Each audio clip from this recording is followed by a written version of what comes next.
I don't suffer, no be small. But say I get sense. Poverty no good at all. Now it make I join this business. For one night, no be cheap. It's once again, everybody be there. If anybody follow move, my brother, I go chop back. National airport, National stadium, President, my sister, brother, we be the Mogo, I be the master. Oh, man, I go chop your dollar, I go take your money, disappear. For one time in the Betty, we be the Mogo, I be the master. The refinery, the contract, now you wife. But you won't pay me some more money, make I bring ya. You be the Mogo, I be the master.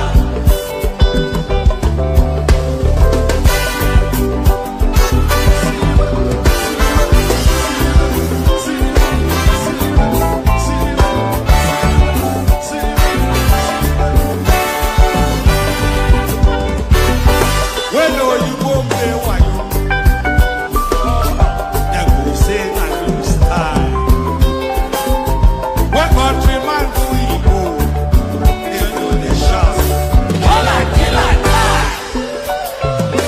Whatever you go ban is I say I don't see them fire. That's why when they ever enter my terrain, I go show them fire. National airport, National stadium, President, my sister, brother, you be the Mogo, I be the master. The refinery, the contract, now you wife. But you won't pay me some more money when I bring up.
Well, here's the video of Bola Ahmed Tinubu muttering those unintelligible words which have since gone viral. Let's take a look. You see the innovation. If we lend ourselves to innovation, we can create wonders. Yeah, it's a successful again, a town hall, different from Blue. Bulaba.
ni mai pe.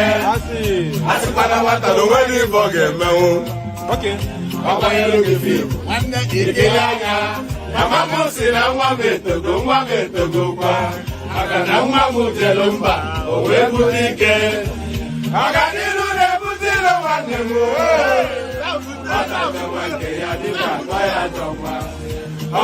Ẹ̀jẹ̀ mi ni ẹ kí n bọ̀, àkọ́bí ewé ayò, ewé tún lè yé, ìtún ló ní ọtún ẹ ṣe, ìfà ló ní kan fà ẹ mọ́ra, àìbínú gbogbo àtàrẹ, gbogbo méjì ọkà bàbà, gbogbo mẹ́ta ọkà wáṣẹ́, orí ló túmọ̀ ẹ̀dùn, gbogbo ọ̀nà ní túmọ̀ ẹsẹ̀. Akọni ìmọ̀ tú ìmọ̀ ọjọ́, ìmọ̀ èmi ni wọn kì í dálẹ̀. Bọ́ba lọ mẹ́lẹ́mọ́, wá fi jóye ẹlẹ́mọ́. Akọni bọ́ba lọ bèbèrè, wá fi jóye ẹlòkò. Bọ́wọ́ wọn bá tẹ̀lé, wá fi jóye aláre. Àwọn mẹ́tẹ̀ẹ̀ta parapọ̀. Wọ́n wá jọ ń pẹ́ mọ́, ẹ̀ẹ́mọ́ olóko jẹ. Wọ́n ń pa Akíntọ́lá ọmọ Ògún. Wọ́n ń pàdé Ìyọ̀dà, ọmọ Àtàràbọ̀bà. Àkọ́bí wọ́n ń pàdé Ṣàtàdàdẹ, ọmọ ọba Ìjẹ̀bú Mèrè. Aṣíwájú odò gbólùkẹrẹ, Ajagun lólòdì ọ̀run. Tó o bá ṣe pé tìyẹ, tó o bá ṣe pé tìyẹ, lọ́ máa ń darí jọ wí. Àgbèrò ni kò ń gbọ́wọ́, ọ̀gọ́ ti ṣìgìdì máa gbé, àgétì ló máa ń gbé, àyàn ti ìlàyàn ewúrẹ́. Ọlọ́run dákun má padà lẹ́yìn ẹ̀, kó má gbàgbé ọ̀rọ̀ tẹ́. Aṣíwájú Ọlọ́run dákun má padà lẹ́yìn ẹ̀. Àkọ́bí Ọlọ́run dákun wá padà lẹ́yìn ẹ̀. Ọkọ̀ olúrẹ̀lẹ̀ Ọlọ́run dákun wá padà lẹ́yìn ẹ̀. Òdòlé sọ bẹ́ẹ̀, gómìnà sọ bẹ́ẹ̀, dẹ́pútì sọ bẹ́ẹ̀, ọ̀túnbá sọ bẹ́ẹ̀, spíkà sọ bẹ́ẹ̀, bàbá Ìjẹ̀bú.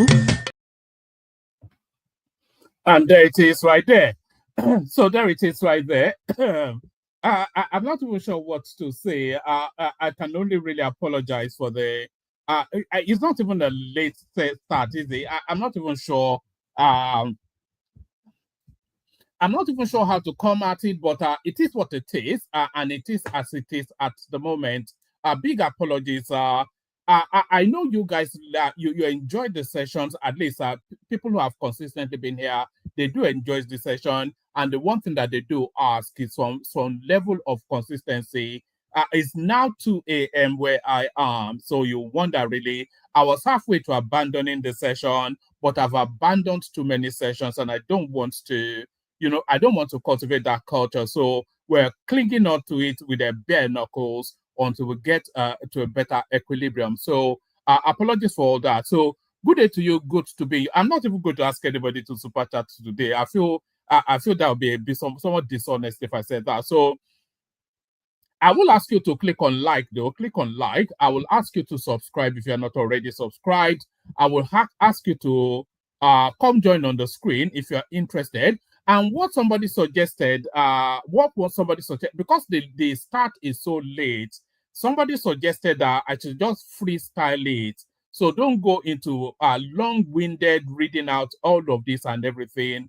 Just start the thing. If people turn up, they turn up. If they don't turn up, they don't turn up. So I will just start it. I will give you the headlines and maybe 2-3 paragraphs of the talking points. I'll play you a few clips. And then if anybody turns up, we have a session. I have no anticipation that we'll have a stream of people coming in because it is ungodly hours wherever it is in the world that you are.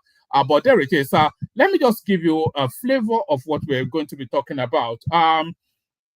So we're talking about the coalition 2027. Coalition considers Amaechi Rufai ticket amid. That should be amidst, by the way. I'm not quite sure why they always write. Anyway, let me not do that. 2027 coalition consider Amaechi El Rufai ticket amidst doubts over Obi. So Obi, of course, he has seen the color of the jib of this setup and is saying it's not for me. And if Obi is not a part of that coalition, it's dead on arrival. So if Obi is not part of this coalition, it's dead on arrival. But if Peter Obi is also not part of this coalition, his political ambition also is dead on arrival. Peter Obi cannot survive without the coalition because we know his strength already. You know, they say, oh, he got XYZ in 6 months, now he's got 4 years. Forget all that. You know, forget all that. Because Peter Obi, in the course of since the elections till now, he has not shown any dynamism or any narrative that convinces anything. The only thing that Peter Obi clings on to is still doing price of rice, price of Gary. This is if he's going to do a price of rice presidential campaign, then he's dead in the waters. And there are no indications then that he has anything outside of price of Gary. The only thing that Peter Obi is hinging his ambitions on is to be able to hack into the INEC server and affect the results that way. And we saw them attempt it with the WAEC exam. So the WAEC thing, the WAEC hacking, by the way, the hacking into the WAEC server is a dry run for the obedience space hacking into the INEC server 2027. So that was a dry run for that. So that's what all of Obi's ambition hinges on, because he's not hinging his ambition on any deliverability. There is nothing he has said that inspires confidence in anybody. There is nothing in his antecedents that inspires confidence in anybody. And even the ethnic jingoism will not be enough. He cannot play the religious. So there's nothing for Obi in 2027 unless he forms that coalition. But then, of course, even within that coalition, it goes back then to what chased him out of PDP, because the players in that coalition, they're too strong for him. They were too strong for him at the PDP. That was why he ran. And they're still too strong for him in the coalition. That's why it's a bit reticent to join them. 2027, coalition considers Amaechi El Rufai ticket amidst doubt over P to B. Just a few paragraphs. Emerging signals. I'm only going to give no more than 3 paragraphs. If anybody wants to come in, because I want to make it brief, and then if a conversation takes place, we can have it. Pardon me.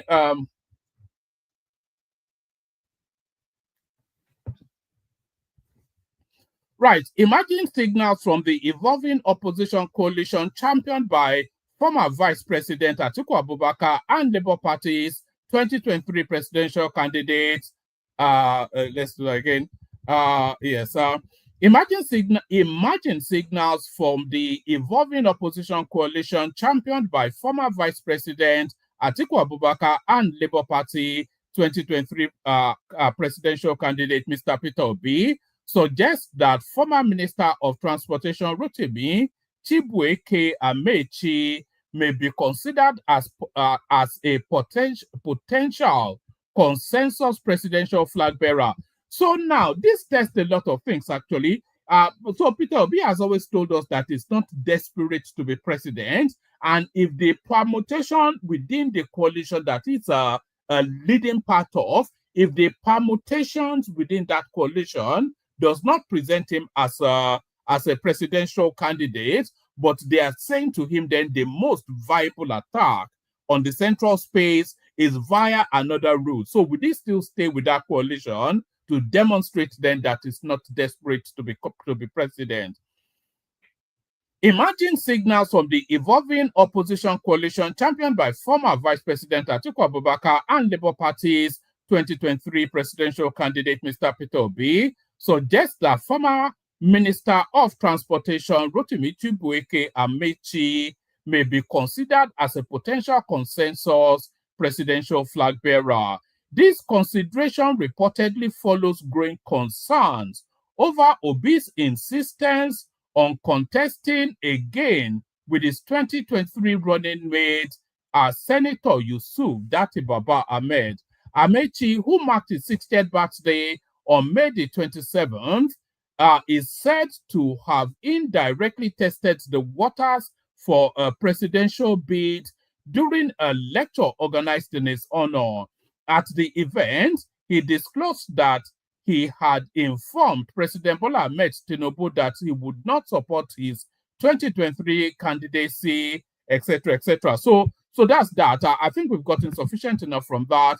So we go on from that. And by the way, there's no one in the studio at the moment. It's going to be a brief readout. If anybody wants to come in, come in. If you don't want to come in, then that's fair enough. If anybody that can host wants to come in, then I'll just bail out and let you guys carry on. But let's go on from that to this. Tinubu to Nigerians, you are entering a new prosperity era.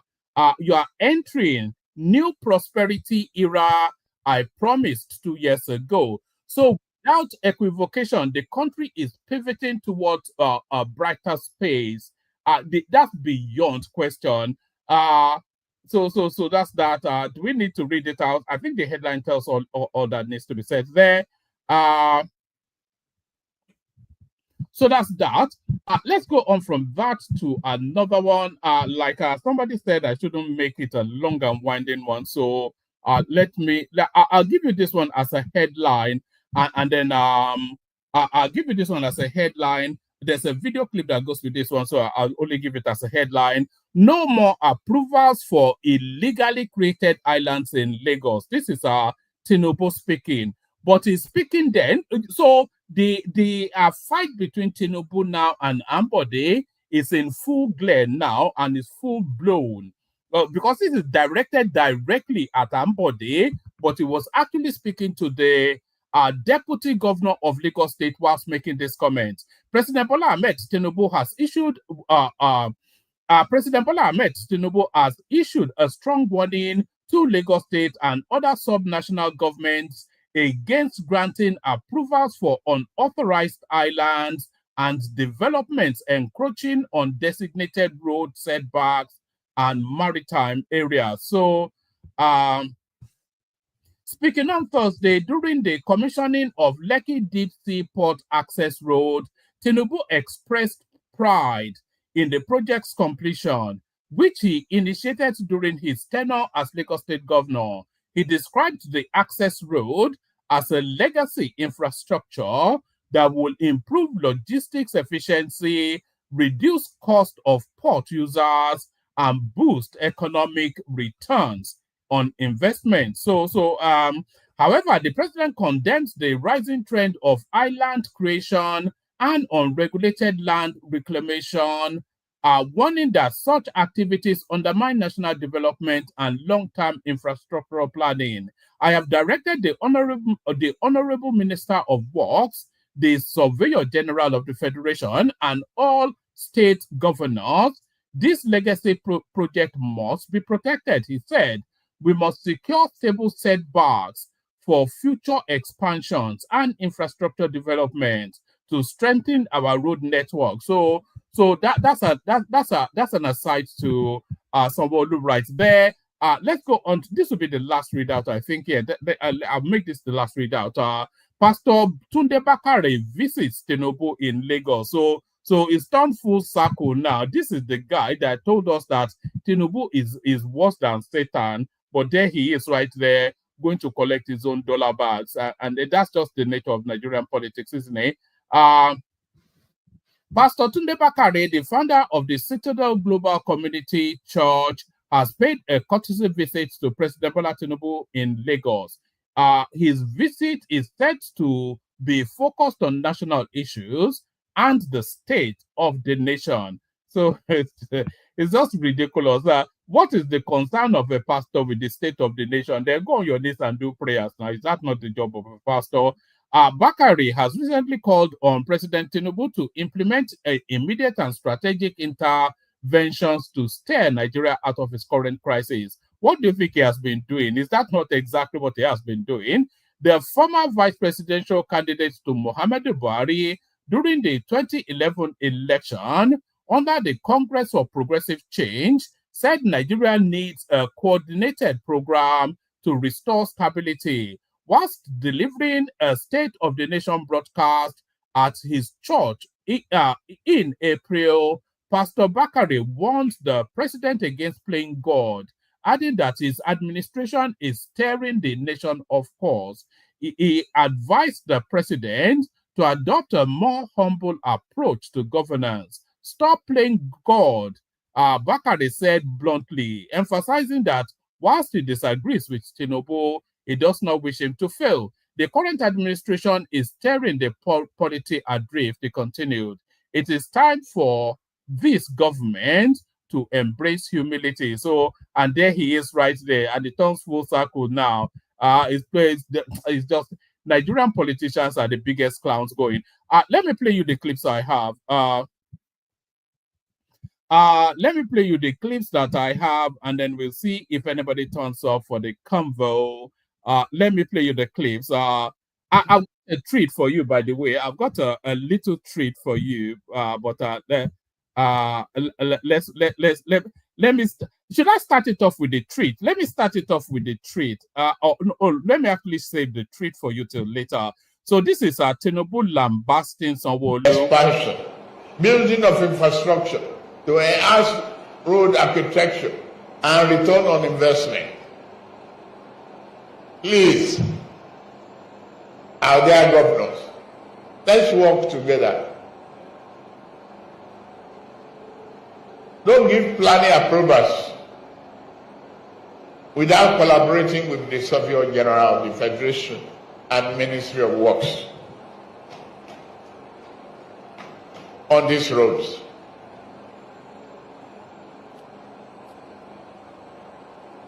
Please, I appeal to you. And I'm glad the Deputy Governor of Lagos State is here. Take it that we will revoke all those approvals given on the setback already given. And please note that we are very serious about it. No more planning approval for those unapproved islands being created illegally. Thank you very much.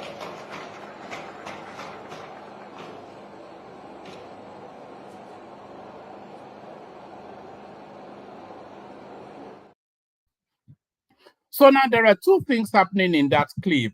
So there is a Tinubu frontal. You'll notice that he was referencing the Deputy Governor of Lagos, and for all of the reasons that the Governor of Lagos State was not invited, there is nothing that Sanwo-Olu is doing that Tinubu will be in attendance in Lagos and is not present. So this is the second instance now. When they met Tinubu at the airport, Tinubu pointedly ignored Sanwo-Olu and went to shake hands with Hamzat. So that's one. And then at this event now, is referencing Hamzat, who will be then the senior most Lagos State functionary at that event. That is to tell you that somebody was also not invited there. So that's two. So it is clear now that open warfare has broken out between Sanwo-Olu and Tinubu, and is pointedly emphasizing it there, showing his dominion over Sanwo-Olu. So that's the first one. But the second part of what he's actually saying is to protect businesses. He's saying this infrastructure that is being, this space that is being created, leave as much space possible for it to expand. That is a part of the Dangote conglomerate that is commissioning there. So one, he was defending business, and with the other,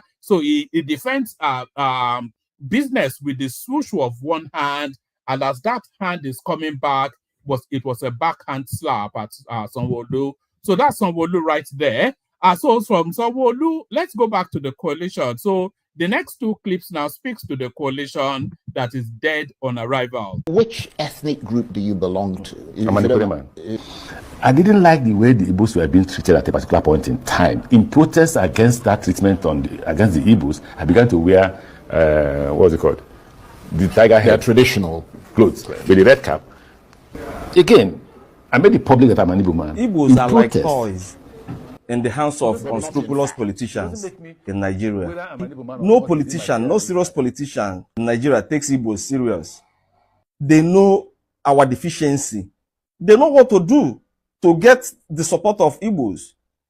If you like, build 30,000 kilometers of roads for Igbos. If you like, pay every single Igbo man every month. The only thing that matters to the Igbo man is those little things you can do to feed his emotion. Just be praising Igbos. Igbos are the smartest people in Nigeria. Igbos are the most creative people in Africa. Igbos are the richest people in Africa. Those are the kind of things Igbos respond to. And Nigerian politicians understand this fact. And that is why they play Igbos like toys. Imagine, Muse Amaechi. He said it in so many forums that he was an Igbo man because he was aspiring to be the president of Nigeria. But today, he is no longer an Igbo man. He is an Ikwere man. Hey, Ndi Igbo. Ndi Igbo. Now who do us this thing? That is why I've never been interested in all this debate of who is Igbo and who is not Igbo. If you like, be Igbo. If you like, be Hausa. It is up to you to decide your ethnic group. It is none of my business. Why would we allow these people to continue playing us all the time with all these I'm Igbo? Why? Muse Amaechi said he was not satisfied about the way Igbos were being treated in Nigeria. And he felt the need to protest. And he protested by wearing isiago. He protested by wearing red cap. He protested by saying he was an Igbo man. But he never protested by including the Southeast in the railway project. And funny enough, it was not an issue for the Igbos that Muse Amaechi, who identified himself as an Igbo man, connected the 6 geopolitical zones in Nigeria, including Niger Republic, with railway. But he didn't do anything in the Southeast. And Igbos didn't have problem with that. Because of what? Because he said he was an Igbo man. That was all Igbos needed. That was all the Igbo man needed. They didn't care that there are so much Muse Amaechi could do for Ndi Igbo. Okay, so that's the point made right there. So, well, need I add more? That's just the thing now. Fair weather Igbo man, Muse Amaechi, just punking, and that guy has all the points. So this guy now is tugging at the sentiment because he is quite right. All you have to get into the Southeast, all you have to do is to praise them and massage their ego, and that's really all they need. So this guy now tells you, oh, I was protesting against the Igbos being maltreated. He was the Minister of Transportation and was building a railway line for Buhari in Niger Republic, completely ignoring the Southeast. But now he's out of power. He comes back again and they'll massage their ego and they'll fall for it. So need I say more? Let's watch the next one. I was speaking with an insider in the coalition. So what I'm telling you now is not guesswork. But for purpose of, confidentiality, I would say allegedly. Now, when I tell you that the problem we have with our leaders is the lack of a national consciousness, they are driven more by power and greed and self-centeredness. They are more or less like regional champions. Now, when I heard about the coalition, I said, yes, that's the only thing that can unseat Tinubu. But I did a video, I said, when I said, what's the title again? The Broken Bridge. You see, when people come to a round table to discuss an alliance, but each have their personal agenda, such a coalition will not work. Now, the key actors in the coalition are Atiku, Rufai, Amaechi, Peter Obi, Kwakwanso, 5 of them. 1 Southeasterner, 1 South Southerner, 3 Northerner, 3 Muslims. Now here is what happened. They agreed that a Southerner should complete his 4 years. Then power goes back to the North for them to complete 8 years. But the consensus candidate that they have is Amaechi. If you notice recently, when I started seeing Amaechi in the forefront, Amaechi launching a paper and people gathering there, I suspected something. I knew something was up. Recently, Amaechi has become voicey. He's been making presentation almost everywhere. You see, these people, are they really conscious of what is good for the country, or they are just interested in power game? For the only thing that can remove Tinubu is pure organic purpose, pure unadulterated organic purpose. So long as Oh, all right. It looks as though the penny is starting to drop within the obedience space. These people don't care about. Only a fool will think that Rufai Amaechi cares about you. Wike got it exactly right. Amaechi is not hungry. The only hunger he has is for power. So that's all. These people are desperate. This is a basket of deplorables, as Hillary Clinton calls them. These are desperate. Is your rescue, just pause for a moment and reflect on it. Is your rescue as a Nigerian from whatever it is you feel you are needing rescuing from, is your rescue in the hands of Atiku Abubakar or Rufai Amaechi or El Rufai? Is that the rescue plan? Because if you are in the frying pan, then go to Rufai Amaechi and El Rufai and then tell me where you end up. So there it is, a basket of the deplorables. So we go on to the next one. They're talking about Peter Obi, a champion performer, a man of achievement. So why don't we examine some of his achievements in Anambra State? Watch this. Ever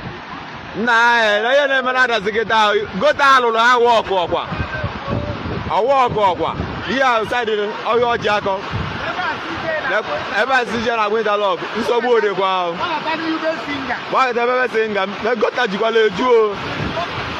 Go to Jukwaleju. What way you are like ever? Go to Jukwaleju. That's the record of what I want also. Not so good. Then Melo Dala. Me do ever. Me the blue cotton the mother ever. Me the blue cotton the mother ever was. And there it is right there. A new Nigeria is possible, just like a new Anambra State was possible. Look at that. Here is Tinubu again. Speaking to Dave Umahi, is inviting Umahi to take the criticisms of the naysayers. So it's inviting Umahi to take the criticisms of the naysayers, roll those criticisms up in a cylindrical shape. So listen, invite Umahi to take the criticisms of the naysayers and roll those criticisms up in a cylindrical form and shove it up there. You know where he's asking him to shove it. But I appeal to you, David. Don't listen to those critics.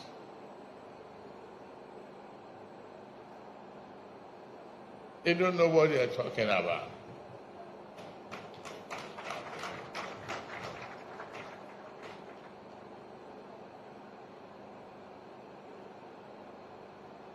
If they don't like the road, or if it's too expensive or tolling for them, they could go to Idumata.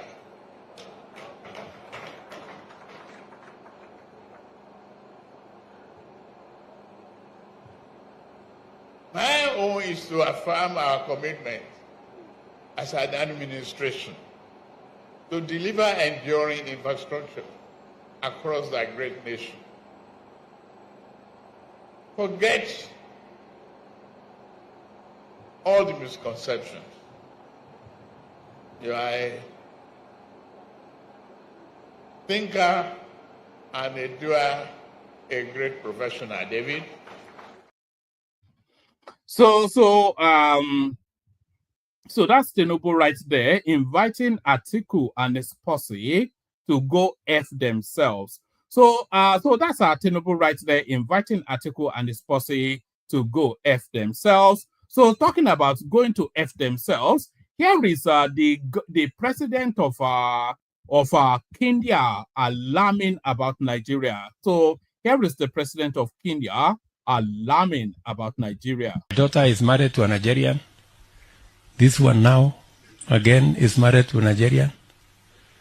And our guys around, I don't know. Sijui wako slow ama. So we need to balance these scales. Because at this rate, we are going to have a brain drain from Kenya. I think there is something between Kenya and Nigeria. Yeah? So we should build it further. So there it is right there. That's the president of Kenya, Ruto, alarming that he's joined the bloggers in alarming that the Nigerians are taking all their women. You've not seen anything yet.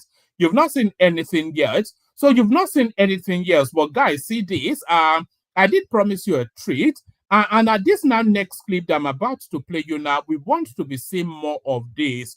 This is a citizens, not even a citizens report. This is a citizens output, a citizens contribution, an output towards the platform, just as they go about their travels. We want more people doing these sort of things in order then to bring us together, because we are the whole essence of the platform is connecting people, and there is nothing that speaks to that more than this. Watch this. I'm coming to this site.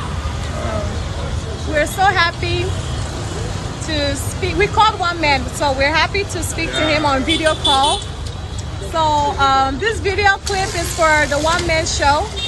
This is Ekene, as far as he is. This is Ekene, and he's packing too. Did y'all see this muscle? He is packing. I couldn't get my hands off of him. So yes, to all the one-man show, when you come down to Nigeria, come see Ekene. He's so handsome. Oh my God.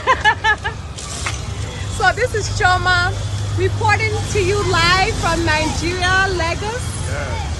Hope to see you guys tonight. Mwah. Oh my God!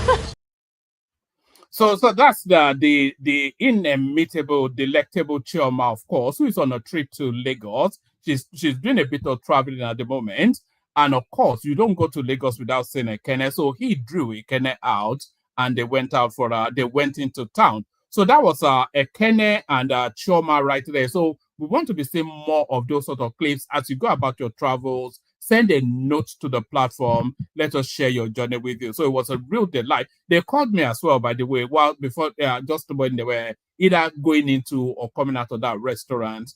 We video called and we all had a big laugh. So more of that to be encouraged. So that's that. I think I'll leave it there. There's still more, but let me just leave it there and see if we can kick off a conversation. Of course, because of the late start, the care guides, and then we see who turns up. Water,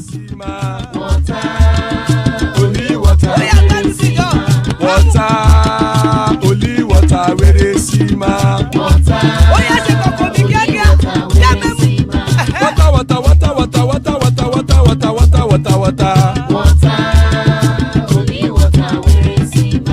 Hapa o naido.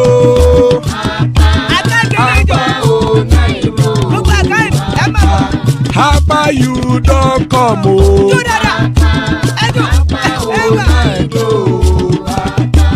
Hapa o naido.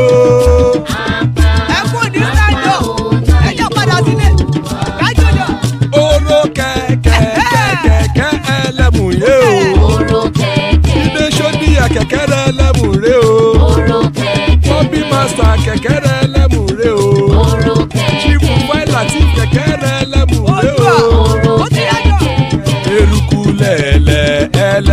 dé. Eruku lẹ̀lẹ̀ ẹlẹ́mu dòde. Eruku lẹ̀lẹ̀ ẹgbẹ́ ẹlẹ́mu dòde ó jàre o. Eruku lẹ̀lẹ̀ ẹlẹ́mu dòde.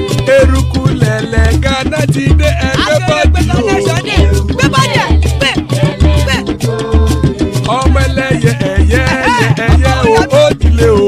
Ọmọ ẹlẹ́yẹ Odúyẹ̀lá ẹ̀yẹ o ó dilé o. Ọmọ ẹlẹ́yẹ Petro Sonana ẹ̀yẹ o ó dilé o. Ọmọ ẹlẹ́yẹ Petro Sodunke ẹ̀yẹ rẹ̀ ó dilé o. Ọmọ ẹlẹ́yẹ Ẹlẹ́kọ̀ ọ̀run mú ìní o. Ìgbàlà ti ẹlẹ́.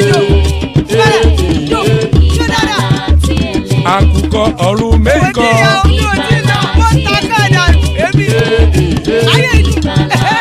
Ikú kò ní ríwà gbéṣe o.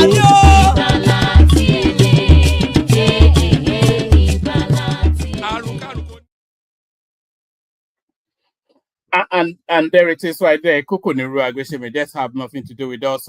Amen to that on behalf of myself and you, my friends. The artist formerly known as Hassan, now Amaechi 2027, is going to explain that to us in a moment. Good to see you. Always a delightful session whenever Hassan is around. The elegant man, of course, not Oba of San Diego, but man of prestige. Always a delight. Good to see you, Prestige. And Akim makes up the list. There's Akim right there. What's he doing up so early? So that's the list so far. If anybody else wants to hop on, hop on. So if anybody wants to hop on, hop on.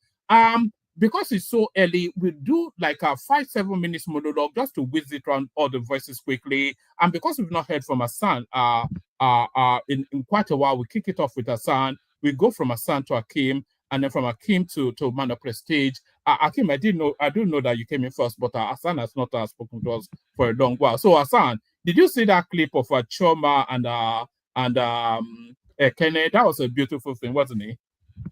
Yes, it was beautiful. I really loved it. Kenneth seemed so shy. I had, I've been hearing his voice. He was intimidated now by the girl. You look all this shouting and showing muscles. Yeah, where's all the shouting now? He turned into jelly. I think it's his wife, you never know. It seems like his wife would not like that kind of thing. But yeah, they look good. They look wonderful. It's good to see Choma too in Nigeria. It's good to come back home. Like you'll be in your natural element here. I welcome her back to Nigeria. I know she doesn't look like someone that will stay for long, so I hope she enjoys her stay.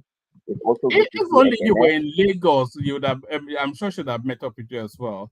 But maybe next time. Yeah, maybe next time. Good to be back here. Saying hi to everybody. Salamu alaikum. So today is Arafah. Tomorrow is Salah. There was no mention of that in any way here. So anybody that is going to celebrate that, I wish you the best that life has to offer. I wish peace for our people, for our country. Is it Baraka de Salah? Is it Baraka de Salah we're meant to say? Yes. Baraka de Salah to our Muslim followers. Yeah. Carry on. Yes. Baraka de Salah to everyone. And so I kind of get excited every time when tomorrow is Salah. I cannot sleep. And I've been doing some chores that I was supposed to have done like last week, but I couldn't finish them because of work. I just did a lot of things today to the point that I couldn't just sleep like just a few hours in the morning, and in the morning I will have to go to the mosque and all that. So yeah, I'm very happy to do, and happy to join you guys. So by the Salah again to everyone. Now to Nigeria, it's never ending drama. So let me start with the Amaechi thing. You see, I've always said that I do not like um the minister of the FCC, what's his name, the drunkard, Mr. Wiki. I don't like him because of his antecedents. I know he provides a lot of drama, but Wiki is not a man that can be trusted with too much power. I cannot trust Wiki. And I'm happy for one thing that Amaechi is now back from his political hiatus, and he's now beginning to display the backbone that he deserves. I mean, he's literally his boss. He knows him in and out. He's a boy of Wike. He's a boy of Amechi. Whether Wike likes it or not, he's a boy. And if Amechi had wanted to squash him, he wouldn't have a political career. So I'd love to see how that drama unfolds. You know, with the way he's been running his mouth, all drunken with Hennessy and all those expensive our money that is using to buy all those things. For one, he will have somebody that can answer him. So I like to see how that angle plays out. I'm very sure Amici will probably emerge, as the top contender. And I think Peter Obi too will be wood. It's not as if they want to abandon Peter Obi. It's just that, as you said earlier, about the strength of characters, the dynamics that are at play, and So at the sorry, Hassan, yes, that's one of Obi's Achilles heels, isn't it? He cannot handle big personalities. That's just what we know. He cannot yes, contend with big personalities. it's obvious. It's obvious.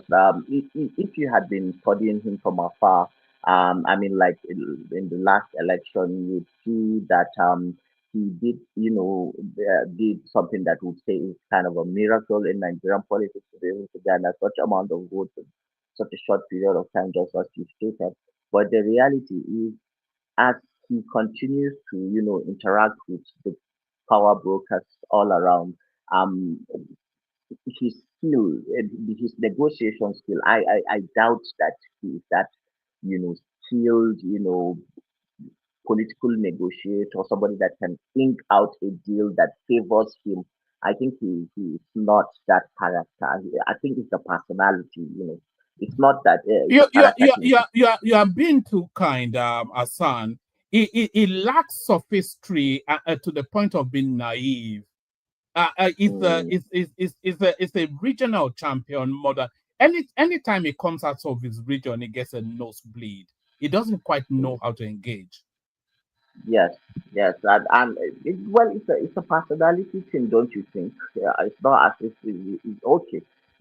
There are No, politicians no, and I think it's an orientation thing. I beg your pardon. You have the floor, and I didn't even mean to interject so much. I think it's an orientation thing.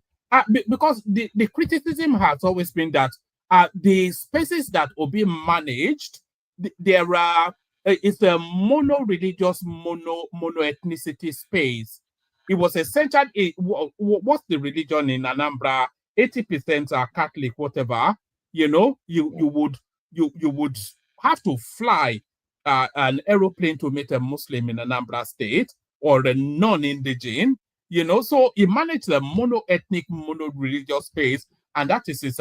So anytime he comes out of that, the regionality that defines him, he panics. He can't handle. He can't handle outside of Igbo land. I don't think. yes, yes, yes, yes. You kind of hit the nail on the head. Like, and now I am convinced. But I would have expected, even if you didn't have that orientation. I mean, that election cycle should have given you, a taste of, the waters, and you should have been baptized by now. A cold, calculating politician, it doesn't like take ages for you to see your moves if you are a good strategist, if you are a, good negotiator who, inch out deals that favors him at the time that matters.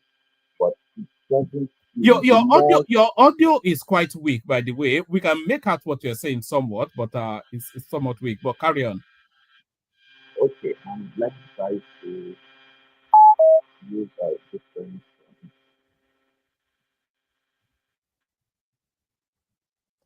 Carry on, carry How on. about now?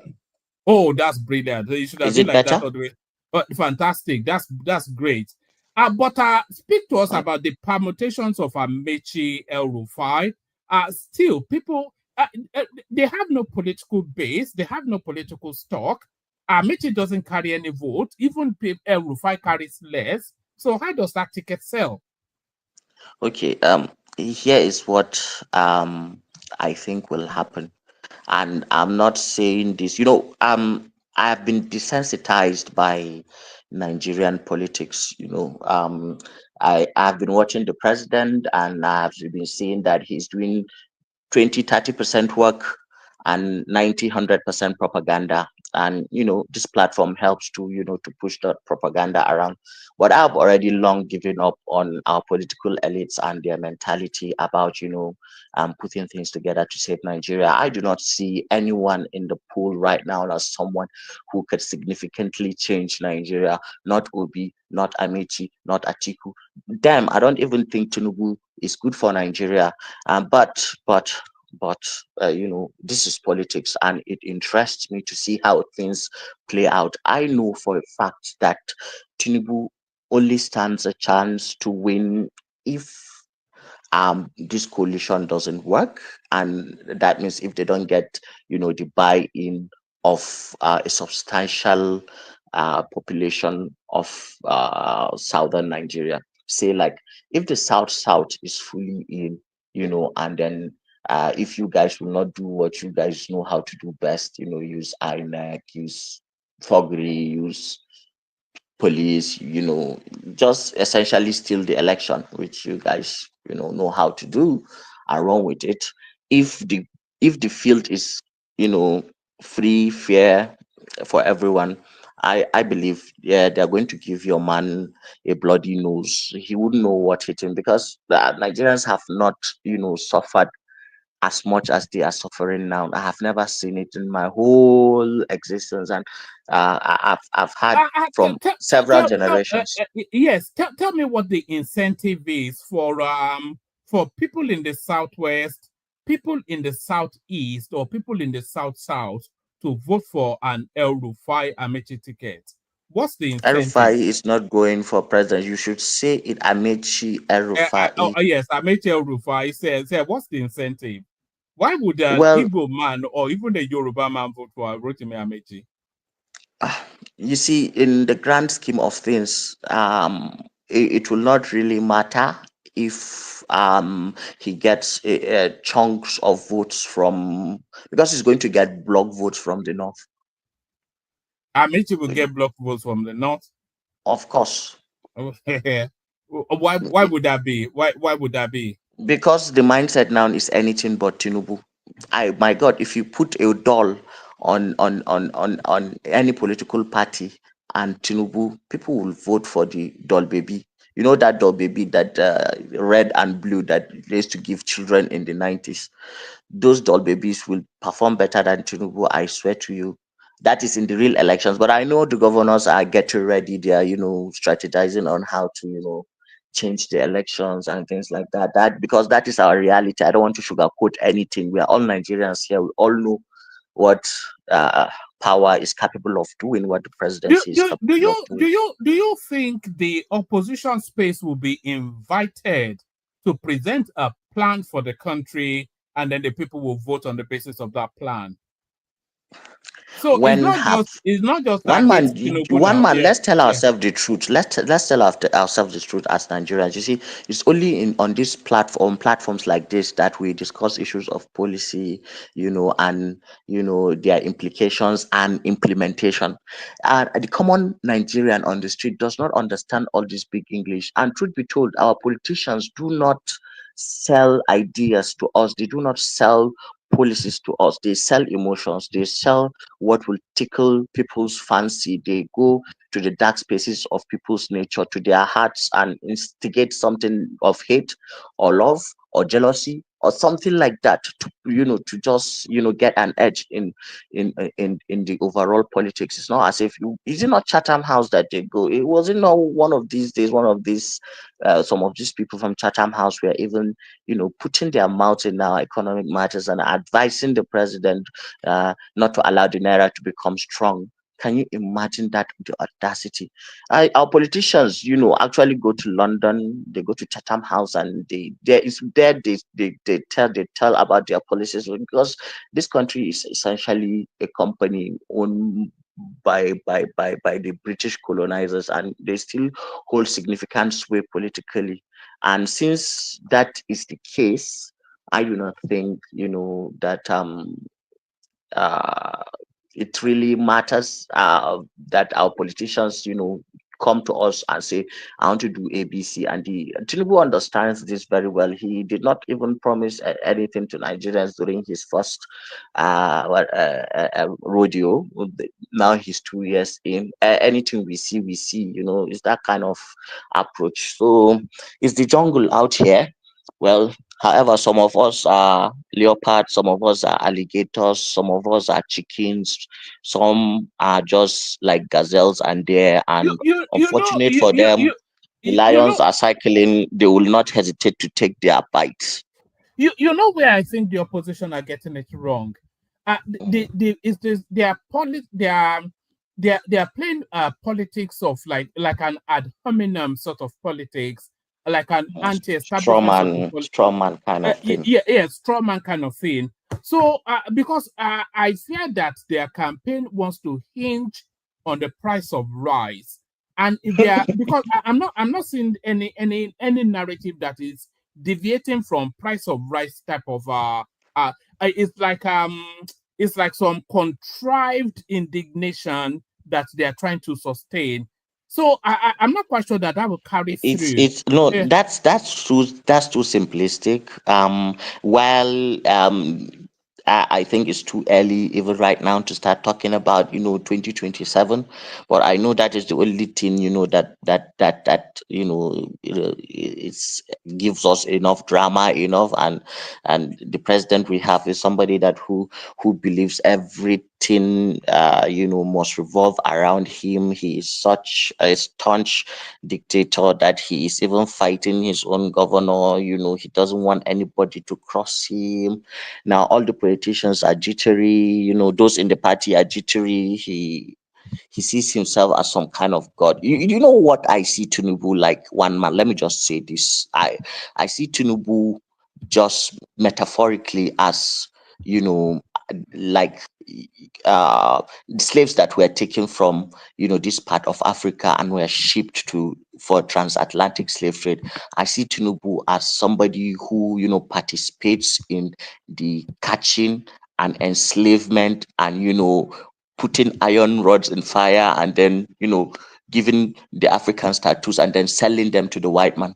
That is what I see Tinubu as. Anytime he goes to that France, I detest that. I feel anger in my chest because these people do not have our interest. People are sending them away. This Were man you is angered just when Buhari it's spent just he 6 wants months us in to die. Literally, he wants us to die because we are covered all. We have French countries. Chad has sent them away. Niger have sent them away. Burkina Faso, Mali, all these people have sent them away. But this man is he just wants to dine and wine with Macron to the point that they are carrying him to private galleries and giving him private towers as if just the way their ancestors brought mirrors and gave to his own ancestors. It's unfortunate what is happening to us in this country, but God is watching. Hassan, God is watching everybody. God is watching all of us. Were you equally angered when Buhari was ruling Nigeria from England for 8 years? Were you Yeah. angered as well? Let me say the truth. I will not be a hypocrite. I was not really angered. I was mostly praying for him to get well because I believed it was not like Buhari was going to. The English have never been our enemies to the point that they want to take control of our resources and kill our people. The French have been several times. They have shown their hand several times. We've had invasions from Chadian forces in the 1970s that crossed, who were carrying French weapons. The French literally supported Biafra and shipped weapons to them. The French have a map that they use for the Sahel and its resources, and they have a plan on how to dominate this space that we are on. They have that plan, and it's nothing good for us. So how do you think would be hobnobbing, our president would be hobnobbing with these people, and then you expect us to have to sleep, to just close our eyes and sleep? No, we've been tormented enough with insecurity to the point that this just a picture, and all these things, they are destroying Tinubu politically, because this is what his political rivals will use seriously against him. But he's already demarcated already in the north, I think, because apart from religious sensitivities, and the Kashim Shetima has been pushed aside, and I'm from Borno. I don't like that one bit. This points to treachery and rewarding loyalty with you know with what you think he did. Everybody knows, like, this is not fair for somebody who gave everything for you to get there. But it is what it is. This is politics. I know uh, the players themselves, they'll bide their time, and I trust they'll take their opportunities when their times comes to strike back. He has power now. The North understands power enough to obey who has command and follow. But just like the Game of Thrones, the North never forgets. I know I'm going to rile up a lot of people, but Tinubu will have to force his way in 2027. I don't see any prosperity miracle. Let me tell you something that might it might stagger you a little bit. By the Go time ahead. we get to the ballot in 2027, even Peter Obi will be reticent to cast his vote or any way other than Peter Obi will be voting for Tinubu in 2027 as Mm. a personal At individual. the threat of EFCC No, or no, not at the arresting him threat or of it. something like No, that. no, No, no, no, that's no. what Tinubu does now. Now that's Nigerian political game, but it's not that what. We're doing it at the surrender to achievement. By 2027, we would have had, do you know that the tax bill has already completed at the parliament and is awaiting presidential assent now. So that's Mm, done. The mhm, local government something, the state mhm, the state governors are not borrowing anymore. So it's not mhm, that they've now found judicious or prudent ways to manage resources, is that they are getting 3-4 times as much, and we're now seeing a state governor somewhat now moving in direction of impacting on the people. I would have gone about 3 cycles of nail funds. The credit by the time we get to 2027, it will be near impossible for Peter Obi to get to the ballot box and in all conscience not cast his vote for Tinubu. yeah, Peter I Obi in understand. I understand 2027, where you're coming from. he will be voting for Tinubu. I Peter Obi. understand where you're coming from. Let me just tell you this. Woman, do you know what is Ehid Barat? I don't know. It educates me. Ehid Barat. It's an Indian slogan, and that is what Narendra Modi uses to win elections. So it's a narrative. Essentially, what that narrative is hate the Muslims, hate the Pakistanis. They are the reason for your poverty in India, not the elite class. So what Tinubu is doing is the kind of prosperity that I hate. You see, there are a lot of all these economic models that people love to come and speak big English about and all that. That ensures that the elite controls the wealth of the nation in such a disadvantaged way where enough people, just a few people are given the keys to the economy of the whole country, and they get far far far far richer. So if you look at the country like India, for example, 90% of Indians are very very poor. Like, we are doing better than them. But when you look at the economic metrics, because they have a lot of people in that country, so they have 1 point something billion people. You look at their GDP, you look at all that, you think, wow, India is doing very good. But what kind of good do you want us to be? This kind of good, this one that only 5, 6, 7% of people will be counting their gains, while the rest loses their ability. People are losing ability to build houses. They are losing because the rate of the inflation has surpassed the ability of people to make sufficient income for them to do the ordinary things that they used to do before. Yes, if you have access to capital, there is no access to capital in this country. Only few people have access to capital, and they are the few elites. And if this economy, the way Tinubu is putting it, even though we get to the $1 trillion economy, I will not be happy because it will not mean prosperity for the lots of my people that I want them to. And this is coming in a world where there is a lot of displacement and fractional unemployment, like what AI is going to do.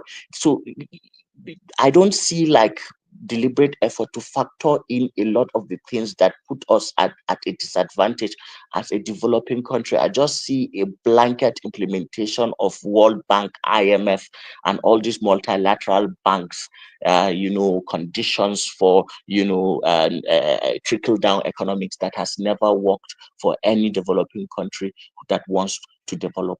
So I'll just keep it at that. Which economic? I was actually going to go on from you to somebody else, but which economic and stay by the way for as long as you can, Sam, because other topics I still want to hear from you about Elon Musk and Trump today. We can come to I open war enjoyed that. America. Elon Musk is actually calling for the impeachment of his daddy of Trump and is threatening Epstein files.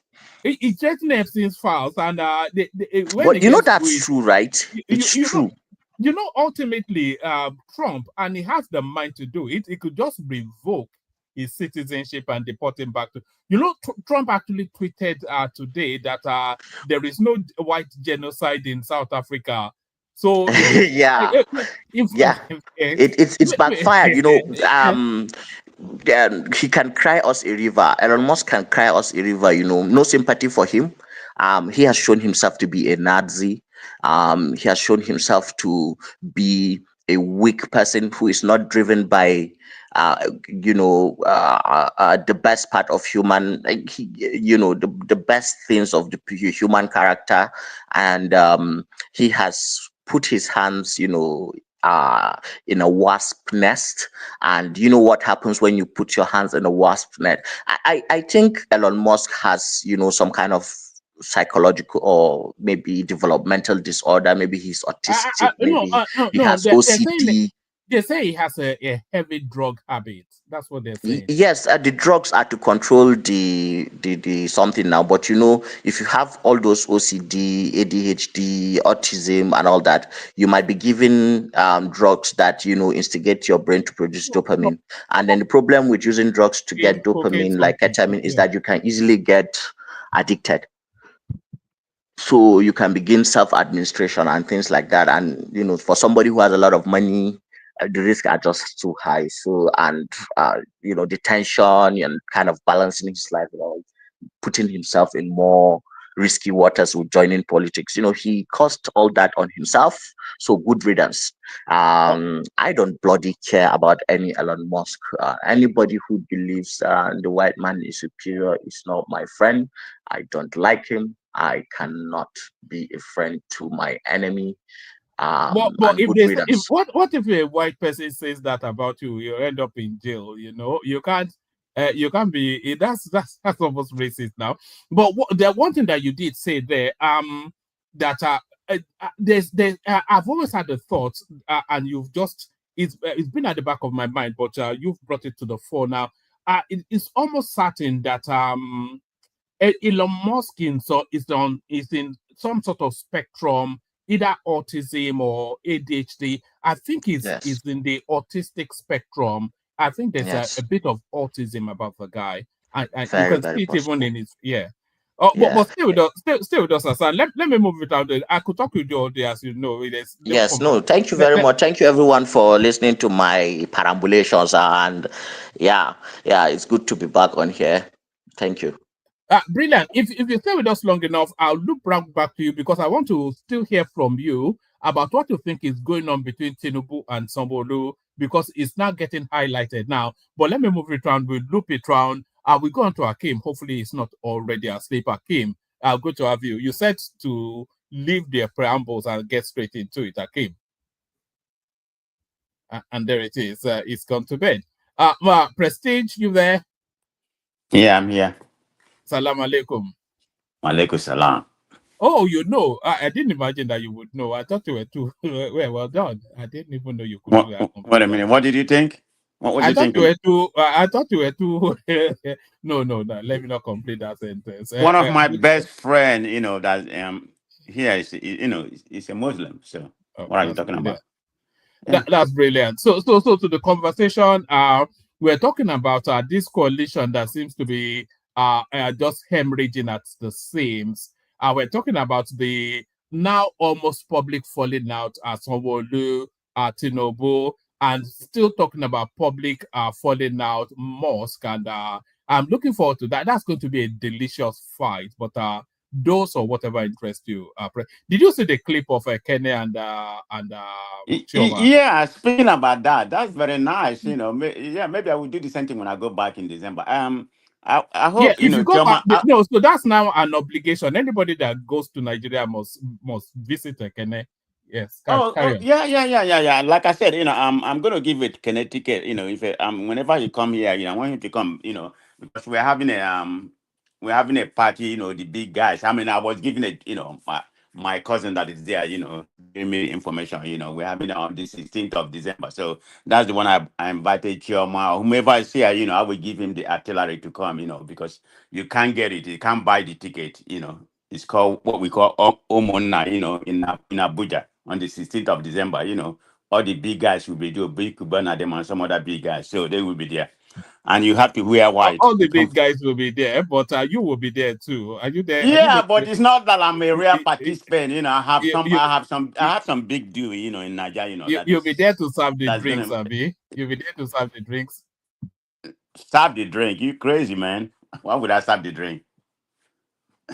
So, you must be crazy, man. But anyway, I'll be there to enjoy myself. Like I said, anybody that's in Nigeria during that time, and when any kind of artillery or ticket to come in, I invited them, I invited Tope and Chioma. But anyway, speaking about Chioma, it's nice to see them, but I will never, I mean, maybe, she's enjoying herself. I will never go to Nigeria during this time. I mean, June, July, August. I mean, too much of, flood and rain and everything. But hopefully, she's enjoying it with what's going on in Nigeria, the flood right now. I mean, No, it's not. I think she's there for an event. I'm not sure Oh, she's there. okay. Not just for okay. Is It it has a to be. wedding or something you're there for, Choma? I think she's there for something. Yeah. Oh, okay. I know it has to be something important like that, wedding or invitation or business, but just say I'm going on vacation, it's probably the wrong time to go. That in my own opinion, I will never, not this time, But anyway, so let's start. There's many topics to choose from. I don't know where to begin. Let me start with the collision. Um, we have heard about this before that Obi should deputize Atiku. We don't really know what is the fact or whether there's any fact to it, but if there's any fact going by what they said, and I'm gonna say it here right now, is if that actually happened, what they said that Obi said he's not gonna deputize anybody or be in that ticket. He want that year made to be his vice president. I mean, that doesn't even make sense. I mean, when you come to a collusion like this, you have to give and take. I mean, you're not the only one. So I'm just saying, if it is true, we don't really know if that's the truth. If that's a true case, because like I say, we have heard about what actually happened before. It never come to fruition. Maybe they're still working on the whole thing. For them to remove Tinubu in the office, it have to be a one coalition party, and Obi has to be the leader of that party. Has to be the president. Amechi, who is Amechi? Amechi doesn't even have any block vote. Even in the South, he may win River, that he may win River. I don't know. He He will may even win River. struggle to win Rivers with Wiki Yeah, he's then gonna now. struggle Yeah. to win River to begin with. Which part of South is he gonna win? He don't have any political capital. So that they just like it was Hassan stated right now that the North will vote. It doesn't matter; they're going to vote for them, but that's not going to be enough. People in Benue State, in the Middle Belt, and they're not going to vote for them. So that's an automatic ticket for Tinubu. That's where I see it. But regardless of what happened, if anything coming from this meeting is anything to believe, so are we saying that Atiku has given up, ambition to be president? Okay, if that's the case, that's a welcome development. But because it's about time, he dropped his ambition to be president. I mean, how many times has he contested? You know, so having said that, maybe things will self correct itself as they go. You know, maybe they don't want to show all their card right now. They are still working on it.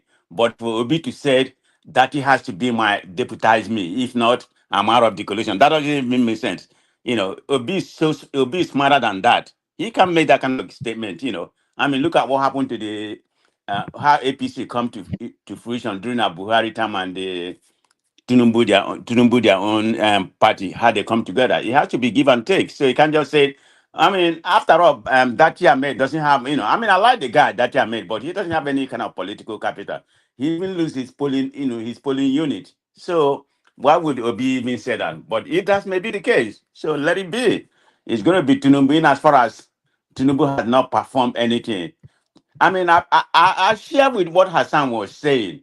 You know, the only way, because of the way the North feel about him right now, the only way Tinubu is going to win any part of the North right now is they ring the election. We know in Nigerian politics, you know, the governors are, you know, they are the infrastructure when it comes to that. You know, they use it to ring election. That may actually be what happened because right now, what I heard, I think it was Amechi that stated, and that the INEC refused to register any political party. That's what he's saying. So, I mean, INEC is in the bag of the president already. So, what can we say about that? So, but that's what I'm going to say about that. You know, I'm doubting if Obi will make that kind of statement and said, you know, I have to be, you know, that I may have to deputize me. I don't care if Rufai, you know, being there. It doesn't matter. I mean, and Obi be the president, Rufai be the vice president. That would be the only, you know, acceptable thing in Nigeria right now. And if that happen, they're going to give Tinubu money for the run. That's the way I see that. All right, brilliant. You see the way it's permutating. If this ticket comes to life, Amechi Rufai, and we know that even if he has to go as a solo agent, Atiku will find a way to wangle himself onto that ballot. So look at the field we're looking at. We're looking at Tinubu Shettima, Atiku one other. Amechi Rufai, Peter Obi, Dati Ahmed, and then we have the slew of Shorej. Come on, I Prince stop mentioning Adeyemi, Showore. etc. Showore is nobody. I mean, I'm just tired of Showore. Showore, from what I learned about Showore, I've been reading about It's Showore been recently. fighting Obi recently now. Huh? Oh, I it's said not he even has been. about that fighting. I'm reading about his history. You know, who has been funding him and everything. Oh, I mean, Showore, I'm beginning to think. I mean, I like Showore, you know, but I'm beginning to think that the guy is a scam too. I mean, because when I start reading about, you know, when I have a dossier on him, you know, when I start reading about his profile, how he's being funded by the Marketing Foundation and some other things, you know, I mean, all this much and he's being funded. So just that Nigeria has become so a scam. I don't even know who to believe in that Nigerian space. So I mean, what we should stop mentioning Showore when it comes to Nigerian politics. He's not, you know, he's not a politics. He's just playing his own role. For whatever reason is, you know, that he's playing that role. Maybe for monetary purpose and other kind of things. You know, that's the way I look at him. I mean, that's my conclusion. The way I have read about him, right? What I have in recent days, you know, I've been reading about him, his profile. It's not anything welcoming. That's the way I see that. But like you said, this coalition, you know, it's going to be a one-way ticket for Tinubu victory. Is Tinubu doing the right thing? No, I mean, they're just ruling that country, you know, out of propaganda and everything, you know, emotional. I mean, look at what happened. You went and commission 40 kilometers. If my memory serves me, if I convert it, 40 kilometers, it's not even 40 kilometers. No, 30 kilometers. Yeah, that's what they say they commission. But in actuality, there's one guy that when I'm, you know, I measure it, it was actually 26.8 kilometers. But that notwithstanding, you know, 30 kilometers, where it's give and take, you know, maybe it's close to. But how can you go and commission 30-kilometer road out of 700 kilometers? How many miles is 30 kilometers? That's like about 24 point something mile. And you commissioning that. Does that even make sense? What are you commissioning? The money you waste and go over there to commission, you know, is that not a waste of money? People fly and you go. According to what they even stated, that road is not even a straight road. That 25 mile is not even a straight road. It's like patch here, dirt road here, and go there. It's not even complete. So what are we being served in this country right now? Is it not matter of graduate scam? That's just the way I see it. Even I thought they said the government claimed they are financing they are financing I think about 30% or whatever. The other company, I think EPC plus F, they are taking over the 70%. So how are they going to be able to recoup their money? Are they going to? I mean, how many people is going to be flying? I just find that to be. I'm not saying it's not a good thing, but that shouldn't have been the priority. And then I don't think that's gonna be completed. How long that's been? When did they started that project? That's been about 12 months right now. I think they started in March or whatever, February or March. So that's been. It's not up to a year and a half. It's about 12 months. 12 or 13 months right now, and you only completed 40 kilometers. So how long? We know the next 2 years is going to be about politics. So I don't know how much investment they can do there, in order for them to complete it 8 years. And we know how Nigerian antecedent is. It takes a long time. It's going to take decades, to complete it. And instead of rehabilitating the major road, look at what's happening in the north. People, trailer falling off the bridge and all kind of thing, even in the east.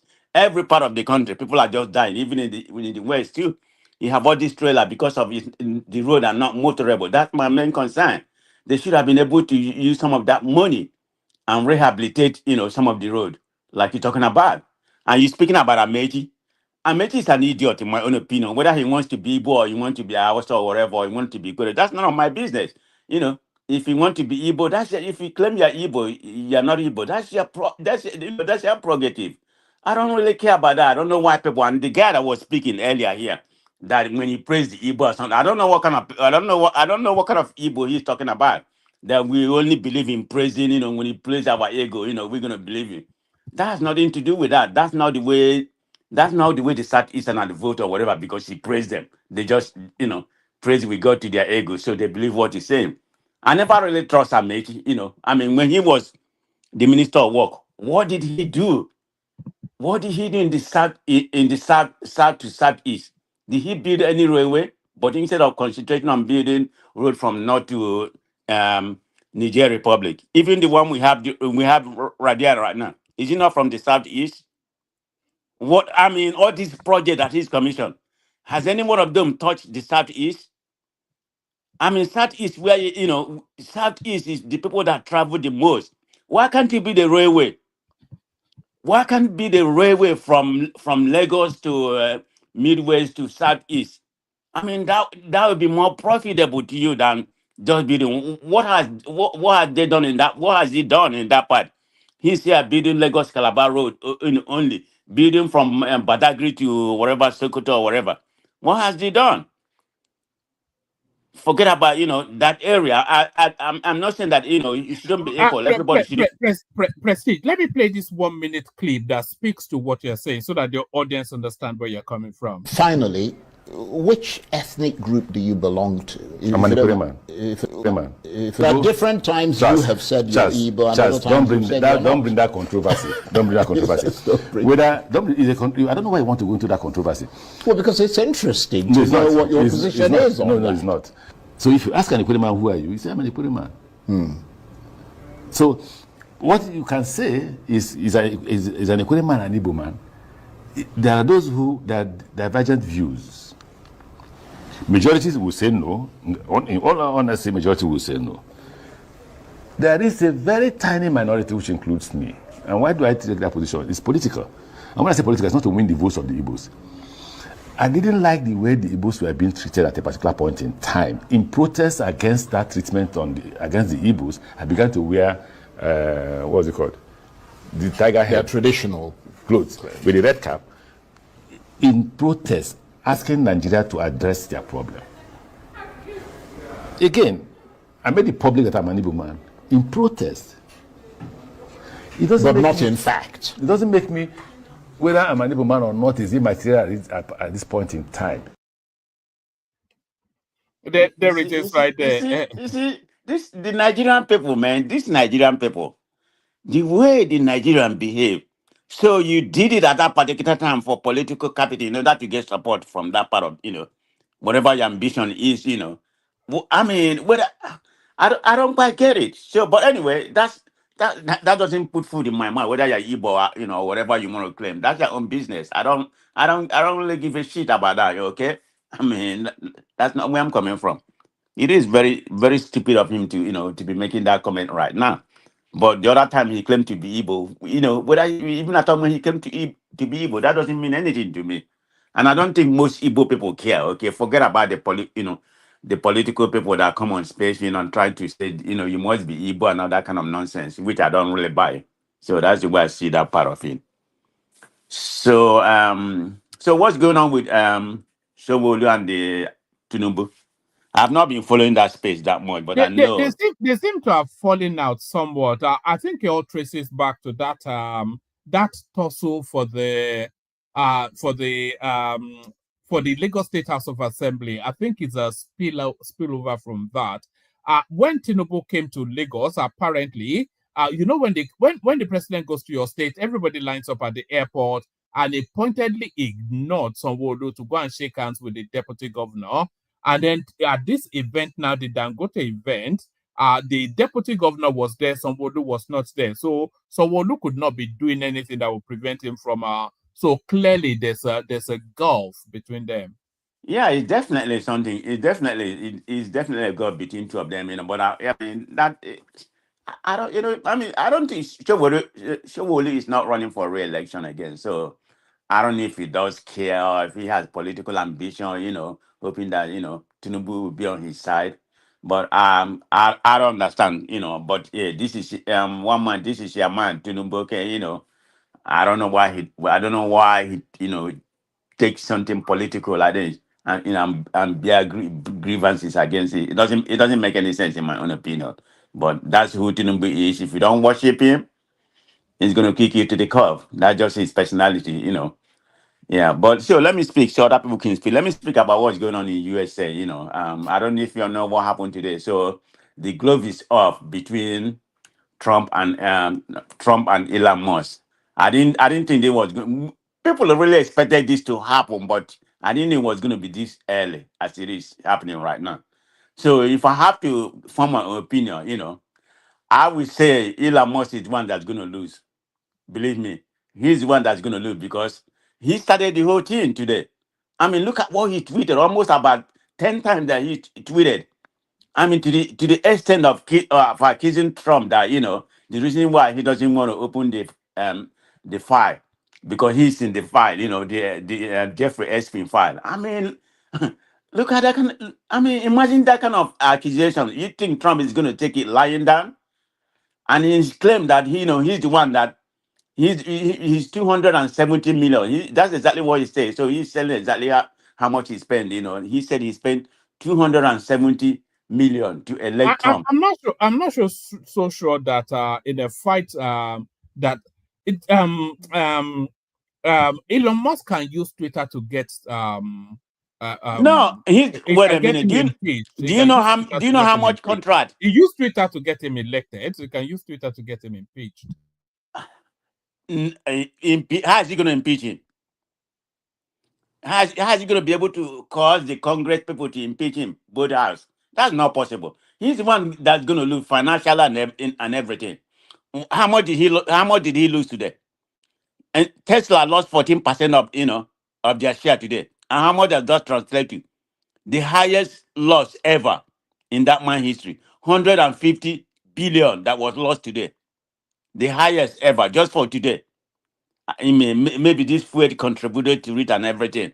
And tomorrow we don't know what's going to happen. No, he's the one that's going to lose because Elon Musk has a lot of contract with the federal government. I mean, from the space age and everything, even with the electric car, So I don't know what is fueling him because Trump said, according to the bill that was sent to the Senate, it's already been approved from the House. Something about his electric car will be truncated already. It's not going to give him the full ticket, the full discount for the electric car and everything, the money they are giving him. So maybe that's what fueled him, But he's the one that's going to lose on this fuel going on right now. And the kind of accusation that he laid on Trump today, believe me, Trump is not going to forgive. I mean, Trump responded, but he didn't go too much personal. He was after the bill because he believed that the bill is right. I mean, that's Trump. That's Trump's signature. You know, that's Trump's signature. Investment there in that bill. And Elon Musk says For going the to first time, I mean to agree with you. That bill is his signature. right. And Elon Musk is the one that's going to lose from here. Trump has nothing to lose. So let's just say it. I know What's some in MAGA. that bill anyway? That bill removes subsidy from electric EV vehicles. Is that Yes, what it No, it did. no. It did. Maybe that's and then what fuel. it makes There it are more two expensive. things.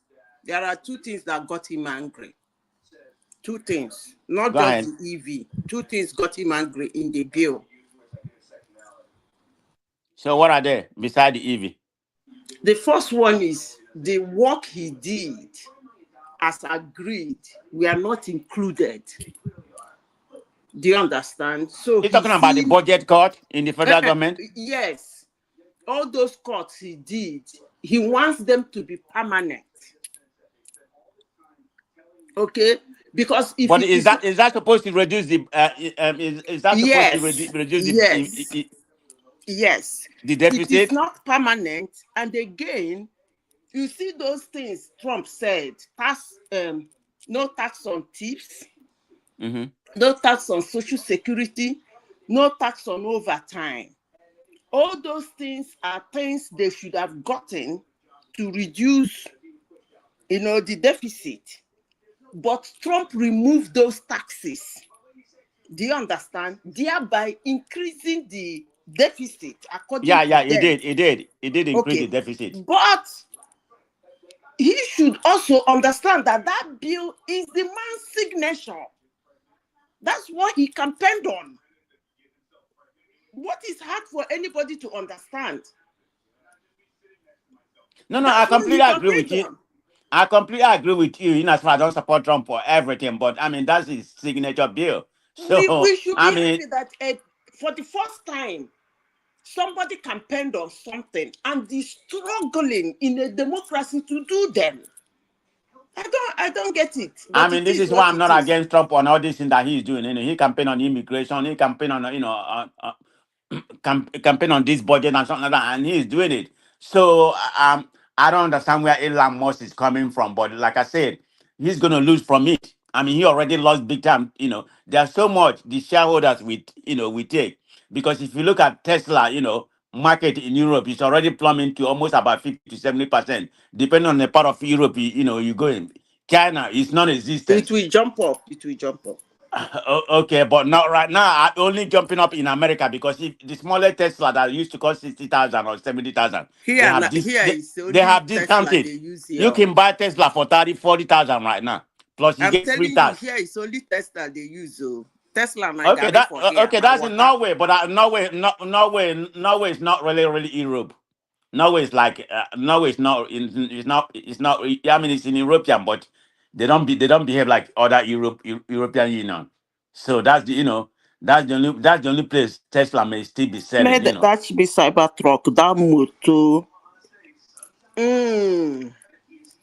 If you enter Cybertruck, that motor, Muna dash me now. If you not Wait, what is so good about the Cybertruck? I mean, I guess I'm saying here, maybe that's your own liking, but you know what? There's nothing good about it. I find it quite ridiculous, that Cybertruck. It is ridiculous. All the whole Tesla is not like even luxury inside. It's not a luxury car. I mean, it drives pretty good and it drives very fast. All the whole Tesla car. I mean, I can't have it because I like luxury inside. I mean, inside means a lot to me. So none of the Tesla, is kind of luxury inside. I mean, it looks very empty with that big old, TV stuff or whatever. That's why I call it Say TV. me, I know they talk too much.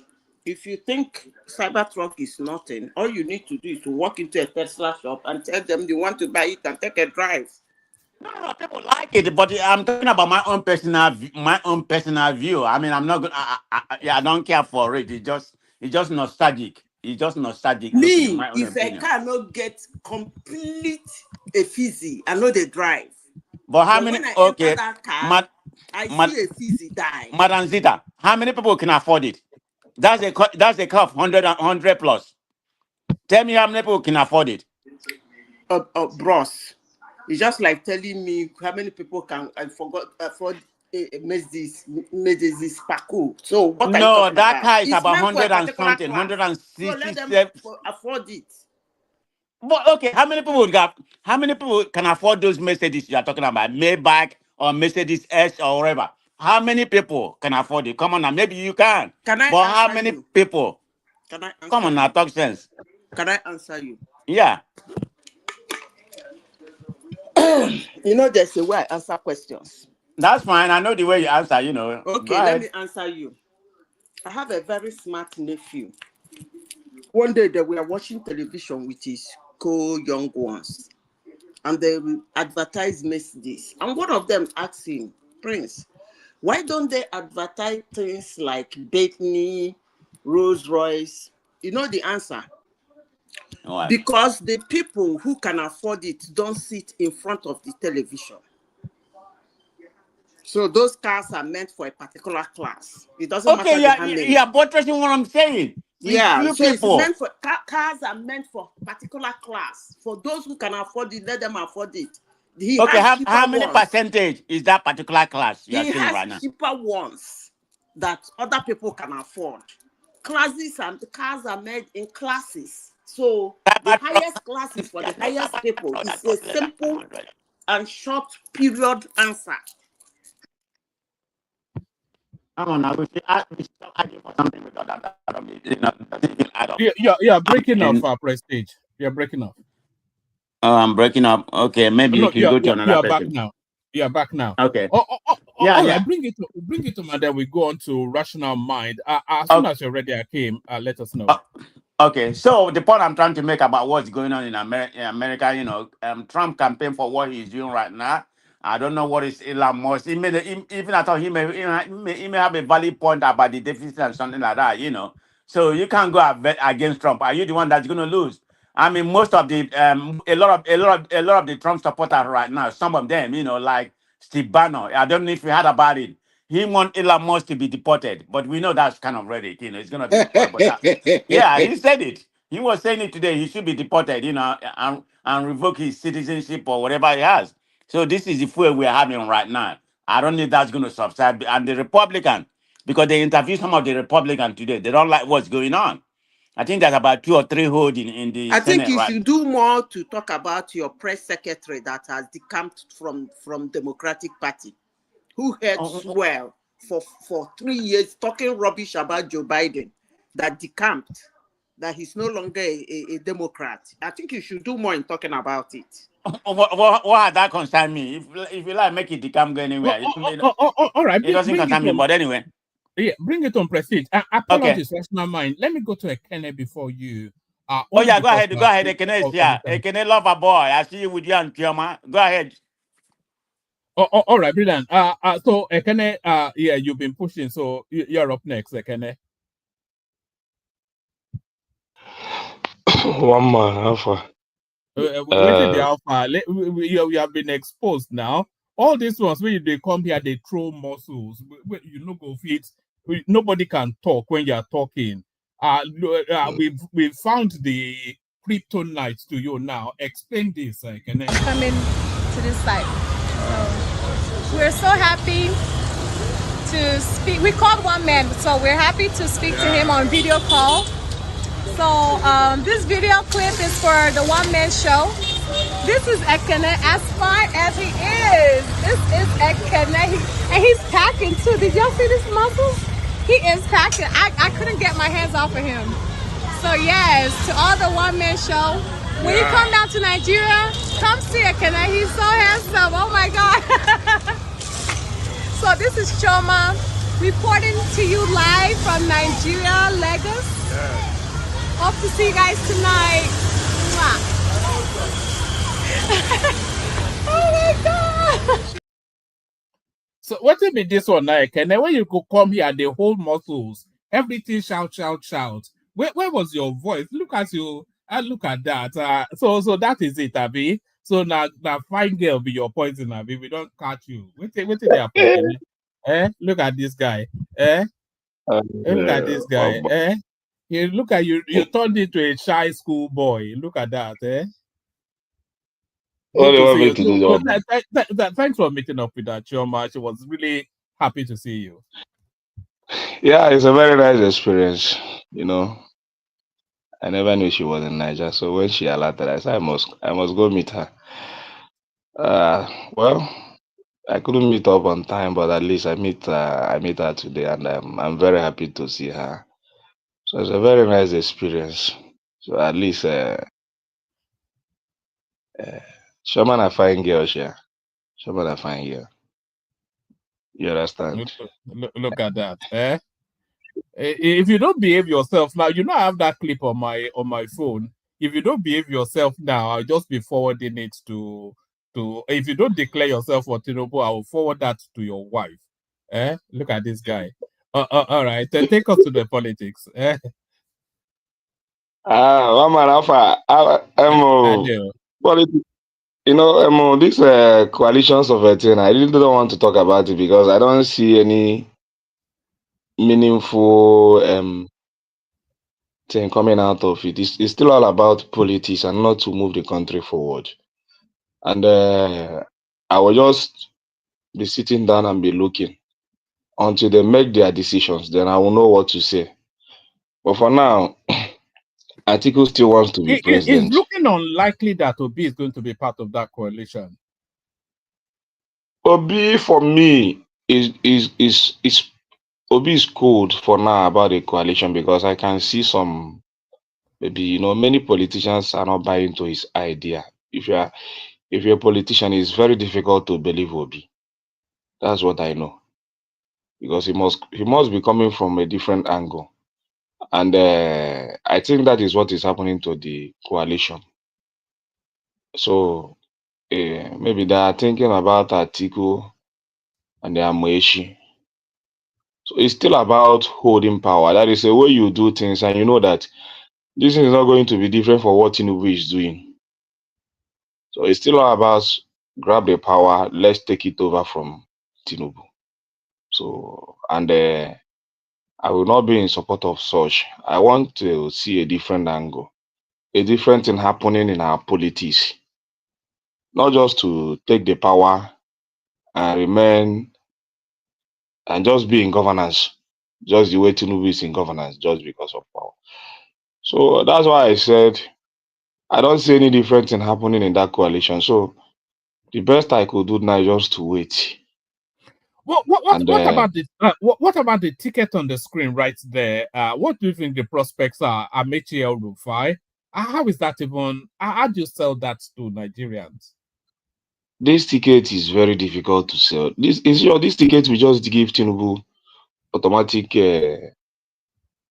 winning in 2027 because all this even Rufai might be popular among some Muslims in the north, but not all the northerners. And I don't see him getting a very good number of votes from the north. Is Rufai popular than Kwankwaso?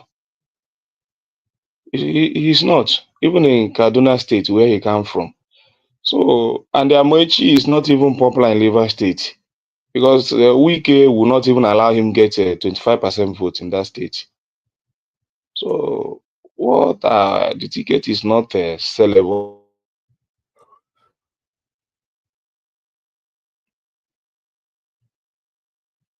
Are you there? Yeah, go on.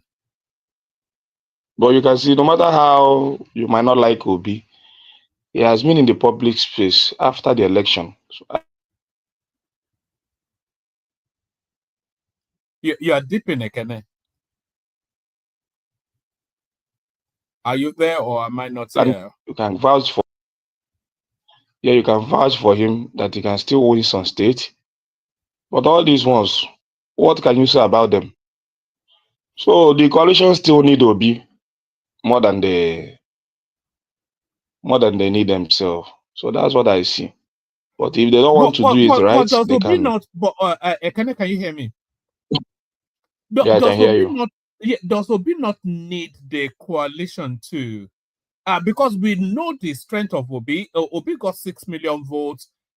Nobody anticipates that he will get that or more than that, unless of course it forms an alliance. So as much as the coalition cannot work without Obi, and Obi cannot work without allying with somebody with a big name. Yeah. Obi cannot work without allying with somebody with a big. But I don't support that Rufai, just like Prestige said. Rufai will not sell Obi ticket. Just mark it. Rufai will only dent that ticket. So, but and it will be easy for APC to run against it, just because of his antecedent when he was the governor of that state. So, and the middle belt region will not buy that ticket. So, Rufai Obi ticket will not sell to me. So they should have agreement that is to the best interest of the Nigerian people. If they really want a ticket to sell, it's just for them to support a particular candidate that has maybe that a lot of Nigerians have in mind to govern them. It's just what they should do. But if they don't have, if it's all about politics, even if Rufai Amaechi or Atiku Amaechi, there is no way people are going to fight for that ticket because they don't even have the money more than the government. But when you have a ticket that have the interest of the people might decide to fight for themselves, even at the polling unit. That's how I think it will work. So, but for me, let's keep that coalition for now and talk about the ongoings in the country. You know, one man, I sent you a lot of clips. I wanted to talk about it a few days ago, but I don't have the strength to come here. You know, the reason is that when I was talking about the achievement of Tinubu, you people were trying to say that I don't know what I'm saying. Tinubu paid 3 point something billion loan. But I told you guys, I don't believe he paid any loan to me. At the end of the day, what happened? Before I could finish it, he have already signed 21 point something billion to borrow. So I think this government is predictable. Are you hearing me? One man. No, we're all hearing you, but the Minister of Finance has come out to debunk that. So I'm not quite sure why you're still going on about it. But the Minister of Finance. No. I didn't see the Minister of Finance didn't debunk it. He already said that the money they are borrowing will not bring Nigeria into more debt. As in, he's not saying that they are not borrowing the money. I read his comment. He was only trying to maybe the fear that the money is too much. So he was trying to put it that this money will not plunge Nigeria into much debt. So, but that's by the way. But I just want you to know that the government is very predictable. How can you pay off 3 point something and go for 21 point something? More than how many times more than what you just said you paid off?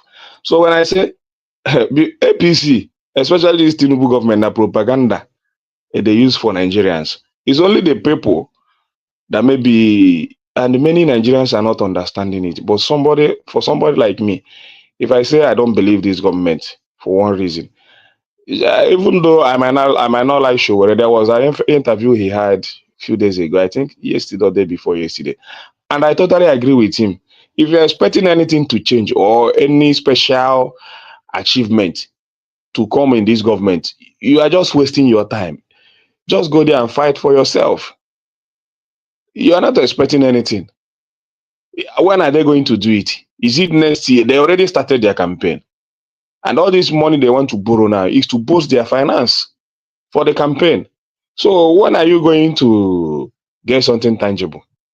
When are you going to get the electricity? When are you going to get the road? When they commissioned that 30 kilometers, I was the first person that in my mind I said, this kilometer might not even be up to 30. At the end of the day, I saw an investigator that went there and they check it, and it's not even up to 30 kilometers. So, to say that you want to build several and something kilometers of road, and after 2 years you went there to commission 30 kilometers, it's a very derogatory to the Nigerian people. What are they taking Nigerians for? Just imagine the country where you are. A government came out and said, we'll do several and something kilometers of road, and went ahead to go and commission 30 kilometers. Will the citizen not stone them? It's just that they're taking Nigeria for a ride. If not, in which country does that happen? It's an uncompleted project. The project has not even started, not up to 4% of it. So the project has not even started. So what are they trying to prove?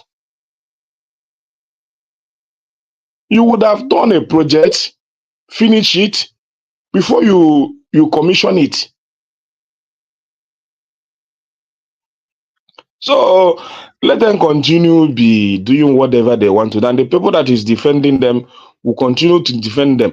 But for us that lives in Nigeria, we know they come out and we will fight even in the next election. We know what is going on. I've already mastered their game and I know what they are doing. They are trying to buy validation from every corner, which they are not getting. The economy has not boosted.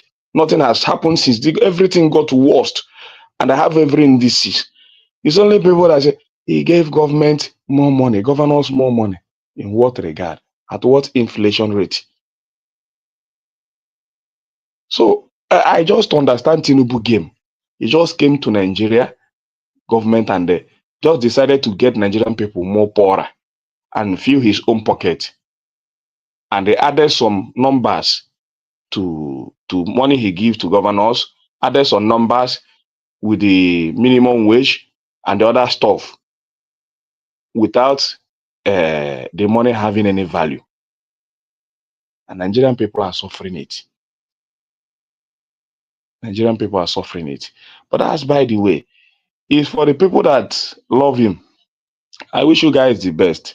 If he thinks he's doing well, I think the first thing he should do is to put up an electoral reform for 2027.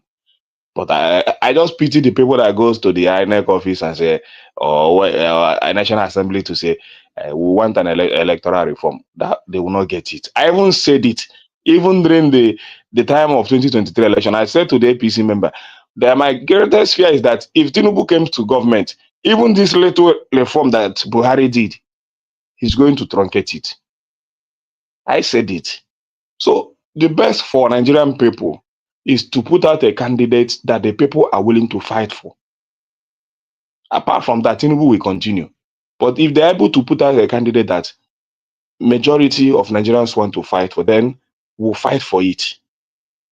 We do all our best because we know the strategy they use in the last election. So we're going to put out all our muscles. We're going to put out all our fight to know if we're going to grab it from them. But not to grab power and give to Amaechi or Rufai or Atiku. At least Atiku, I still have a little bit of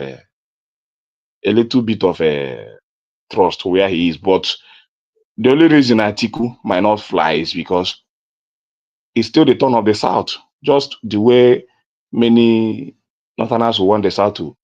And then any candidate that is coming from the South, also we also have it in mind. He's going there for just 4 years.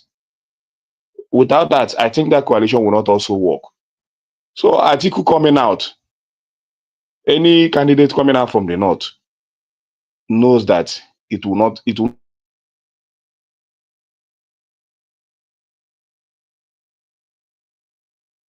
sell. Atiku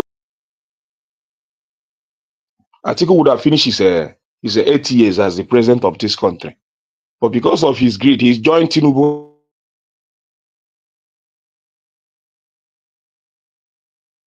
and Buhari them. I remove Goodluck out of that article. Whenever he's talking about coalition or whatever, I still remember what he did to Goodluck Jonathan, because I still remember that this man would have served as the president of this country and left. But he decided Your because of system is greediness. keeping quite heavily. I'm not sure. It keeps going in and out. But carry on. So Atiku Naim shoot himself. Atiku shoot himself. Atiku would have governed this country if he had supported Goodluck Jonathan then. But that's by the way. So one man for me, Tinubu government should reduce this propaganda. It's too much on the people. Let them give the real governance. And I think I've been a little bit vindicated because I've told you people, I never believed that man paid 3-something billion. Immediately I finished it here, the next day, they went for 21 billion. And let's see how it goes. Oh, man, thank you. I don't have much to say. Sorry, what is your understanding of that 21 billion? Do you want me to go and bring the clips that explains it? But do you have any concept of what did they borrow 21 billion? Is that what you think they did, or you don't understand what's going on? Or well, I don't really actually want to understand much on it.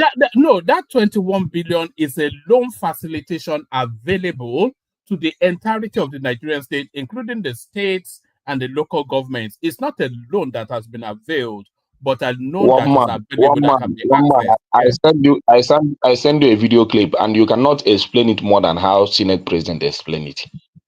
You can play it here now. He gave details on how they are going to take the loan and what they are for, the Naira terms and the Euro terms and all that. So what are you trying to explain to me? Are you the Senate President? And he said that the President wants them to approve it, which they will. So what, I don't even know what, is it Babatunde somebody want to come and claim here that he knows more than the Senate President? So I cannot believe what Babatunde is typing or whatever you are telling me here, more than what I saw and watched on a video clip. Which means that the Senate President is supporting the loan and wants the loan to be taken, and he's giving the details. You want to borrow all the Nigerian money at once and use it for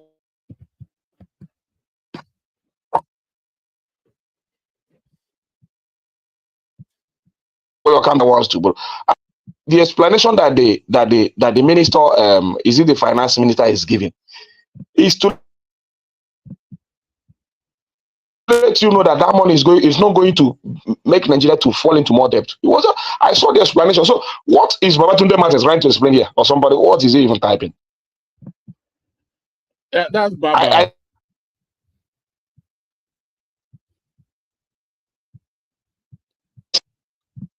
I also said I wanted to talk about. Babatunde Martins is Baba. Okay, now Baba. Yeah, Baba be that. Yes. Be that. Yeah. I know, say now the kind of people go to support.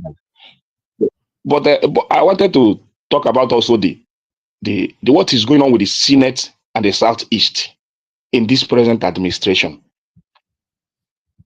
I send you a clip of that, but I don't have time for that now because I don't want to go tribal now. So let me just leave them the way they are still treating the Southeasterners, even in their budgeting and whatever they are doing there. But I think I have a senator there that stood up to spoke for the Southeasterners. Now the Southwest is having the line. Is it that clip that they are saying they are not getting anything? Is it that one that was saying it wasn't? Yes, guys, man. So, but for me, let me just leave it there, one man, and be waiting for people that will explain that I don't know how the government works. Now him know. So when I listen to the Senate President and I give explanation according to what the Senate President is saying, you are telling me I don't know how the government is working. Now you know how the government. Now you be their spokesperson, and you know their explanation. Come and explain to us. You are telling me to learn. What have you learned? You also. Did you listen to the Senate President giving an explanation? Could they use propaganda? They govern Nigeria, and you are saying you are governor. You pay to. You played there? Can you hear me? Can you Yes, hear me? I I beg, can borrow hear me you. 2 seconds. Sorry, please borrow me 2 seconds. About that loan, I don't know why we're talking about it back and front. Like you likely said, and other people are saying, people are trying to play politics with it. They have not borrowed the money yet. They're still going to borrow that money within 2 years. Within 2 years, they'll borrow that money, and they might not borrow up to that amount. But this is what they are budgeting, things they're going to do, infrastructure, blah blah blah blah blah, from a local sector to national sector. As both the government, local government, and everybody that needs money, they are borrowing money for all the sectors. But my question is, why borrowing so much money if it's not towards the development of the country? What will create job for the country? Borrowing such money is very good, I mean, but it's a big risk too. The kind of Nigeria we live, we know that there's still whatever in their hand. They will loot it, squander it, and it will be our children that will come and pay for it. And people will still come out and defend them. Yes, it's good though if you are borrowing that money. If you are telling me you want to borrow that money, you want to build a train from Nigeria to the Republic or to Ghana, I will understand. That is economic viable. We know the return. Probably 5 years or 10 years, there will be a huge return. Or you are borrowing that money, you want to build, let's say you want to buy, the government want to embark on building 3 standard refineries. Well, of course, we understand, like, okay, that refinery within 3 or 10 years can pay back that loan. Worst come to the worst, the people that borrow that money can take the refinery as collateral if they fail to meet up for their payment. But people coming up to start talking both ways is understand they are right, but we have to criticize the loan very well due to our nature of bad governance, looting. Such money is supposed to be criticized, scrutinized, and should not just condemn it totally and do not just praise it in totally. That I should have been following it keenly, but I know that 20 billion they're going to borrow, misappropriation will go up to like 10 to 15 billion. We can only see 5 billion. Don't you see what's budgeted for street light? Don't you see it? You know, so is the idea is good, the initiative is good, but it's the execution that was implementation. That's what I fear. Bringing all this kind of good theory based economic plan is very good. I have no problem against it. Actually, uh, Dubai, I think China budgeted 50 billion to to move themselves out of poverty line in the 80s, and today they are benefiting it. Dubai budgeted 20 billion to build All right. themselves. What please? Let Ekene bring it home so we can move it out. The people have been All waiting right, for thanks. a good while. All right, thanks. Sorry for taking time. One man, can I give me a minute? Can I let me buttress about what he said? Let me give you this figure to be more careful about what you and what piece is saying. Like, it's not about borrowing, like Nigeria is not even in the top 10 in terms of borrowing in Nigeria. It's what you use with it, how productive what you borrow. Okay, you're talking about the street light. The street light was budgeted for 393.29 billion. And do you know what? One street light supposed to cost 266.5 million. That's how much they budget for one light. Do you know how much it costs for one light in Nigerian space? It's supposed to cost. It's supposed to cost only 8 million. So out of 266 million budgeted, The highest and the quality light you can get in Alaba is not more than 75,000 naira. Yeah, but according to the figure that we did, it's one street light is not supposed to cost more than 8 million, but they budgeted 266 million for one light. People go and Google it and find out what I'm talking about. This is the problem: waste of money. Where you getting that from, Prestige? I got it from a reputable place. Go and use that there are people are criticizing it everywhere now. Go and use the chat GDP and find out where you got it from GDP, Premier Times. Chat GDP. Yes, I have the premium. Is that I have an the, upgrade? well, I don't have the free. I don't have the free one. I have the premium, the one that I pay for. I have the plus. So we give You you have the exactly. premium charge GBT. I don't have the free one. Go to Twitter space. Go to Twitter space. The news is everywhere No. What there. I'm saying, if you use that card to take Twitter your space. fat, then it's going to give you the right where it's coming from. This is the man, one man I quote. Let me repeat. They budgeted 393.29 billion. And one of the street light, one of the street, a whopping 266.5 million per light. And I'm quoting it, I repeat, I'm saying it. And the actual figure, we went through the budget here now. We didn't see that as a I don't know line what he item. went to, the one life You were supposed to here cost. now when we were looking at the budget. I'm not here. One life supposed to cost not more than 8 million. That's the actual cost of one, Is that according to Radio Biafra? It's not about Radio Biafra. It's a fact.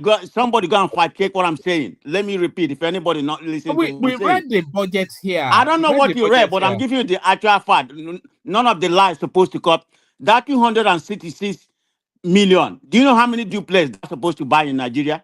3 to 4 duplex in Nigeria. And that's how much you budgeted for one street light. That's supposed to cost 8 million. I don't know. So you guys make up storylines and then I'm not making up storyline. Well, if I'm making up storyline, go and fight. It was not in the budget. So where are you getting it from? This is how much that was budgeted for the light. It was not for the street in the light. budget.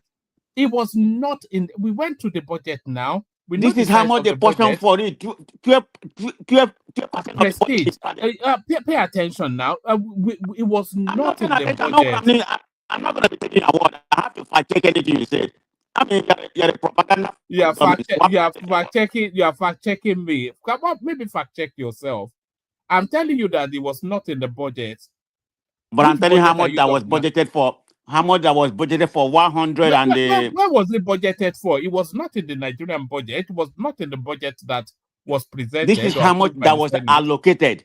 They want to repair about 1,477 street light in Nigeria. That's how much they want to repair. And all of this, they budgeted. All right, I'm giving you the fact. Don't doubt me. What do you mean? You're not giving me anything now. You're giving me words. Present your source. I'm giving you my source. What source? I said it's in the Is in what? I said go and use the fat place, the rare fat place to check what I'm talking about. Not just arguing with me for nonsense. You don't, because you don't believe what I'm saying. I'm giving you the fact. I think we've had our first Naira super chat. Look at that. Well, I didn't even know you could super chat in Naira, but that's a Kene. Kene, that one was for you. It was nice meeting you, Kene. You're a good man. Thank you. Who paid for lunch? Did you even buy a meal, Kene? Don't tell me you didn't buy a meal. I hope you did. But Choma supposed to buy the meat. Choma is from diaspora, Choma supposed to buy meal. What do you mean from diaspora? When did the Kene stop being a gentleman? Kene is old school now, and he's a billionaire as well. So okay, but it does whatever. It's a very good experience. I mean, how much is $5, $10 to spend in Nigeria for food? Yes. What meal would $5? How much is that in Naira? Times it by 160. I mean 1600. It's 1,000 to $1, is it? So that's about $5,000. That won't buy you a meal now. $5 won't buy you a meal in Nigeria. What are you talking about? Is that not 5,000 Naira? How much is that? What are you saying? It's less than 10K now. $5. $5 won't buy you a meal in Nigeria, Kenny. How come $5 don't buy you a meal in Nigeria? Exactly. Did you see the place that Kenny and Chioma went to? $5 will not even get you into the door. Do you even know where they went? Are you saying a plate of food? And they showed me now. They videoed me live. What is the restaurant name? Are you saying a plate of food? It looked expensive. Where they went to, you won't get in for $5. Never mind you could never mind take am. One man, you are right. If you are going to restaurants in Lagos, you cannot get a meal of 5,000 naira. Soup is from 10, 15 like that. Except you are going to a very local joint, you order your food how you want it. Give me this, give me this, give me a body. You can get a plate of food for 4,000, 5,000. But if you are saying that if is there places or many places, even in our golf stack, a plate of food is 12,000 naira. Even in Agor, first stack, many But places. we are saying the same thing. If Agor is selling plate of food for 12,000, what do you think they will sell in? Video guy that is showing us dishes in Nigeria here, and he's going around restaurants in Nigeria from Bole to this thing. We've been watching him here, and it's not that price you people are calling. It's Mazita, that guy is going to the lowest of the lowest.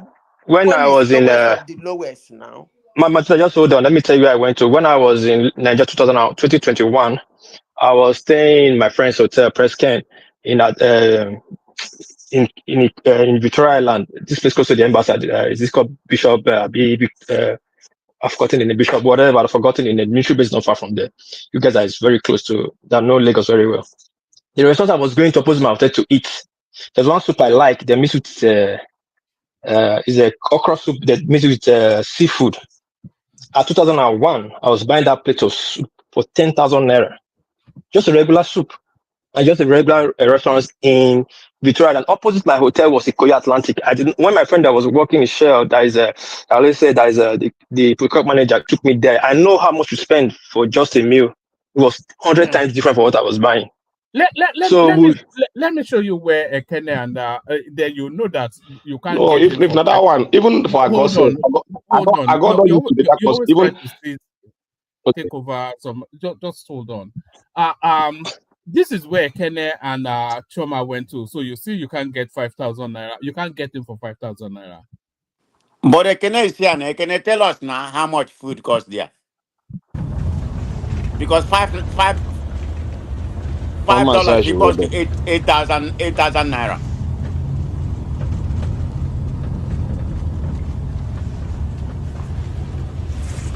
This is Banana Island. This is the president's house. The president? Tinubu's house? Yeah. Okay. This is Tinubu's house. We just passed it. That was where all those Amikas are parked. Okay. This is Ikoyi. Ikoyi? Lekki is in the side. Okay. One man, this is Ikoyi.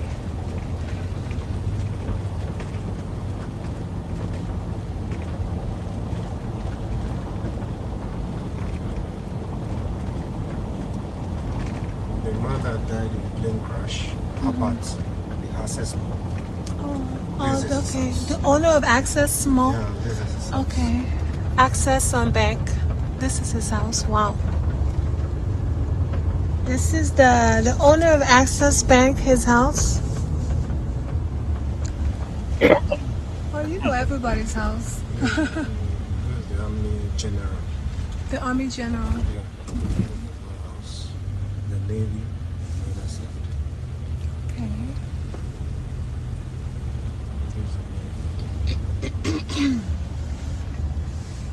This is Ikoyi proper. Where's the private jet? Okay, they're private on boat. Okay.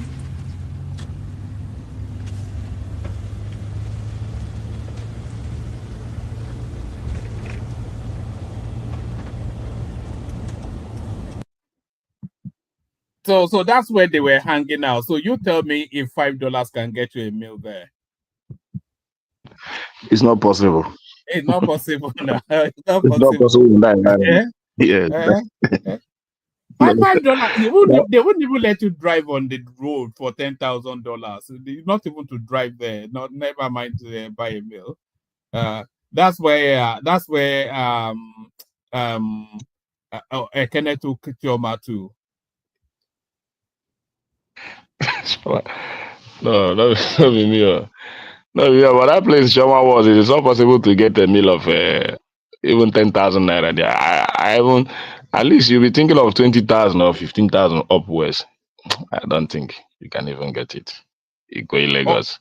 I go self, you can I go in a good place to get a meal in Ago in a good place is 12,000, 13,000. A good meal. Not only for this Ojo, you're gonna talk about 3-5 a plate, 4,000 a plate, 5,000 a plate for this Ojo. So immediately you cross that first stack, all those area. Hold your money. Unless you want to go outside, go eat mama put. Uh-huh. all right, brilliant. Ekene, let's move it around a bit. Take it in Rational Mind's direction. I'm not sure if it's still there. He usually would have interjected by now. Rational Mind, you there? I am here, woman. All right, brilliant. Why have you been so quiet? Yeah, you the chief interjector normally. Yeah, but then I was busy doing something here, so I just need that focus. I need to be attentive to what I'm doing here. So anyway, yeah, we can go on. We can talk. I think I can spare something. All right, brilliant. So while going, we're talking about the coalition that seems to be falling apart. The latest champions they are presenting now a ticket, Amaechi El Rufai. So that then tells you Tinubu continues. And what we're seeming to discover is that Peter Obi cannot handle big personalities. So because he's getting cold feet now, and it looks as though he's pulling back from that coalition. And we saw that with the PDP as well. He couldn't handle the big personalities there, so he bailed out. And he can't seem to handle the big personalities here, so he's bailing out as well. So Amaechi El Rufai ticket, what does that even sound like, Rational Mind? Yeah, so I've seen in recent weeks now, I've seen Amaechi, the way he has been coming to the limelight again, and speaking about speaking away and acting like as if he has some kind of a big ambition. But let's keep in mind that this guy is the same guy who could not even garner up to 500 delegates during the APC primaries. You would think that as a super minister, he controls a lot of funds from that Buhari's government. Then you think maybe you'll be able to play the politics against Tinubu, and being able to even garner up to like half of, if not more than half of what Tinubu garnered. But look at what Tinubu had. Tinubu had over almost three times the delegates that he had during the primaries. And that tells you what you need to know, that this guy has no political clout, or he's a featherweight. Even in his own state, the incumbent then, Wike, who was his own boy, defeated him. He played politics of frustration there, whereby even APC could not even have a candidate. I think the same guy we thought maybe being somebody who said, like he talks, being Speaker of the House twice, been a governor, and he was a governor of chairman of he was chairman of Governors Forum during the time he was a governor, and he stood his ground against what's his name, Jonathan then. So you would think maybe this guy has that political sagacity, as they will say, to be able to confront that offer, even knowing this rapport with Buhari then when Buhari was there. It's one of those few southerners that, at least from what we see from the public, it looks like he gets Buhari ears than any other southern politician at the time when Buhari was there. You would think maybe he was the favorite of the cabals, as they talk about there. But come to see that during the primaries, he could not even gather even half of the what Tinubu had. So that tells you that guy is just. But what I'm reading here is that I'm just reading that these are just spoilers. They want to. I believe APC Tinubu has some agents out there. I don't. Before you go into that space, whose vote do you think this ticket will dilute? Who are they going to take votes from if they present as a ticket Amaechi El Rufai? Yeah, whose vote will they dilute? So they would dilute the northern votes on one side, and then they would dilute the southern votes, especially the south and south, maybe southeast a little bit. maybe not even southeast, but let's give the whole of southeast to Obi if Obi runs, and then he would gather out of the south, maybe a little bit, and maybe Tinubu will have the remaining half. It's very hard to. Wait a minute, rational mind. They will share it 3 ways. Rational mind. Because yeah. I think do you expect? Sorry, Prestige. I think this ticket will take more from. It will take heavily from Obi and a bit from Atiku. It will take a little bit from Tinubu, but not. It would dilute more Obi, Atiku than Tinubu. That's what I'm trying to. That's what I'm getting at because Obi won some South states. He won Cross River. He won Delta. I think Bayelsa too went to him, if I'm not mistaken. Yeah, so some of those few states in South, they went to him. Edo, he won Edo, so he might not be able to win it this time around if these people, the door of Rufai and this guy should contest. So that's why I'm thinking that they are just moles that are sent out. So now I've said it before that Rufai and this guy, they're just acting as some spoilers. They just want to ruin the whole thing for whatever coalition or whatever, so that Tinubu will have his way 2027. So, but then for you to even understand the whole politics, former Ekiti State Governor, what was that guy's name? Fayoshe. No, not Fayoshe. Fayemi. Yeah. They all far. You know, far on the bobo. So I want to boy. Anyways, I'm just kidding. Yeah, so my point is just that he said something. You would think that this guy, because he's acting like he wants to join the coalition. But in all of his criticism, I'm not even asking him criticize Tinubu. He's this kind of a guy, he's kind of so sleek in his way of talking. You know, you like to talk this APC, that's what they do. And I like to call them that name because those people, they think maybe Nigerians are just, maybe not some Nigerians, maybe majority of Nigerians are fools. Or maybe not the majority of Nigerians, maybe Nigerians have voted for them are fools. I mean, no disrespect to those people who voted for the APC, but it's just the way these people, they will come and talk grammar and use grammar, and then they just, all this crap he's been talking, you can't even pinpoint where this guy stands. Is he still in APC? Is he still, even this so-called Amaechi, is he still a card-carrying member of APC? At least we know of Rufai has already said he's no longer doing APC anymore. But even though we know we did that publicly, but we know maybe probably it's a mole sent out there to go and spoil the whole thing, ruin the whole thing for Bian and maybe Atiku. So I see if those people get their way. I mean, this is them. Amaechi, they said they were trying to register a political party, you know, and they will not allow them to register a political party, whether it's true or not. But I think there is substance to that because they said not even them alone. I think there are other groups that are heard in Nigeria that are trying to also register. You know, that's what they do every time when it's an election period like this. Everybody wants to register a political party just to use it for their own political gains, just to go and lobby and ask Tinubu for some things. So, and then they will also act as spoilers for the rest. But you see, for me, woman, I'm still trying to read the whole politics just to see what's going on, how it's going to pan out. It is seeming that that's what APC does better. I mean, they do best, or best, okay, think better. They know how to, you know, that cast my mind back to what happened in 2019 when Showore came out. You know, we saw the likes of this guy, motivational speaker, and this my guy from my state, I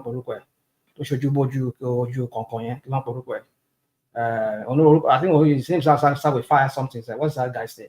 Now, what's in the presidency? What's that guy's name that usually like to talk economics like Benny Boy? He was the one who is it talk with Fashua? Fashua, yeah.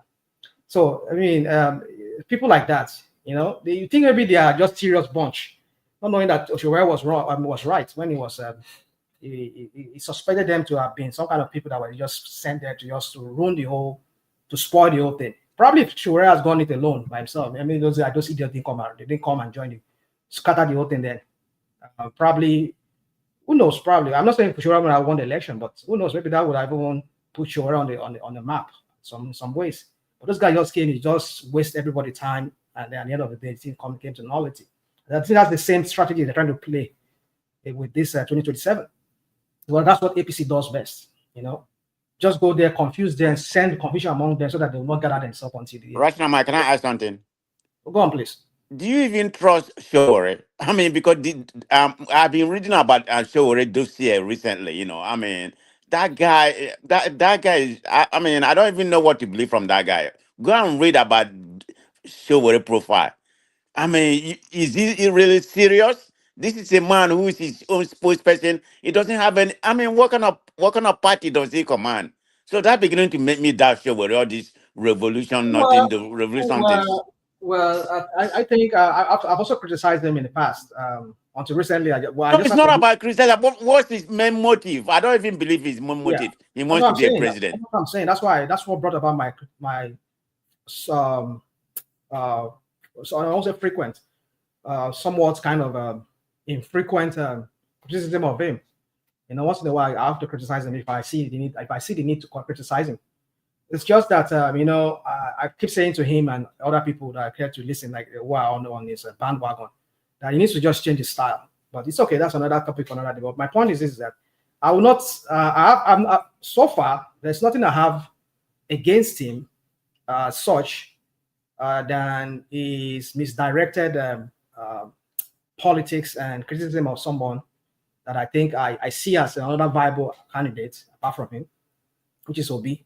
But then my only thing is that is getting funding from MacArthur Foundation or whatever foundation he got it from. I mean, I don't know until you can prove that to me that he's being funded to act as a double agent. I mean, as an agent for them in bringing that country to. But I see this as a very patriotic Nigeria.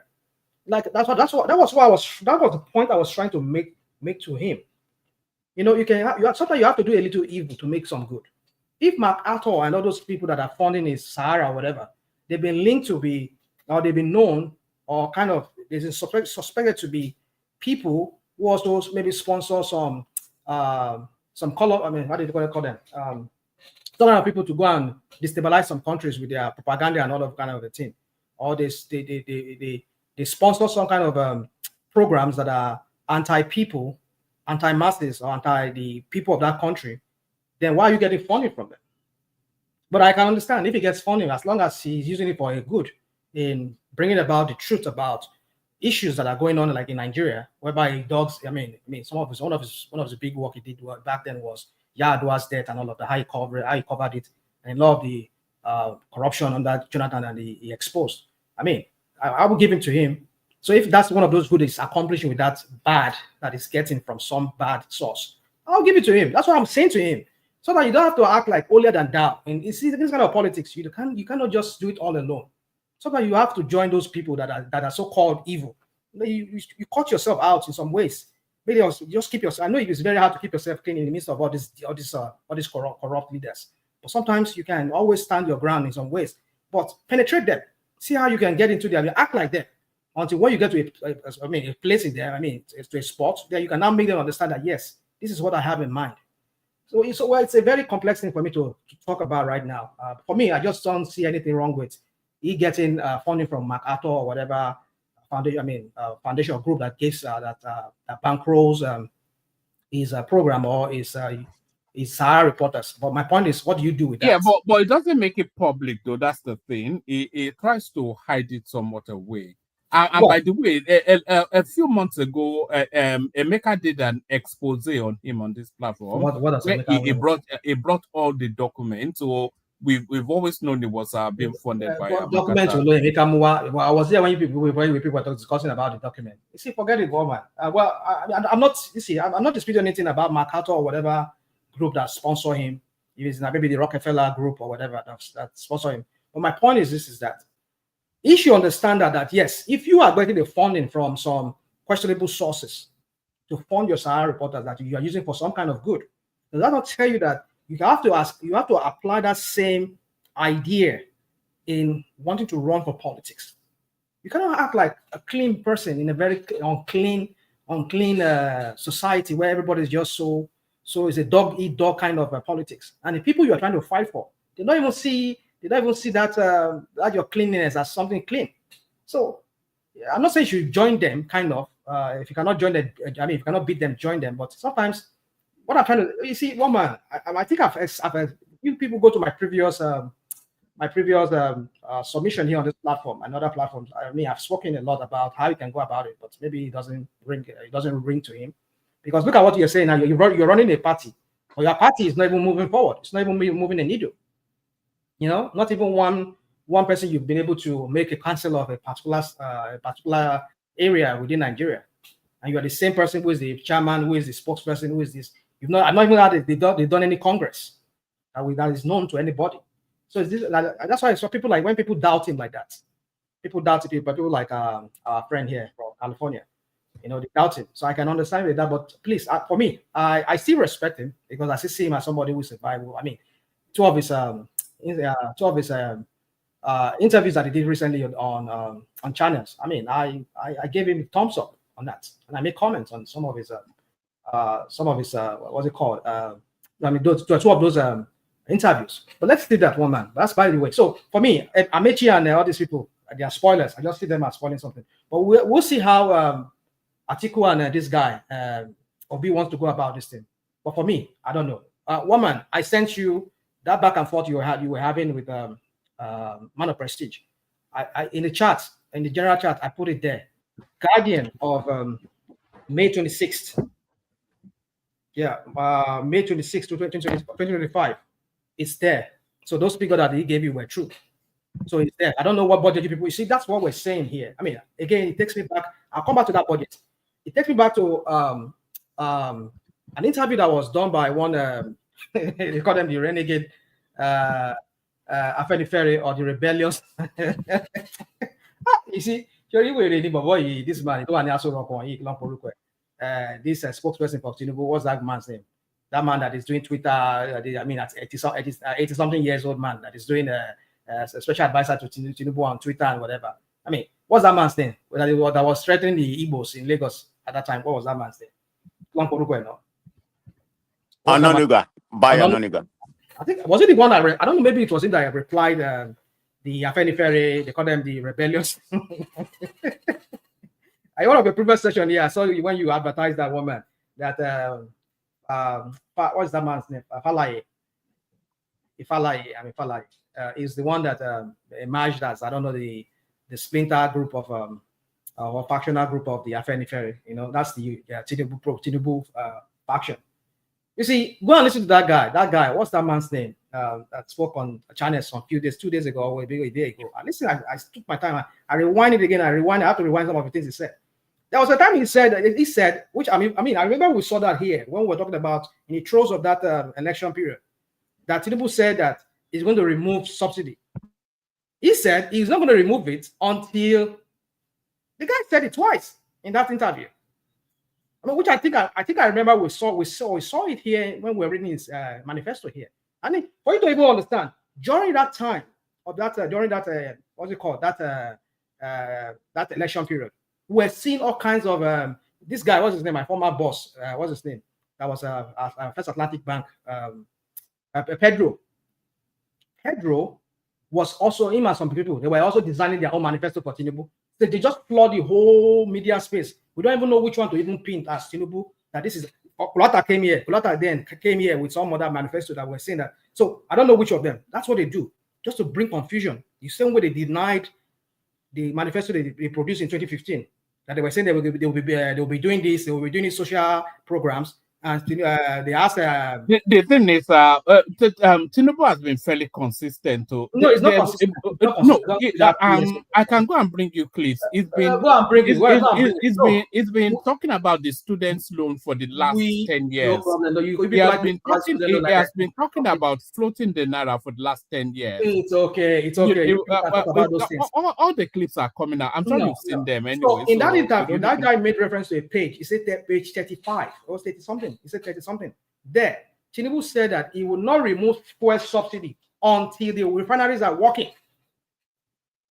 I don't expect him to be lying, because that guy came there with many facts. Are the refineries not working? Oh, yeah, they're working. So we have about 7 refineries. Hold on. When he removed it, was the refinery working? You see, they were working. You people like to do this. What about? You don't focus on the main thing. And by the way, Tinubu didn't remove it. Buhari did. So Yeah, I'm but, sure you then know he that. came in. He can do a supplemental budget for the Prado that they bought for other house members. The beast that they bought for his one wife and for himself. Abi, he could do supplementary budget to get money to go and be renovating Aso Rock. But the people are left to smoke. I mean, to be eating air, to feed themselves with air. Abi, come on, woman, don't do this. This thing. It's okay. I know where you stand on that. No problem. Let's just do that. But my point is this: is that when we come here, when people like me come here and insult them and curse at them the way I curse at them, it's not because I take pride in doing that. It's just because our people are in a dark situation, in a dark strait. But be it as it may, people come here, they downplay it, make it trivialize it, make it like it's not as bad after all as we talk about it. No, it is. It is. Just Nigerians are just kind of people, like I remember some years, even under Jonathan. I remember one what's it called? Survey that they did. They said Nigerians are the most happiest people. And during that time, we're hearing bomb blasts flying here and there, and we're hearing of kidnappings. Nigerians are on the edge. We're hearing of Lagos State. The Boko Haram has come in there, and they were saying Nigerians still are the most. I was in Lagos at that time for some period, because I had to take some kind of. I have to stay away for some time from here for that period. I was in Lagos, 2014, 2015. They said Nigerians are the most happiest people. Well, you wonder why this is how Nigerians are. Like Fela said, they are these kind of people that are suffering and smiling kind of people. That's why we come here, we make it look like, okay, well, you're showing a picture of our friend, our sister here, driving through this street of Ikoyi. Is that all there is? Go and see other places of Nigeria. So let me not go too far, because when we start talking now, they will say, what about this, what about that one? But my point is this, woman, is that these people, they've mastered the art of propaganda, of confusing people, So for me, I know, what was that thing I was even talking about? So talking about this budget, yeah. We did not manufacture it, because at some point you were kind of insinuating that maybe it's another Radio Biafran thing. No. We don't come here and say things we don't know. I heard even like Ekene was saying, I mean, for some few minutes, because I can't stand that guy, that idiotic guy in Senate there, the president senator, Senate president, Akpabio. I was hearing Akpabio when Akpabio was reading, because it was just my mama, he was just training my stomach when I was just hearing that. Because that guy, I can't stand him. It looks so. I get irritated when I hear his voice, or I even see the sight of him even irritates me. My point is, maybe you don't know. Well, my point is that he was reading it. We saw it there. He was reading some of those budget breakdown of some of the things they said. And then you were here saying, the one you people read here some few days ago was not. Why would we be surprised? Why would we be surprised? Because this is what the APC does. They will throw all kinds of stuff out there just to confuse the people. I was giving an example of Tinubu when he was running for president during the election period. They threw all kinds of manifesto there. This is what I want to give the president. Lata came here with his own. He showed us the one that Tinubu. When I compare that with other ones that maybe Fashola and other people they brought about, or this other group for Tinubu, this group of non-Tinubu, they bring all kinds of manifesto. We don't even know. That was why, and like I said, I don't like to repeat myself, but I'll repeat myself this time around. That was why Buhari was asked question. You said this in your manifesto. He said, what manifesto? He was denying it. Buhari Bubu denied it. Said he doesn't know anything about manifesto. This was the manifesto people drew in 2024 and 2015, 2014 and 2015 that you people wrote into power, and now you are denying it. That's what they do. That's what the Oloyibuku APC they do. They will do something, they will just deny it, and then they will bring another thing just to confuse the people. Now you're seeing what a Guardian said here. They have given rational my microphone today, not today. Yeah, not today. So my point is this. My point I'm trying to say is this: is that we'll see. I mean, we've seen what is going on with Tinubu and Sanwo-Olu now. We're saying,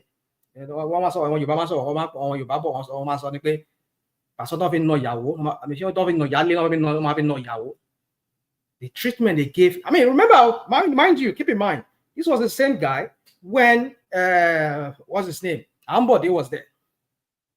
It was like, yeah, we will remove Ambode. Ambode must go. That kind of a thing. One shot there. I mean, they were traitors to Ambode. This was the same guy that was serving. I think Sanwo-Olu was also serving Ambode's government.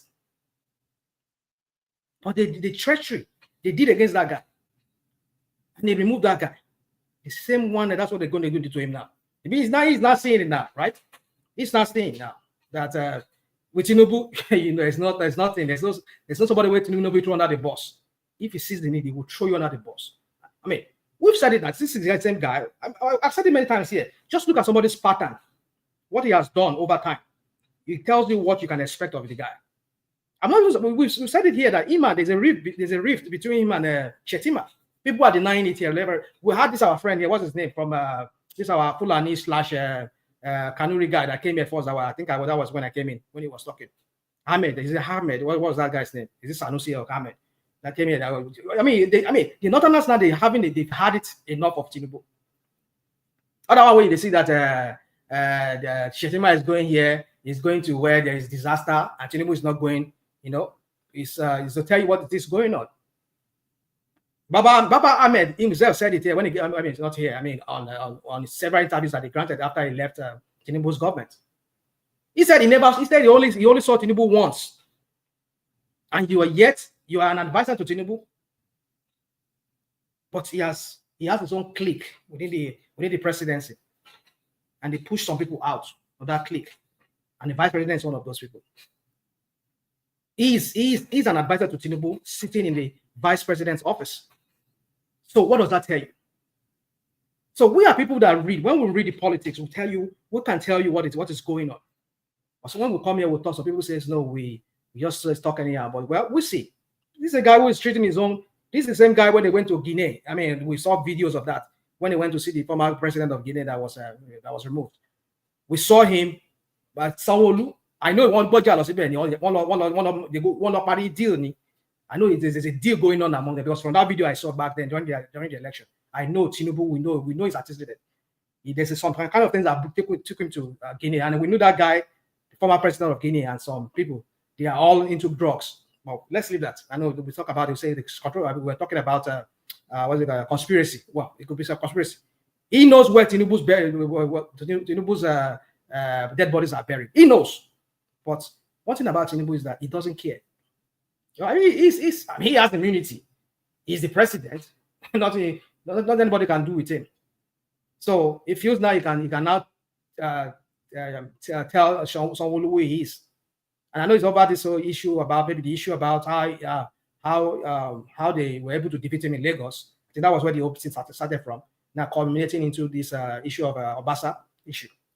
That they did without, maybe they didn't inform him, maybe he wasn't aware of it when they removed Obasa, which I doubt maybe he doesn't know about it. But I don't know. But my point is this woman is that you see, all this thing that Tinubu is doing is it's building up to culminate into his downfall. Omate, I said it. I will stay here. Let me play you this clip, Rational Mind. I've known Mr. President now for almost 32, 33 years. He's somebody who likes to take bold step and bold move, and he's a visionary leader. These structural reforms which Mr. President did, really, you must give him credit. Even his own enemy will give him a credit, because removing total subsidy, making it an open market, for Nigerians to be buying at the market rates, and also doing the exchange rate on top of that. On top of that exchange rate, also doing the removal of subsidy to some of us in the high class in terms of electricity consumption, because 241% increase wasn't really a small thing. But all these have actually been absorbed by people without burning tires, without this, so it was actually accepted. And this has actually reduced the drain on government's resources. But on this one, really, I think Mr. President has actually done extremely very, very, very well. Because these were things that I thought they won't happen in our lifetime, but here we are. Right. So whose assessment of the Tinubu administration is greater, yours or the one we just heard now? Who do you think has a better understanding of what's going on? Woman, when Mele Kyari was there and his minions at the beginning of Tinubu's inglorious administration that we're seeing right now. We saw how the same guy you just played, we just heard his voice, how he came, he was lamenting on local TV station and international TV stations, TV networks. And he was criticizing Tinubu's policies and all the crap they were doing to him, all the politics around this, the refinery and all of that, buying petrol, being able to get crude oil and all of that. Suddenly now, because he has said something good about Tinubu, now he's somebody to be listened to. Come and spend me that bull crap. Thank you, Rational Mind. I was going to say the same thing. Nigerian politics. The richest black man in the world, the most successful. The most successful Nigerian. His opinion is less than yours. Yeah, right. I mean, when they call you to come and chop now, we saw Buala now. Buala was saying, say, give Tinubu 20. The idiot or mockery. Give Tinubu 20 years. You never do anything. That drug lord. I went to Chicago. I didn't know all that singing his praise today now. When they come here, come and chop, Joe, come sit down. Let them serve you food. What do you want? Okay, you want a 5 billion naira. But when Ronald Mockery went to Chicago, he was the first to declare that he went to Chicago State University. Okay. He went there, took a picture, went to that place. We're not talking about At least most people who were screwing that trash online, some of them were even... Wait a minute, Mother. What are you talking about? Reno was the highest critic of Tinubu. You see what happened in Charata. What are you talking about? You may talk about that particular one that he went there. Oh, come on now. You need to call a spade. Because you don't turn around right now. Tell me the spade and I will call it. No, okay. What are you trying to say, Zita? I'm not going to argue with. Go ahead, Rational Mind. Okay, so my point is this. Sorry, let me get closer. Rational Mind has been speaking for the past 1 hour. Come on, Zita. Everybody spoke here, kept quiet, and then don't tell me because I've been speaking. When they give you the floor, you spoke. I came here before you. Oh, you came here before me? Yes. Really? Yes. I think I was here before you because I was here before you. Really? Okay. So let me wrap up then. You see, my point is this. You see, one man is that I don't see anything good coming out from this guy. Tinubu has always been this propagandist, and that's what he does. He rules and he controls spaces with propaganda. There's not a substance to that guy. Look at what they did to that Lagos. See that Lagos Badagry Expressway that they've been doing for donkey years. That railway, that light railway, was supposed to extend to Badagry, but later they changed the whole thing. They were just playing politics around it. They were using it to campaign every year, from Fashola to Ambode, now to Sanwo-Olu, until finally it got done. But at least we know it got done, at least, even by their standard. They're not really, because that's what they light rail. Come to cities like where I live here, you see real light rail. Go to Vienna, go to anywhere, go to Frankfurt, go to Berlin. You see what they call rail network or light rail network. Not about that crap that they're doing there. But by the standard, you people will say they've done something. Well, let's give it to them. But my point is that they play politics with it. You commission only 20-something, is it 26 point something kilometers, and you are claiming you did 30 kilometers. And now after that, they carry all. According to the guy that went there, you don't go see any. They left the site. Nothing. No other thing is going on. You will imagine that after that 20-something they completed, you at least you see them still working on. There was absolutely nothing going on. They've pocketed the money, Abi, and they've abandoned it. We'll see, woman. We'll all be here. We know it's building no road to anywhere. It's building no road to anywhere. It's just for land grabbing and to start planning for some things we are hearing now, some island that is trying to get for himself. We'll see how that goes. Umahi described it as a highway to heaven. Yeah, of course, now highway to heaven, right? Thank you very much for using that word. So it tells you that because does it get heaven does not have a limit. It's like the universe. It's not confined by space and by time. It's timeless. It's spaceless. So that's what they call it, space.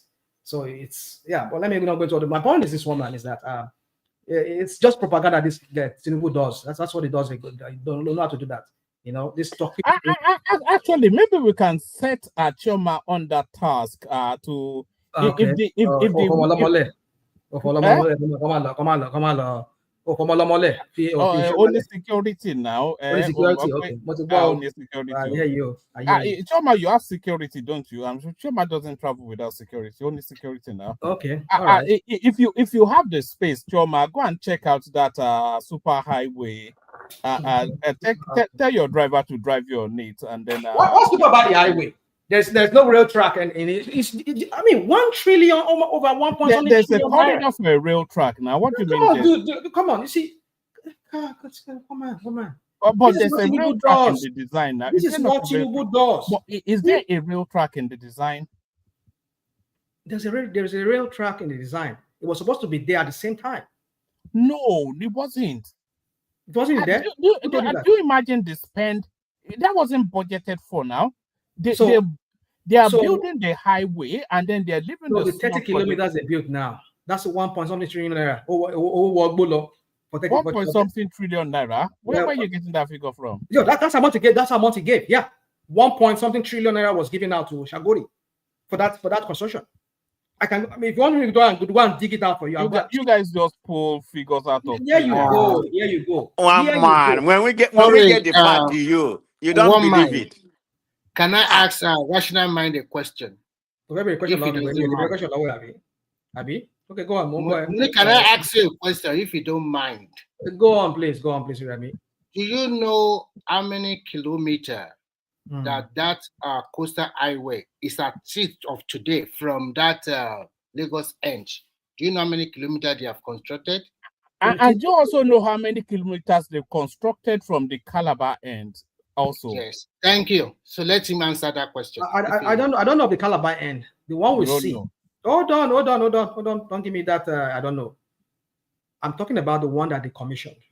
And when Shagori spoke at their crappy, let me not say that their stupid conference that they had. So you did not answer my question. I can tell long. No, don't interrupt me, please. You asked the question. Let me give you don't start talking. I don't finish. You're interrupting me in the middle of when you ask me a question. Come on, please. So my point is that Shagori was saying, he said, we completed about 30 kilometers. That's what he said. I heard it. If you can go and look for that video where he was talking at that same place where Tinubu was, where they were having that conference, they were celebrating the whole thing. He said it there. So that's what he said. So I will go by what they say. I'm not talking about what you people come here, all you people Alagbado. You'll be talking, giving us things that we can't even confirm.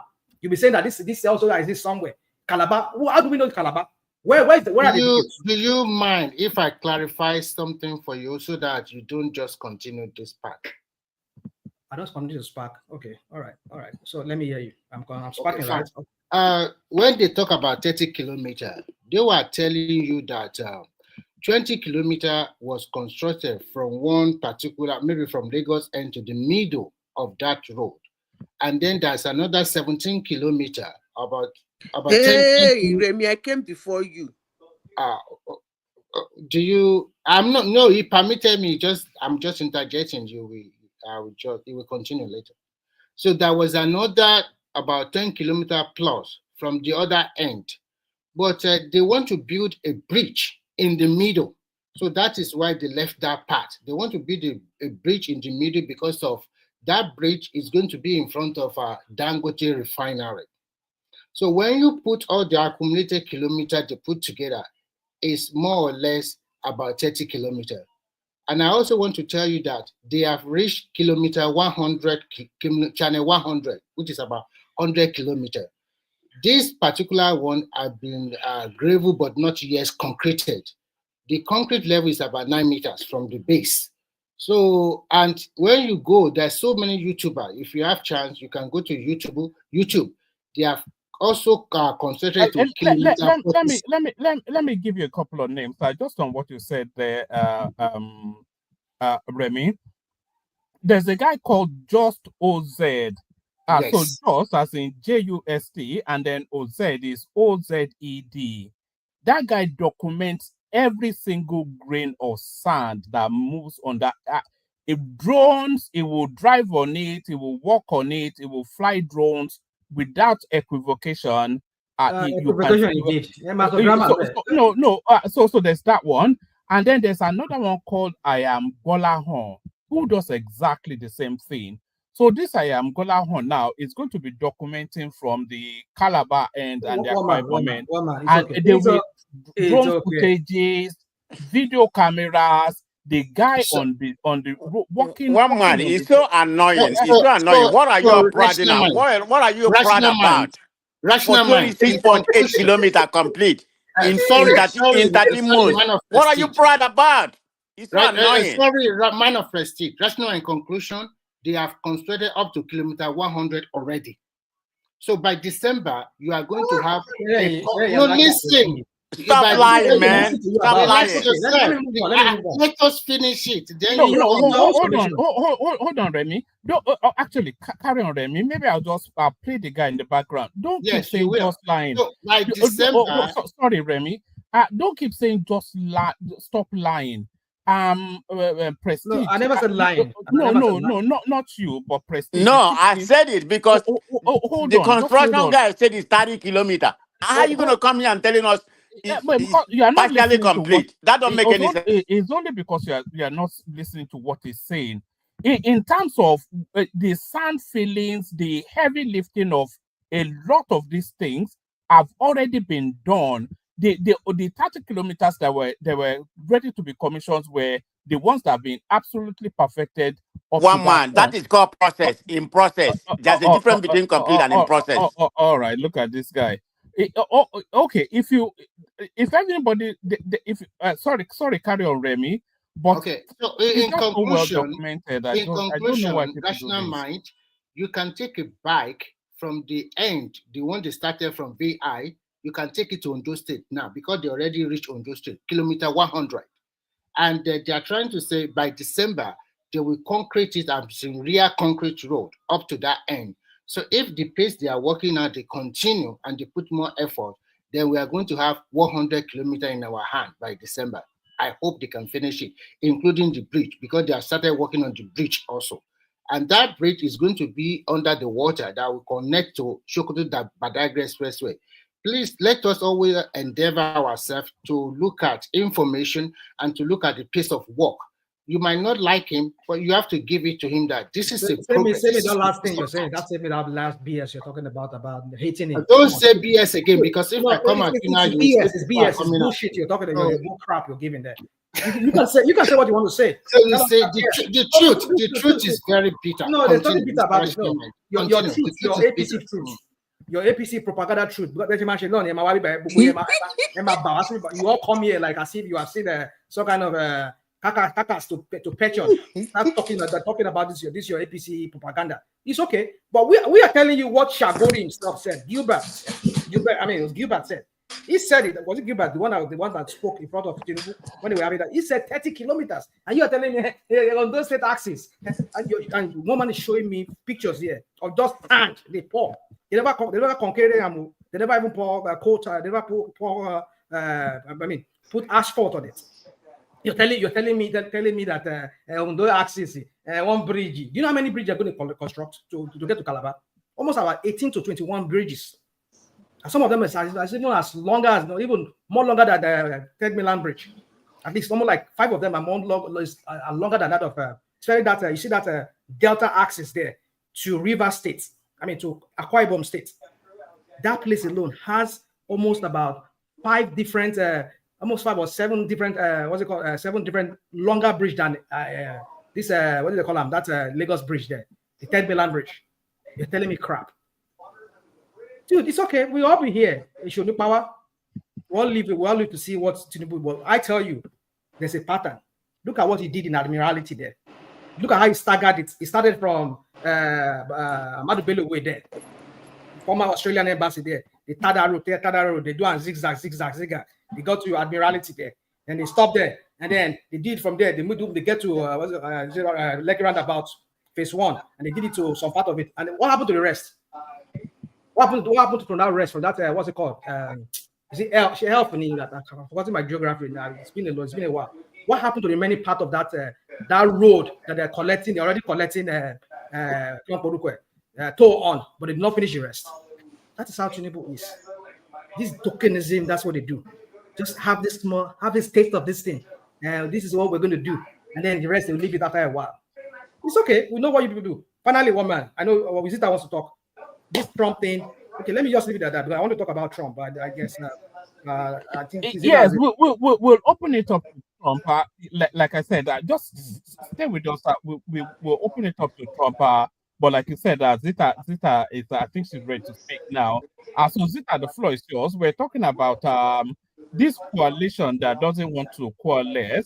We're talking about the beef between Sanwo-Olu and Tinubu, and then we also wanted to talk about what Rational Mind just referenced there. This just very ugly falling out between Elon Musk and Donald Trump. So those or whatever interests you, floor is yours, Zita.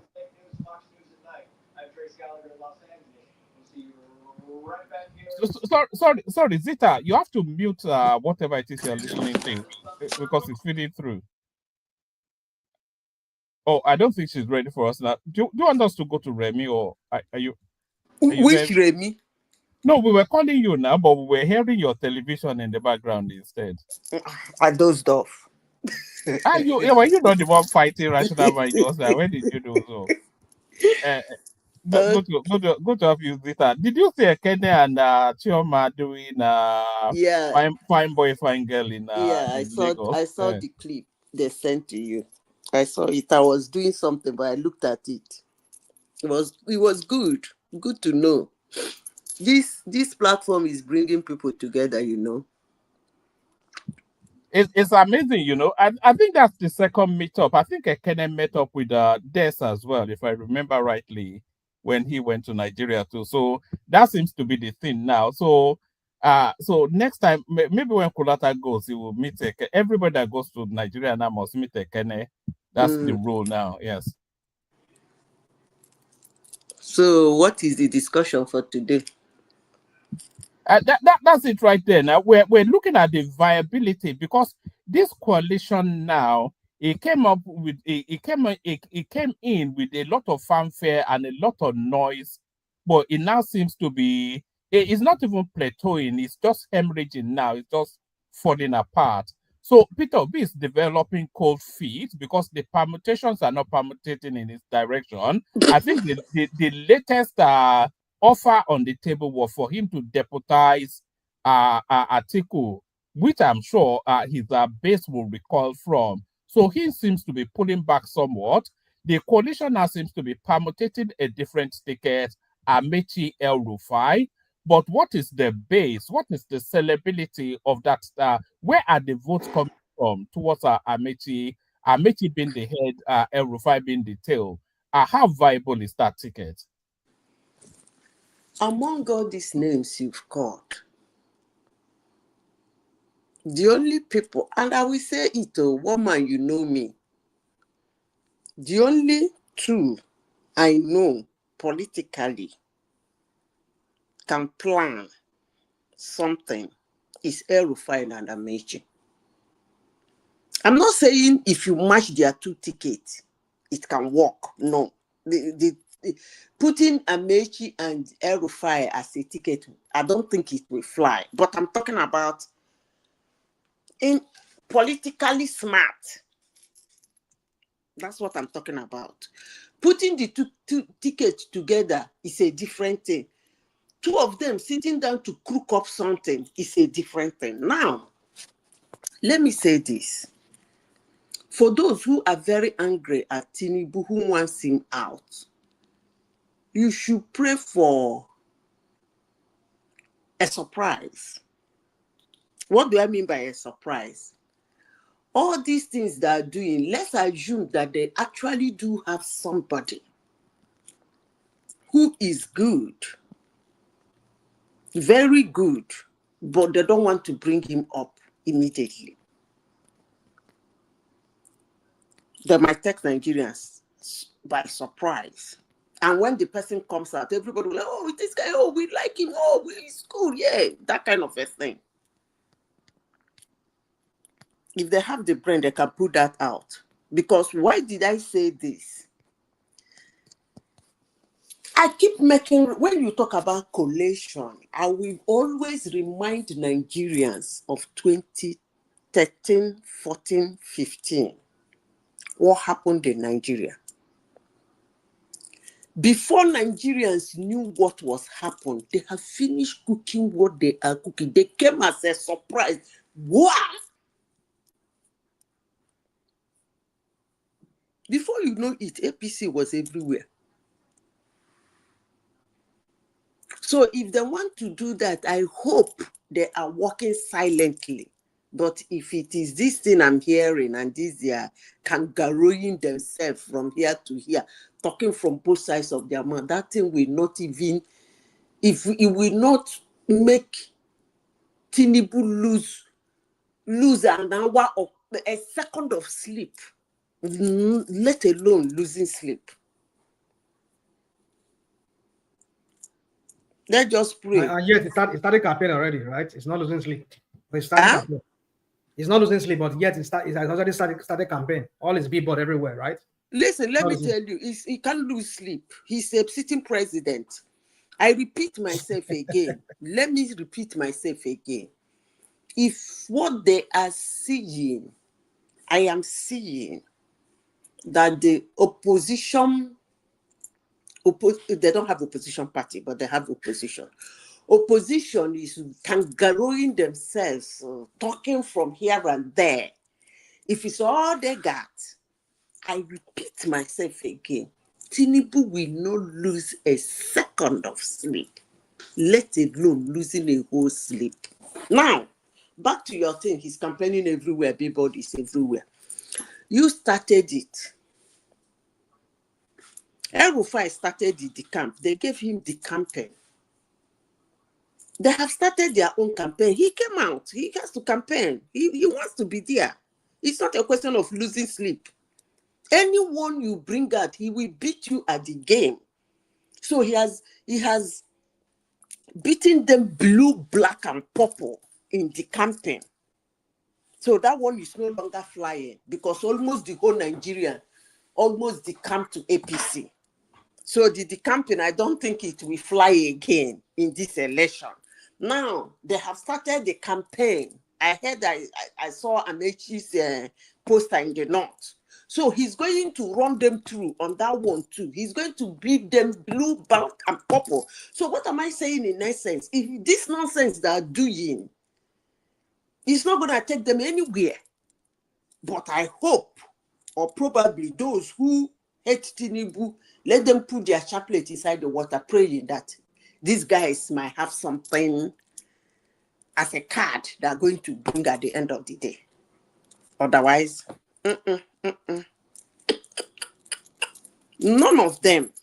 Atiku is a very bad politician. He's a terrible politician. That's why he cannot win an election. He's the dumbest politician I have ever seen that was given several opportunities to shine, but he didn't shine. To think that that man edged out 2019 and edged out 2023, he should just go and sit down and keep quiet. But will he? No. He's out there again. Probably want to contest again. So, I don't know. But bringing Atiku for Nigeria, and I don't know how that looks. But okay. Madam Zita, to be fair now, we heard about all this rankling going on. None of the contestants has really actually come and say, I'm going to be the president and this is going to deputize me. It's just all speculation. We know about the rankling going on. None of them has actually said, this is the position we have taken. You know, we don't need their planning secret. Nobody knows. Trust APC now. We know. We know. Let me tell you how you know. Let me tell you now, Haba. Let me tell you, we are in politics. They go for a meeting. Those guys are meeting day in, day out, night and day. And the moment they meet, the story sneaks out. That's why I came here the other day. Somebody was abusing the hell out of me. I don't really do care when they abuse me because actually, sometimes I do say things people don't like. So I'm ready to take the abuse. As long as you're abusing me, because I'm the one that said it, I don't really care. No hard feelings. I said something here the other day. These politicians, they do their calculation. They draw their line. They understand the game, most of them. And I said something here. Doesn't it surprise people that they are not pushing Obi? And the person started abusing me. Because most people don't think deep. It should surprise and obedient that after their man got 6 million votes last year, he's showing interest on being a president. Why are they not impressing him? And somebody will say, Zita, is your speculation. No, it's not my speculation. My ear they ground. That's why I don't miss my prediction. I listen very well. And I have people in Nigeria who are even part of that meeting.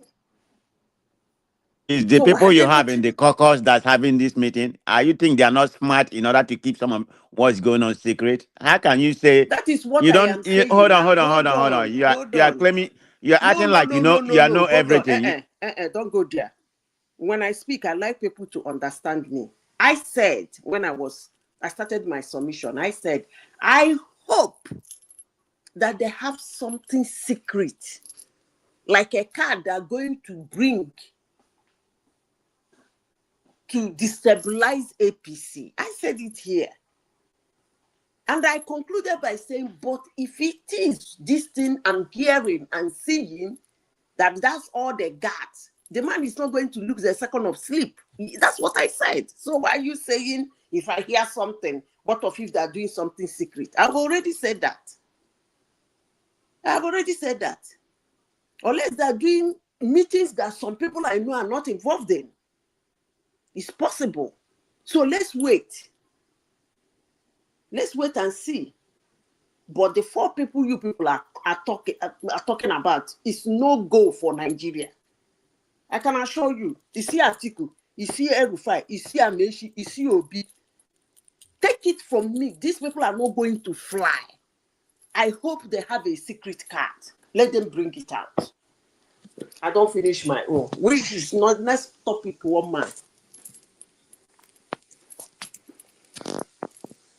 You want to talk about Trump? Yeah. Talk about your Trump, Madam Zita. Hey, I don't say you will call up my Trump, but it doesn't matter, Sha. What do I care? So, what do you want me to talk about? The brow? Yeah, the brow. Between him and Elon Musk. The brow. Yeah, it's actually crazy. But the thing is that's the problem I have with humans. It's better you be you and do your thing because you can't satisfy everybody. That big, beautiful bill, yes. Elon Musk is a very intelligent human being. But I know why he's angry, but I'm not going to say it in a global platform. Because if you are extremely, extremely intelligent and it takes you time to understand something, actually do annoying you, it can drive you crazy. You are looking at something in a different way, and all of a sudden, you notice that it's not actually, it makes you lose your self-esteem. Number one, they have a very good relationship. But Musk is angry for 2 things. Number one, the job he did, he wanted it to be permanent, which they might give that to him. Some of them might eventually be permanent. But they asked him not to worry. This is just the first one. More are coming. They still have 3 years more. They will pass 1 or 2 more bills, money-wise. Maybe that will include what is once anyway. Then the second thing is... And increase the deficit more, right? No, the deficit is already increased. That one is it's already increased. Wait a minute, Madam Zita. No. This tax bill is going to last about 7 years. This is the main one. Hold on now. So 2.4 trillion. I'm not saying deficit. So what you are saying is... What are we talking about? Hold on. I said increase the deficit now. Abba. But you just make it sound like there's nothing so big about it. You got to say this Hold is a on, hold big, on. beautiful craft. I mean, they call it. Hey, craft, they call it. I look, rational mind. This is what I don't like. When I discuss with people, we converse. It's a conversation now. That's why it should be you like to healthy. I interject, don't but you like like all people those interjecting you. side comment crap, blah blah blah. You just ask a question, and I'm trying to clarify. But I wasn't done. You had to button. But I wasn't done with my submission. What I was asking you. What did you ask me? Okay, go ahead. I said that you said that the bill at the beginning. You said it was a big, beautiful, whatever you want to call it, bill. But I said that it's going to increase the deficit as it stands right now. It's going to increase. It's going to add about. It has already increased it now. 2.4 billion, 2.4 trillion added to the debt already. It's 600 billion that they added for now. Where are you getting this from? I don't know where you're getting this from. I mean, yeah, it's okay. I'm about to go and dig it out. Go on. Okay, don't worry. You know, I sabi talk rubbish. Let me finish my nonsense. So it has already, because of the things he removed, the tax on thieves, tax on this, tax on that, social security. I don't even know why they tax people social security, but that's okay. I don't even know why they tax people's thieves. That's annoying. But over time, well, I don't know, but that's social security because you have paid your tax on your this thing. Why are they taxing it again? But I don't know. But all those things he removed used to bring more money. So the guy was angry that instead of the cutting down, that was the initial distance, the thing shoot up to the roof. So that was one. Two, he later on, after this, they did party for him on Friday. He later on find out that the EV mandate extra cash that enables people to buy those cars, that they knocked it off. I mean, he went crazy, according to them, and then started throwing tantrums everywhere. But one thing is sure, that if you look at those bills, the few I have seen, that's according to is it Rational Mind this morning? He said it's Trump's signature. That is Trump's signature. That's what he campaigned on. So I don't know why the world is having problem with all those things. He campaigned on it. He didn't waste word. Quite unlike some presidents, he was screaming the whole of America, I am going to tariff the heck out of them. Go and pull out it. He said it is his best English word and it is the best word he loved in the dictionary. That one, he said he's going to do the highest deportation in the history of America. He said it, he did not. He said he's going to empower the military, the United States military, as it has never been seen before. He said it. Madam Zeta, can I say something, please? Go ahead. Okay, to put something in more context. This tax reconciliation bill, if it pass, is going to last for 9 years. And this is the highest budget ever, and nobody can, even at all. Let's assume Democrats come in. They can't change it because it's a law. So it's going to last for 9 years. And what this is going to bring, is the reason why it's causing this problem, it's going to decrease revenue by 4.5 trillion. And you know what that's going to mean? That's going to add to the deficit, with other things. So I'm just trying to give you the context. I understand what you're saying, but let me clarify something to you. That does not mean they're not going to pass other financial bills. But no one is going to, financial bill, but no one is going to come close to the reconciliation yes, of budget. course, now, that one is usually the biggest. Then we continue, you people call it in Nigeria, pardon, then we continue putting one or two things here. So the guy should calm down. Eventually, he might get what he wants. It's as simple as ABC. Did you see that link I just posted there? Because you were doubting me when I said it was 2.4 trillion. Look at what the Hill says. That's there. Listen, let me tell you, that is what is going to add at the end of the day. But Okay. as we speak now, if the passes today, it's going to add 600 billion. Which one is too difficult for us to understand? I don't know. Rational man, what he said is right. What he said is right. I mean, it's an incremental, right. Well, incremental, but at the end of the day, it's going to add 2.4 trillion. That is in the long run now. By the end of the that's what I'm 7 or 9 years, that's what it's going to add.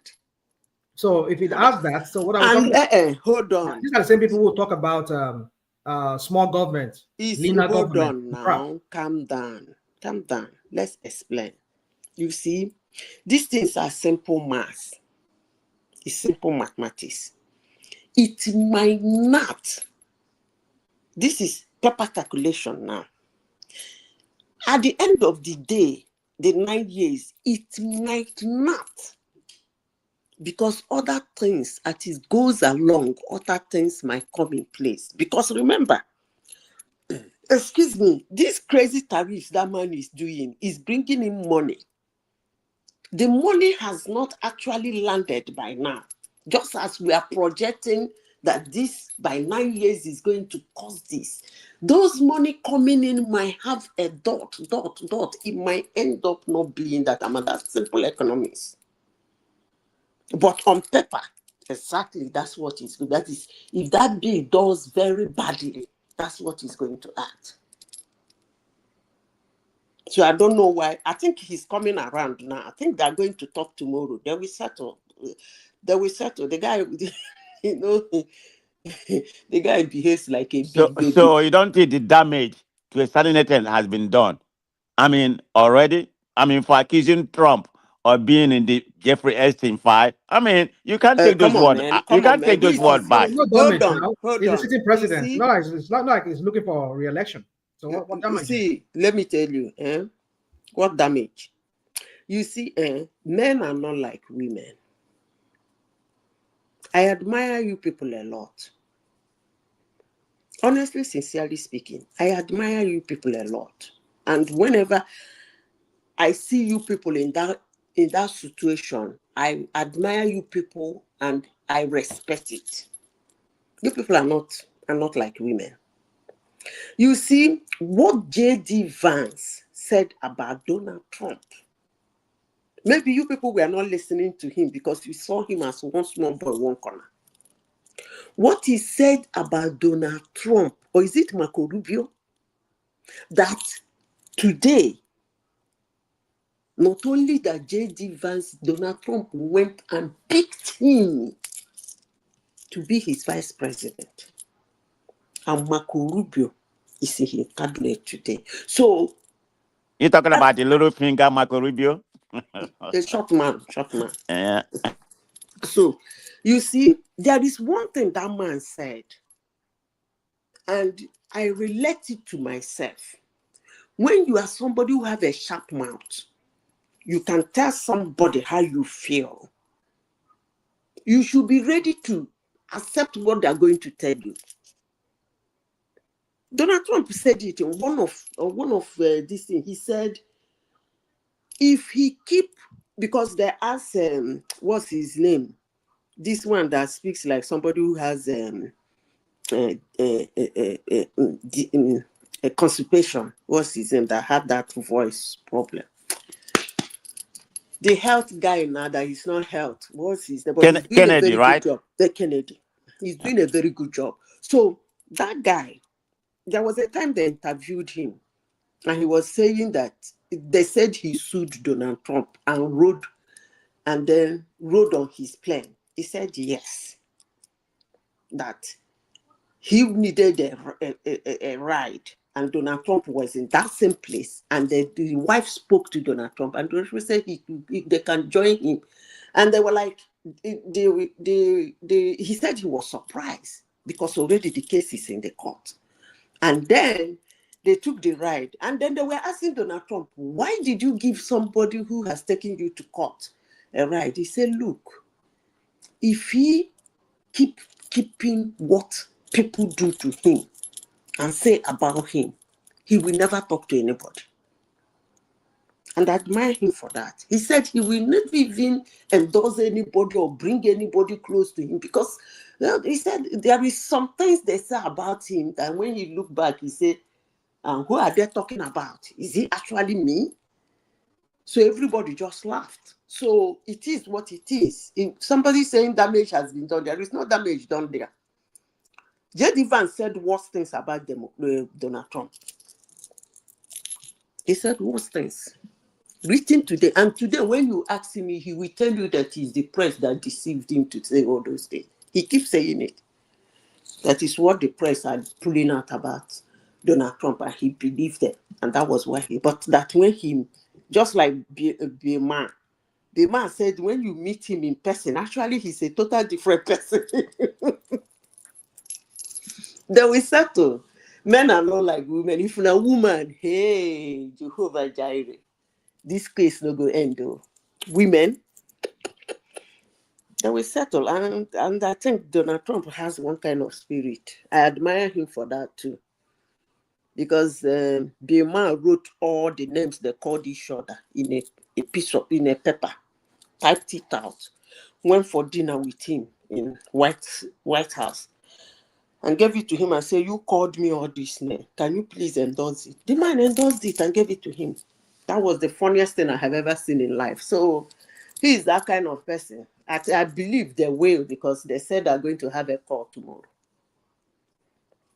You should call Elon Musk, call him and calm him down. The guy is freaking out. So that's the only thing I can say about that. He should call him and calm him down. He will still... But Elon Musk has a lot to lose. So I don't know why he's, No, going crazy like that. See, you don't do friendship. You don't lose a friend because you felt you are more important. No, that's no friendship. Nobody does that. If you understand what friendship is, friendship should not have an upper hand. Yes, we all agree that two strong personalities. Is it a friendship or transactional friendship? No, it's not transactional. I think they like each other. They met and like each other. Monitor two of them then. They met and like each other. You see, one thing the media is projecting about Donald Trump is actually ridiculous. Most people that have met, by the way, he was rolling with them before now. What changed was that he decided to be the contest for presidency. He rose with them. Remember when he Michael Cohen, is that how it is? Huh? Like you like Michael Cohen, the speaker. It's from our attorney, right? Come on, save me this. I don't understand what you're saying. What are you know Michael Cohen? He's the one that's saying he should pardon him. Pardon who? Pull it out. No, that's former Trump. That's former Trump lawyer. Pull it out now. When he was a businessman, Trump lawyer, Michael Cohen, the one that went to jail and came out. You don't remember? That's who Rajnama was talking about. And that's what I'm saying. Which one? Is it Michael Cohen? The one that went to court in New York? The one that he was former Trump lawyer when he was a businessman. That's what I am saying. Pull it out now. The guy is asking for him to pardon him because Joe Biden did not pardon him. Pull it out. And he might probably do that. Pull it out now. You see, when you keep humans around you, obviously you should know the ones that are important and the ones that are not important. But having a friend like Elon and Elon having a friend like Donald Trump, I think they should make up. This one is the most powerful man in the world. This is the richest man in the world. They have their personality. Sometimes ego might come in, but you shouldn't have friendship because you feel you have upper hand. If it is not, you are not his friend. That's no friendship. I don't think that's why they are trying to make up after a whole day of shouting match. No, I don't think so. A friend is a friend. That's why a billionaire can have a 7-year-old child as a friend. Every human, there is a lot you can gain from a human, let alone the richest man in the world, or let alone the most powerful man in the world. Every friend, do not I have to say this before I leave this topic. In my life, I had a reaction to tropical weather on my skin. It was so bad. I came to the United States. Do you know where they call Mark Alaba places? It's a hospital for skin. I went there. They treated it. They gave me something. They promised me that this thing is going to clear it. It was so expensive. When I came to Nigeria, I was using it. It wasn't working. Do you know who reset my brain? Rational mind. Hello? Oh. There is a cleaner in our office. A cleaner. I usually chat with everybody. The cleaner, the tea girls, Auntie Z, blah, blah, blah. Whenever I have something, I give them. So one day, I walk, because what I do is that, because it was very bad, what I do is that when I have my bad, I will make up my face. Immediately I rub all those things. It's tropical. I rub all those things. But elsewhere in my skin is so perfect. But that face, I went to the bathroom one day and I was complaining. The girl was using hand soap to wash her face. Hand soap. She puffed the hand soap and used it to rub it on her face. I was watching her. And I looked at her and said, Nena, you people that have good skin, you don't know what the Lord has done for you. Look at you using hand soap. If I tried this thing, I said, I started chatting with her. Say, Auntie, no. If you rub look at me, at my level. He said, Auntie, if you rub the medicine now, you go live and make it work. When you rub the medication they gave you, leave it to work. Don't put powder on it. Don't make up. That if you make up now, it's no longer the solution they gave you. You have messed it up. The thing hit me. I was like, come on. This girl is right. I rub the lotion, then I put powder. Then how is it going to work? Do you know what I do? When I have my bath in the morning, I rub my lotion. I start driving to work. That 30 minutes, get to work, put on my PC, everything, then go to the bathroom to make up my face. 2 weeks, everything cleared like mirror. A cleaner. I have friends that are doctors, clinic nurses in the company there. They didn't tell me that. It was a cleaner. So you don't do friendship like that. No. Don't look at somebody that is your friend, look down on the person and say, what can I get? I don't think that's why they want to talk. What will he lose? It's in record, he's the richest man in the world. It's in record. And this So is where did you get the information they're going to talk tomorrow? Well, check it out now. They just announced it. Okay. They're going to After I lost 1.150 billion today. But do you know that Trump handled it a little more better? No. Trump was more cordial. I think Elon Musk is the one that went too personal. Yeah. I was surprised about Trump, the way he handled it. Yeah, I was surprised too, because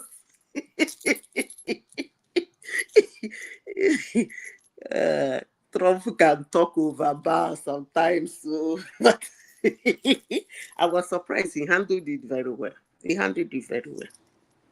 He said he has not even said any bad thing about him, but maybe that will come next. The guy just wire one bad thing about him. So when you say maybe we should review SpaceX contract. What does that mean? No. He said in the Oval Office when they asked him, he said he praised him again.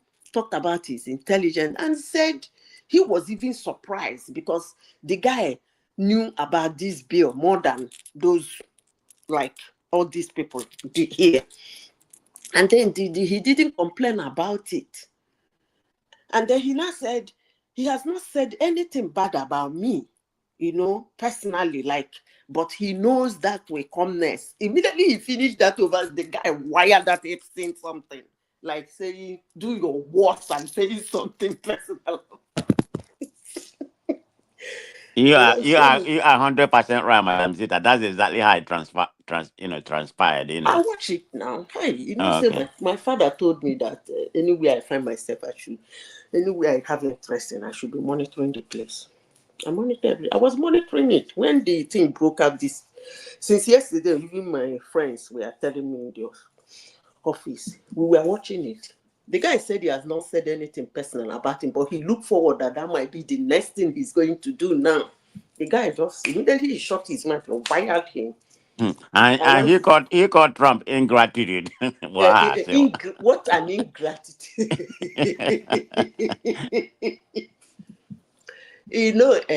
I like the way, because I think Trump understood him. You remember the time Trump called him a big baby? You remember? He said no offenses. Yeah, I remember. He said no offenses. I think this guy is a big baby. He said no offenses. He's kind of childish. He's autistic now. Huh? He's autistic. Yeah, he's autistic. Yeah. Yeah, most autistic people are very intelligent. You know that, right? Yes, of course. Because what happens is that make a lot of make up of my mouth. Be being this thing. This thing goes to the other side. The hormones that will be doing some other functions, they will go to the other side of the brain. It depends on the side it goes. If it goes to the side of intellect, it will be exceptionally brilliant and smart. So that's why he's autistic. The way he behaves sometimes makes me laugh. So if he be jumping like a baby. Don't you have 14 kids? 14 exactly. Is that? He has 14 babies, 14 kids. Yeah. Children. Yeah. He's a character. He's a heck of a guy. And he's I like the way Trump is managing him. I think there are about 4 other women that are expecting from him. Expecting from him already. Yeah. He has the money, but come on now, baby machine. There was this girl. I don't know if you read. There was this, he gives his this thing out. This what? He donates his. That's what he does now. But Madam Zita, what's wrong with women? Just because he has money, just go there. No.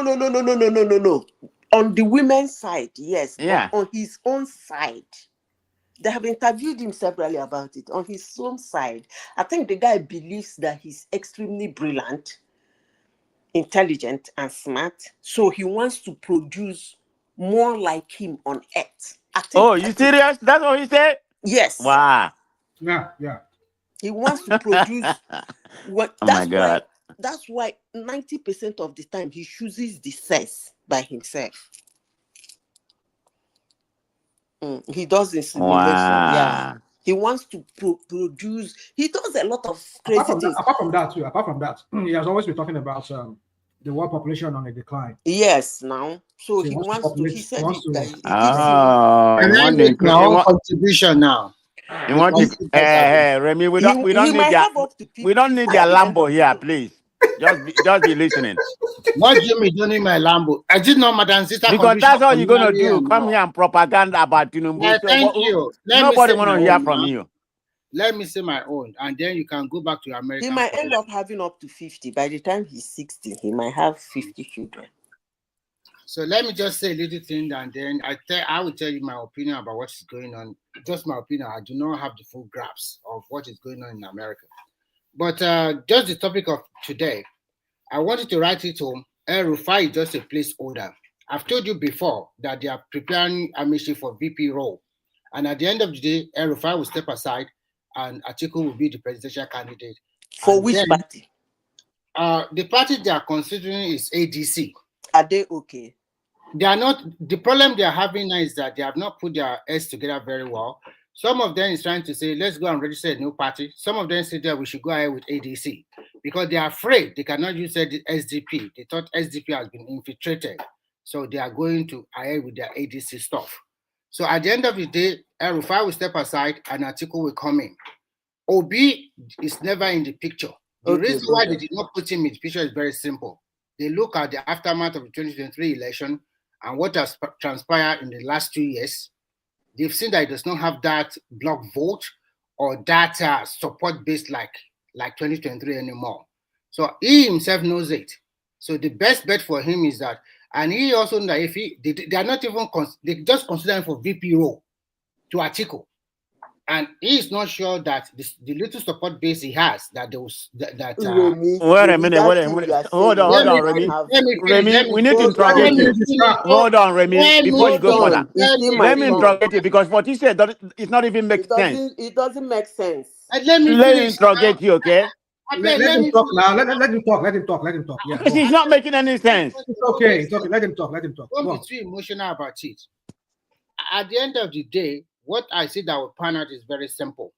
Atiku will be the presidential candidate of that party, and Amaechi will be the VP. Obi have to go to his party, go to Labour Party, or find another party to probably contest the presidential election in 2027. That is what's going to pan out. And Rufai will be their campaign director. And probably, if they win, will be the super minister, like the coordinating minister. That is how they pan out. So, unless Obi walk back to them, that is, even if he says he's ready, it's too late. They already kick him aside.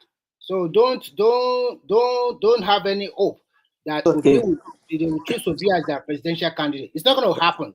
And I will repeat it again. It's not going to happen. Number one. Yeah? Atiku, Amaechi, you might be right. But it's not going to fly. What? AD party.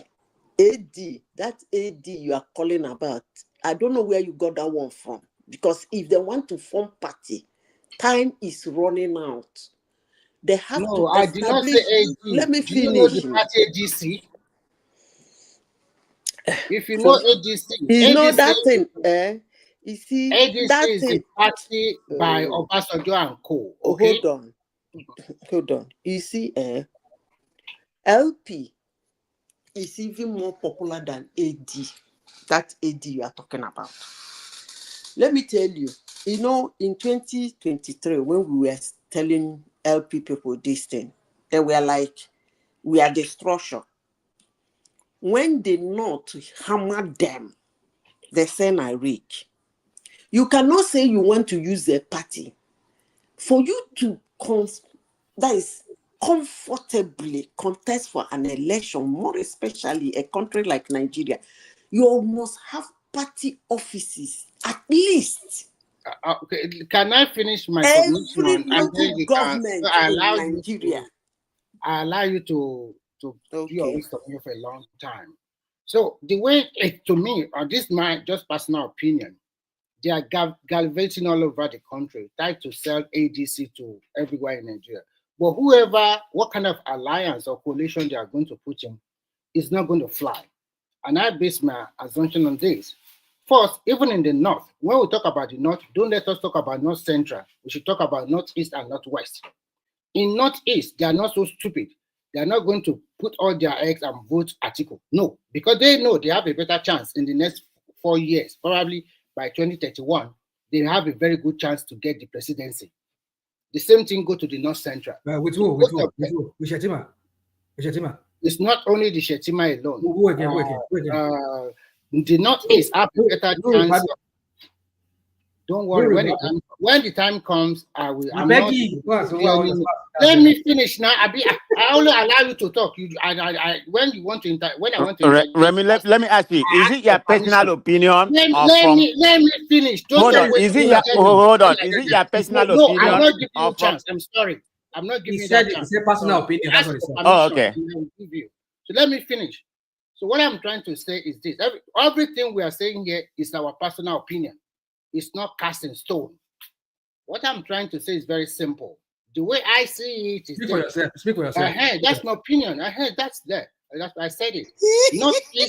Northeast and North Central, they are preparing themselves for the presidency in 2031. And for them to get that presidency, those ones that are interested, they need to put their weight in this 2027. And you will see them soon. So can you keep quiet and let me finish, please? Keep quiet for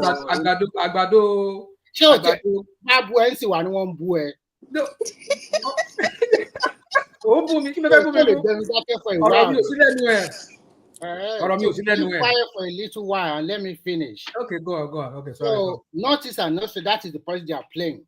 What is really panning out in Nigeria today is the fight between the Northwest and the Northeast, because they know categorically that if they don't fight this fight very well now, that presidency in 2031 is either going to Northeast or North Central.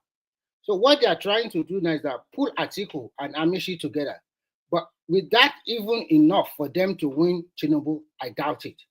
Because first, the whole North is not in support of Atiku. Two, Amaechi is not popular in South-South. I doubt whether he can even win River State in presidential election against people like Wike, Fubara, and the rest.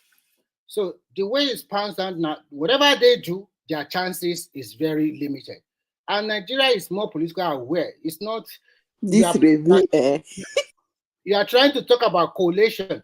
The coalition you are talking about, you do not get your head straight. You are not putting it together very well. You are fighting who's going to be the presidential candidate, who's going to be the VP. This is not the way to go about it. This is total rubbish and waste of time, to be frank. So at the end of the day, they are giving the president... Huh? What's the concern with that? What's the concern with that? You support olórí burúkú ni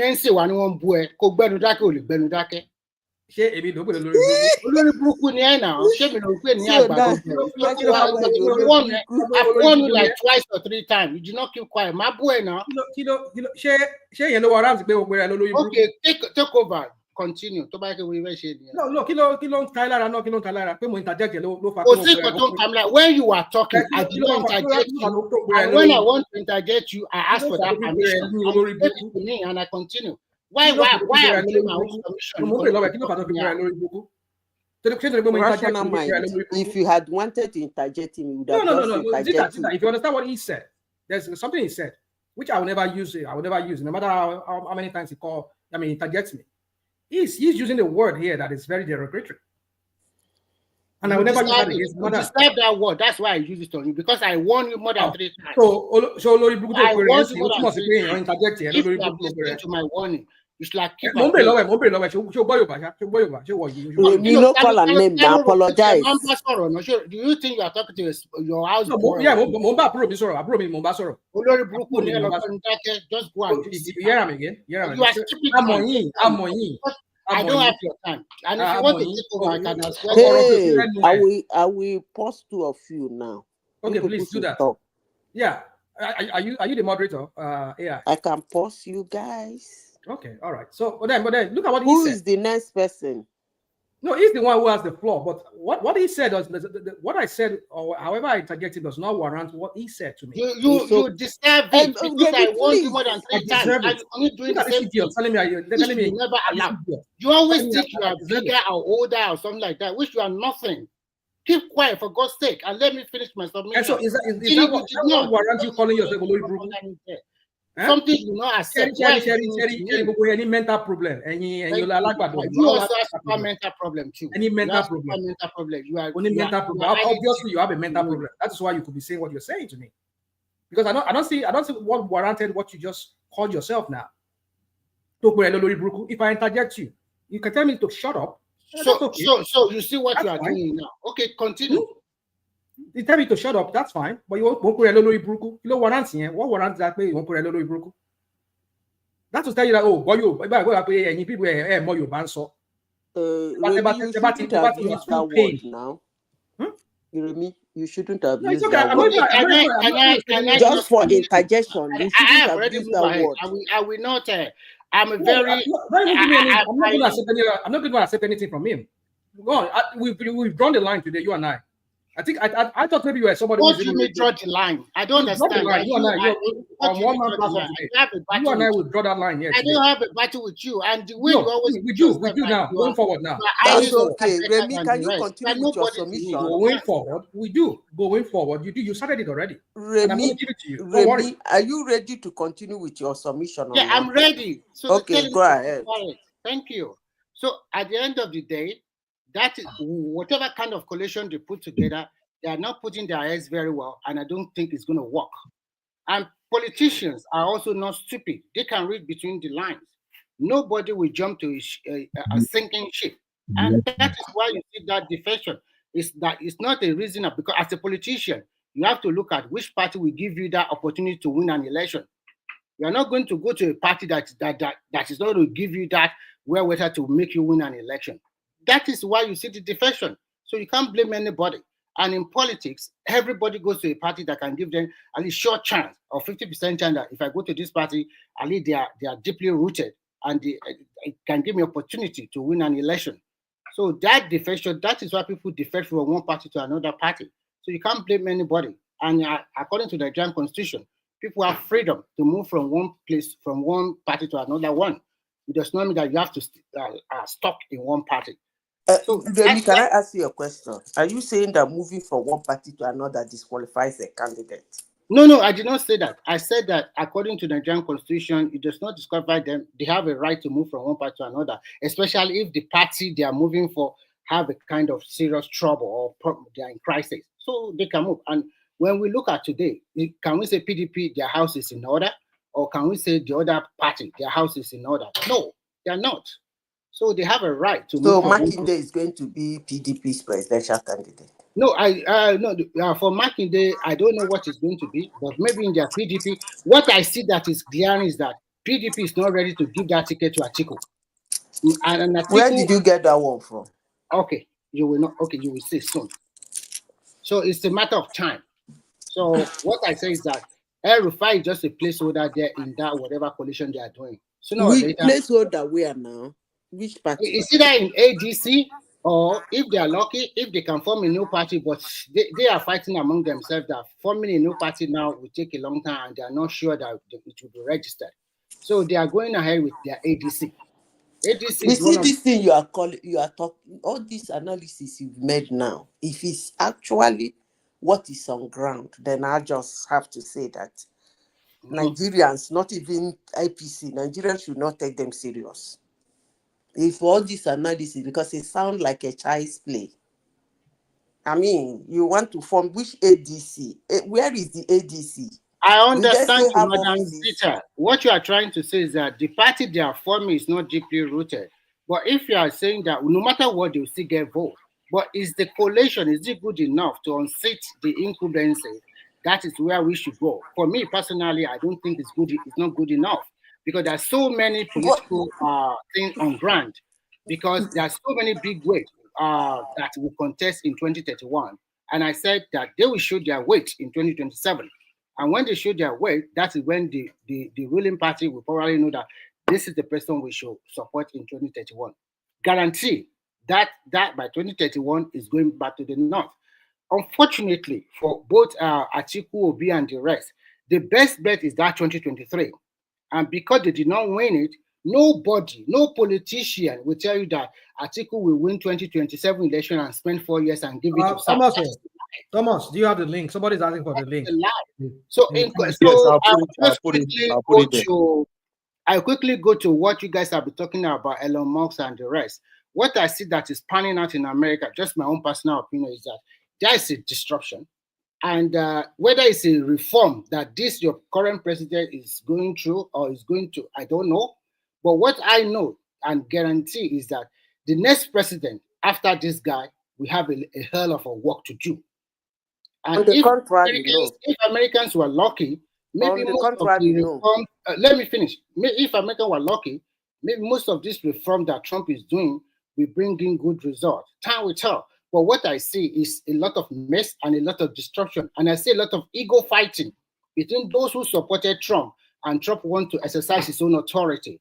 So I don't know because this is not the America that people know before. This is America. Maybe once a time, maybe it's good to tinker with your institution and let's see whether they still remain strong. But what I've seen all over the internet is nothing to write home about. What I can say is that I wish that whatever reform he is going through or is going to put in place with the bills or no bills, I hope it helps America as a country. If not, then you have to live by it. At least you voted in him. Thank you. Okay. The two things he's doing that Madam Sister, let me quickly say something. Good evening, everyone. Yeah. It's another day. Thank you. Remy, please. Yeah. No, please. You went extreme. I know rational mouth can be pushy sometimes, but no. You understand Yoruba, you understand Yoruba now. You shouldn't go that extreme. I So can respected you I more than ask that, you a my brother. question too? Yes. Can you tell me anytime people that support Tinubu or maybe have a kind of soft spot for the president, what kind of name does this guy call them? Agbado. And today he said, "Àwọn àgbàdo lórí burúkú today." He said it. He used that name to call us different idiot, blah, blah, blah, stupid people or something like that. It's referring to me indirectly or other people that have soft spot for the guy. And I don't really go after him like that. I warned him 3 times. When he was making his submission, I asked him, please, I want to ask you a question. Can I go ahead? And he gave me the option. And I warned him 3 times. I even said, please, when you want to interject, can you ask for it? You do not ask for it. You continue to talk behind me, and you continue to talk all sort of using all sort of serious bad name on me indirectly. So, what do you expect me to do? I'm a Yoruba boy too. I understand Yoruba, so I use that one. And I know one thing. Obviously, you're a boy. Yeah. And one thing you always do that I don't like. Yeah. One thing you always do I don't like. Yeah. You always think. Let me finish. You will talk. You think you are older. You are more experienced. You are this. You are that. You don't know me. I don't know you. We are just talking on the internet. I've never seen your face. Never seen my face before. So you cannot just be coming and you think you are talking to that your small boy or whatever. It's not done that way. You don't know me. You don't know my age. I don't know your age. So respect is reciprocal. When you talk to people, Yeah, I know. Rational mind, rational mind. Remy, please, rational mind. You know, I know. But if Remy doesn't like to be insulted in that way, maybe he went extreme. Yeah, you can respond, rational mind. Thomas. Yeah. I don't know what is this guy's talking about. This so-called boy that I call a boy is talking about. Because he said, I said, today. Who was that? When did I make that comment? But you always call him Agbado now indirectly. We know you are talking to him indirectly. Listen. I mean, Rational man, we are Yoruba man now. We know. No. If I say something, I know what I say. Yeah. The only thing you can hear me to say is that I'll say, bring somebody in. If I say Agbado, I can say Agbado. Thank you. I can say APC Olori Buruku. I want APC Olori Buruku. There's never a time I refer to him here. Refer to him, Remy, the boy. He calls himself a boy here. There's never a time I called him, you, Remy, Agbado Olori Buruku. I can say APC Olori Buruku. Or this Olori Buruku APC. That's all I can say. But I never directed it to him. So what you see, no problem with Thomas. I'm not even accepting any apology from him. Well, what he did tonight, that's the height of it with me and him. No. Rational man. Apologies, please. Apologies. No, Thomas. The thing is this. This is the least I expected from Remy. No, I didn't expect that for him. Maybe it wasn't a good. It wasn't in a good mood. Remy is not like that now. I refer to him as Agbado. Rational man is okay. Good morning, everyone. Rational man is good. Good morning. Good morning. Good morning, everybody. What happened was that? Yeah, let's Madam Eja respond then. Najama, you can come in. Yeah, Madam Eja. Thomas, what happened was that Remy was kind of Bula Baba. So we are like coming in, and he keeps telling us that it's his turn. We should allow him to do his own bulaba. We keep coming in, and all of a sudden he just got angry. That's just angry. Yeah, I know. And but you know now we are Yoruba people. We are more cultured. What is said to rational mind, is uncalled for. It's a little bit unfair. That's even why I came in. I'm at work because I don't know Remy as that. Remy is a very gentle, easygoing man. Now let's just let it go. Rational mind. Apologies here. Apologies, please. Yeah, please. Yeah. Thank you so much. Najama, you want to say something? Yeah, good morning. People, I'm in Good morning. Nigeria. People are always in my internet here. I want to ask Remy something that is saying that is giving analysis how the North. You are in Finland. You are giving analysis of how coalition will work or will not work or how they are doing the Northeast. If you stop all this, don't know what to call it, that you people are doing there. You believe that Tinubu is coming back? Tinubu is not coming back if you want to just know that now. Let me tell My you. brother, Oh, why do you say Tinubu is not coming back? Tinubu is not coming back. Yeah? Do you So know you why I both should say he may be not coming what you back? sorry, Thomas. Not Brother, what people see that let we it see that be in abroad. conversational. Brother, Uh, let it be yeah. conversational. Yeah, If that's I'm Tinubu still can talking now. cross, if Tinubu can cross all the others in 2023. No, forget that one. Let me Not, finish. we are talking about today presently now. Let me Forget. finish, please. Let me finish. You will respond. Thomas, I'm If joining from Tinubu Nigeria. I can, don't waste my internet. I don't get internet like that. no problem. Yeah, let me say this, then you respond. If Tinubu can cross all the orders in 2023, there is no orders, there is little orders for him to cross this time around, 2027. So the chances of him winning, it's very robust. You can respond. It's your opinion, not my opinion. That is your opinion. That is about because you are there comfortable. That's why you're saying it. When I was still there, that's what I say. But when if you come down here, if you come down now to Nigeria and go to like 3 to 4 states, you will see it's not what we are talking on social media that is here. You understand? So I don't believe any. Even yesterday, I left Ibadan yesterday. Even in Ibadan, Oh, I think that's my state. I was in the UI more than 10 hours yesterday throughout. Even there, still went to this Banapoli. You understand? I'm telling you, nothing like Tinubu in this Nigeria that we are just, it's not this social media that we are fighting for Tinubu. Not down here. Or just My 5 brother, we percent. don't have a say, brother. If they want to bring him in, he will still win. Do you think it's your votes they need? They don't need your votes. You know that. So okay, yes, we are right there. But if Remy is talking, you should know the way you should put it. I will say not a coalition will not work. The not is No, my assuming you know brother, you that's went his there. opinion. That's his opinion. We can't. There's nothing we can do. That's his opinion. So everybody has a entitled to their opinion, and you too, you have entitled to your opinion. I guess. Yeah, but that's what it. I heard. So now you should be making it about his opinion, not just coming and Yes, he said that. do analysis He as said if that, he's my the brother. one. Now, That's his opinion now. That's what he and said. if you just woke up, he said that is my opinion. He said it. Rational mind, am I right? Everybody always said it. That is the opinion. Yeah, it's your opinion. But our opinion sometimes on this platform it's always can be come very out. annoying sometimes the way he says it, because we know that's the Agbado narrative that he comes in and spews sometimes. So so that's why some people like me, like you, rational mind. Did anything change what we said about Tinubu that is going to win the election 2023?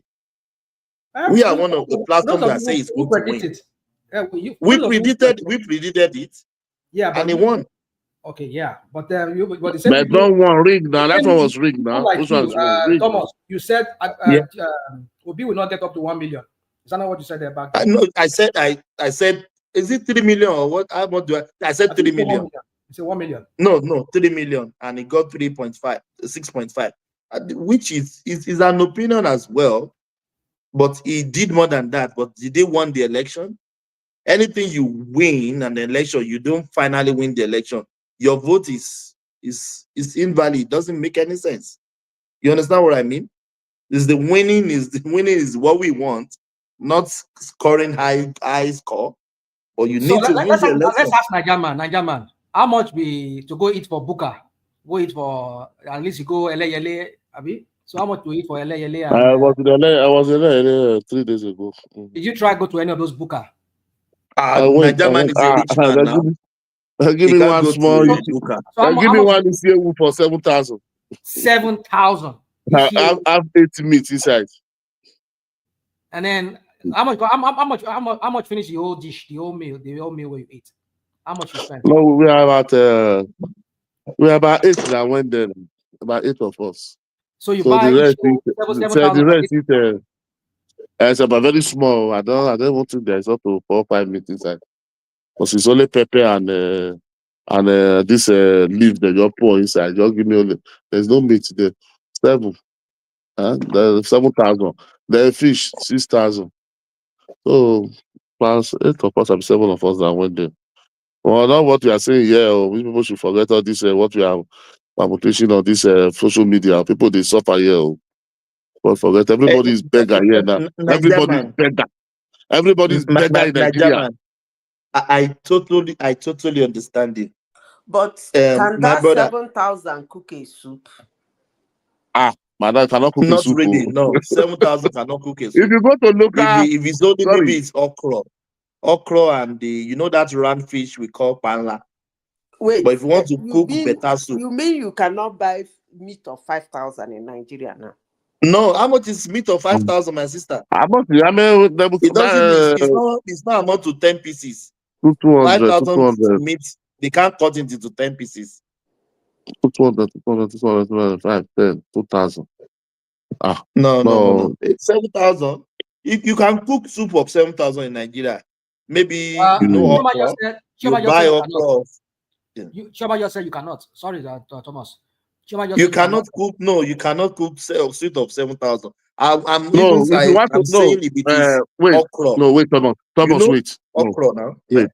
If you want to put it, let's say, forget maybe we that came from abroad or those people are living, maybe those people are well do. You understand? Say maybe local normal person. You understand? All these low levels some but they can manage it. 7,000. That's what I'm saying. And that would be okra. That would be okra. You can't cook soup. You can't cook stew, or you want to cook stew and vegetable. 7,000 is because I went to Nigeria. I went to Bokola to eat. How much is a bag of rice? I don't go market to go and price rice. They said 60. The last time I heard 61. The rice came down a little bit. It's about 53,000 to 60,000. 55, 53. I went to wait now. Let me finish the deal, please. 53,000 to 60,000. I went to. No, you are in Finland. You are not here. You people should forget all these things. No. Please, Oga, please. Niger man, hold on. Remy, hold on, please. They always say we are in abroad. We have families in Nigeria. I have parents that I buy food for every month. Every month I buy food for my parents. You didn't go to market. Do you go to market and buy it? You send them money. I send somebody and yes, they always tell me how much they bought it. Yeah, Remy, go on. Here in Finland, if you want to buy like 1 kg of beef, I mean beef as in beef, you are going to spend close to above 20 euros. If you want to buy like red pepper here, like 4 or 5 big ones, you are spending up to 4 euros. Okay, please hold on. Wait. So this one you are saying Finland and Nigeria. What are you trying to bring out? Do you want to compare Finland and Nigeria? You just jump on it. I just want to. This is what they do. No, just answer that one. Don't need to going to long. So you don't allow people to comparable. You want concern Finland, concern Nigeria. You want people to hear you only, but you don't want other people to talk. You have been saying your. No, but you are saying something different, and you are just leaving it. Now, give me 1 minute, and then you go back to what you are saying. That is everybody have opinion. I'm trying to tell you here that there's inflation here also. If you want to make a soup, you are going to spend at least, if you want to make it like assorted of Nigerian different kind of meat, you will spend more than 30 euros. That's what I'm trying to say. And if you convert 30 euro at the exchange rate of 1,800, that is about how much you can calculate it. It's a lot of money also here. That is a lot of money because how much do you have?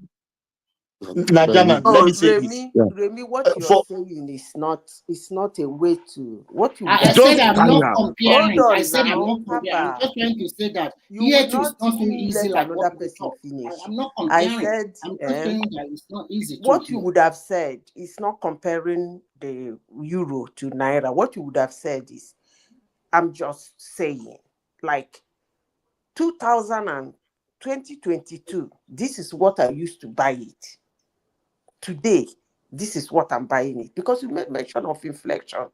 To bring out the inflation, you shouldn't be comparing with Nigeria. Just say. I said I'm not comparing. I'm just trying to. What I'm saying is that even people in abroad too, it's not easy for them. Inflation has hit deep into our income too.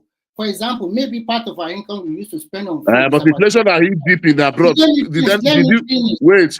Did you go hungry in abroad? Did you go hungry in abroad? Relax. Maybe I used to spend about under 20% on food or whatever. Cook soup, that. Maybe today I'm spending about 40%. That is double. It's not easy for people too. People have to adjust their life. But your every year now they increase your pay. Abi? It's a minimum lie. wage is increased over there. Even if they are going to increase, even UK, they increase this year. They increase. They don't increase. I say SCP before. Don't be saying all this thing you are saying. How many years have you been here before? I left and I spent 2 years plus there. When was I was in Latin. I left I left there 2019 for UK. How many years 2019 to 2025? Can you tell me? No, what is the difference? What are you saying? I'm asking you a question. It's a simple question. That was more than 5 years ago. No, what I'm trying listen to me, listen. See, what I'm trying to say in the where you are saying in the Finland, in abroad, they increase their minimum wage yearly. You understand? But Nigeria, you are receiving less than 1,000 naira a day. Then you are receiving about $10, 10 euro or 12 euro per hour.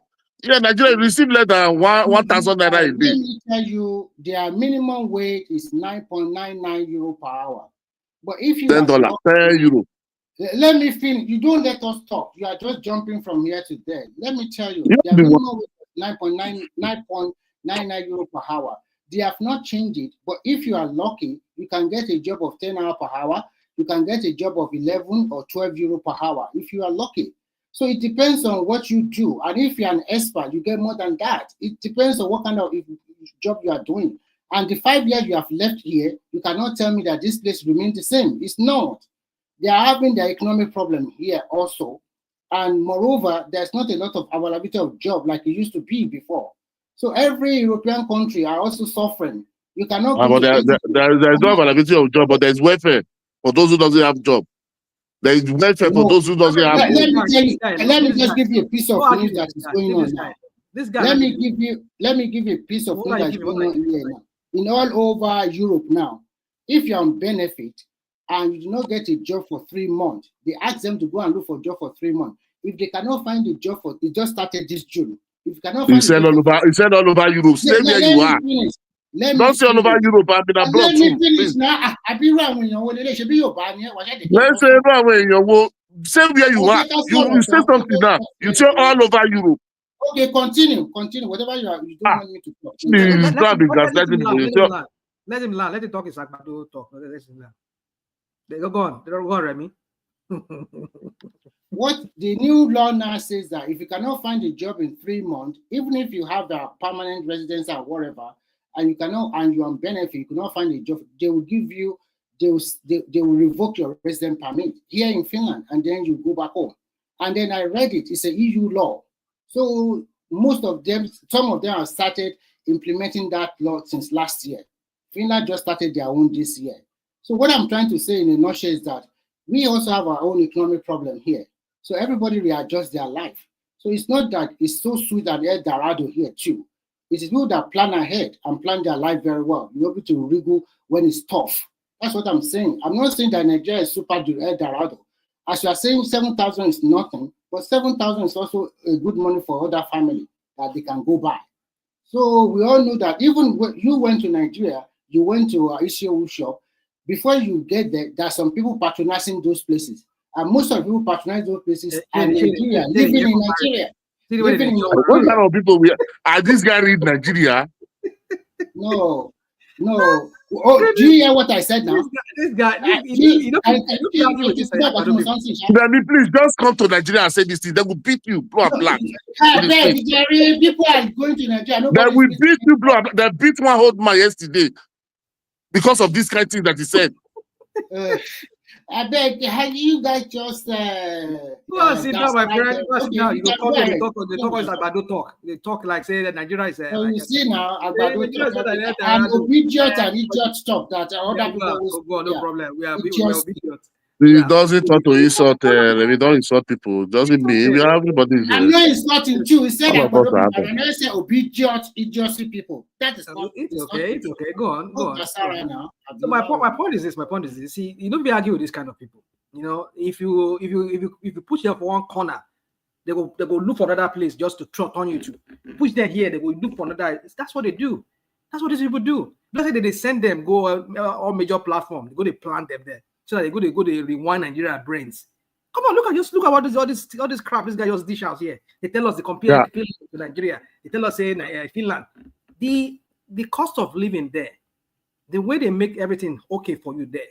Even if that's how they make it for Nigerians. These Nigerians will be talking. They will at least even okay for 3 months. We'll go feed you. After 3 months, if you don't get a job, we'll deport your ass as a kid. We'll stop giving you welfare. Now, which one Tinubu do for Nigerians when you promote subsidy? The Finland way you did there, there's certain things where the government subsidize for the people. One of them is the welfare you're talking about.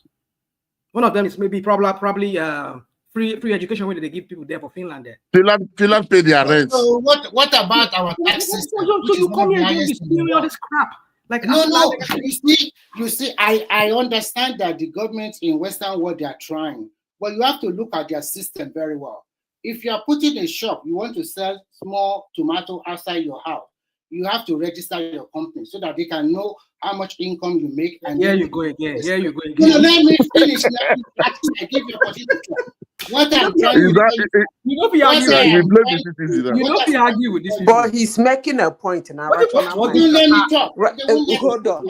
What I'm trying to say here is that their tax system is good. You cannot escape it. In as much tax they collected from everybody, and they spread it to those people who are not working. It's as simple as ABC. Are we doing like that in Nigeria? No. In as much as they have welfare in the Western culture, the harsh strictness of those places, most Nigerians cannot tolerate it. No, madam, wait. Please. Let me finish, please.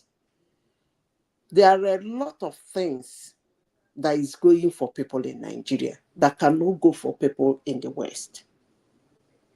There are a lot of things. You talk about this Nigerians, there are a lot of things they do and get away with. There are a lot of things they can buy just like that. There are a lot of jobs they can do. They keep their money.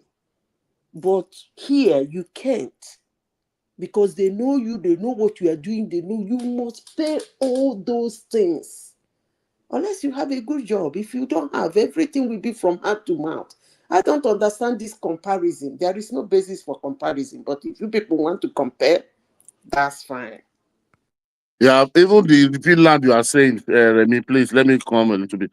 The Finland you are talking about, one, Finland doesn't have natural resources. When Gaddafi was then in Libya, go and look how much was spoiled. Go and look how the citizen was benefiting. People go there, make money, and come back to Nigeria and build out. You understand? Go and look what was. So you cannot be comparing Nigeria that have natural resources abundant and with all those Finland doesn't have anything because they are able to put their tax system together. You are using that. What are they doing with the natural resources we have in Nigeria? Is that not a blessing God gives to us? Saudi Arabia. I don't see with all what they have, the way they are treating their citizens. What are we talking? People can't say because they have a good system there that make people to be suffering in Nigeria. They are not, even though they are not paying tax well. The Agberu, all this one they are collecting, is it not more than the government taxing people enough? Is it not the job of the government to put all those things in order? Is it my job? When people fail, for you to tell them they failed, people will be defending them. I will be defending government or be defending Tinubu. Tinubu is a failure. It's already failed. It's putting Nigeria to poverty every day by day. Killing people here. You people are defending it. It's very bad of you, my guy. Please don't come and say this thing in Nigeria. This thing we are saying on social media. When they will deaf your head, you know, will think that I listened to this one very guy yesterday. He said something which will be always been, but there's a way he put it, and which is what we've been arguing on this platform here with some of these people like Latan and this our friend from Finland, Remy, that you have an economy with a GDP of about, when you people collected it from Jonathan, was almost $500 billion, $500 billion economy. You shrunk it to, when Bubu left, there was about 300 and something billion. When Tinubu took it over from Bubu. Now Tinubu shrunk that economy from, because of $10 billion, just because of $10 billion where they pay on subsidy. You shrunk that economy from about $300 billion to 100 and something, according to IMF, according to IMF, 160 or 180 something billion dollars. Look at that margin. From almost like $300 billion, it shrunk into 160 or 180 something billion GDP. All because of just $10 billion. And look at the chaos it put Nigerians. No work. Our GDP shrunk. Our people purchasing power fell. Mass unemployment. Our people cannot even, inflation. Is it worth it? Is that 10 billion where you go just go borrow to pay these idiots? Which if you do it very well, you can still shape it down. If you block all those loopholes where they bring in fuel, where they don't say they bring in fuel, where they not bringing fuel. If you really want to do it, you can still send EFCC to go and be monitoring everything. Send people to go and monitor. You still shape it. Okay, let's just assume that at 10 billion you go pay every year. Is that 10 billion? Is it worth make you shrink that GDP down?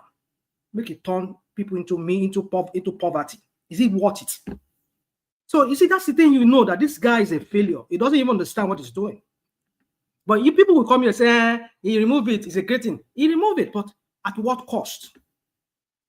That's the question. At what cost to the people of Nigeria? At what cost to the economy?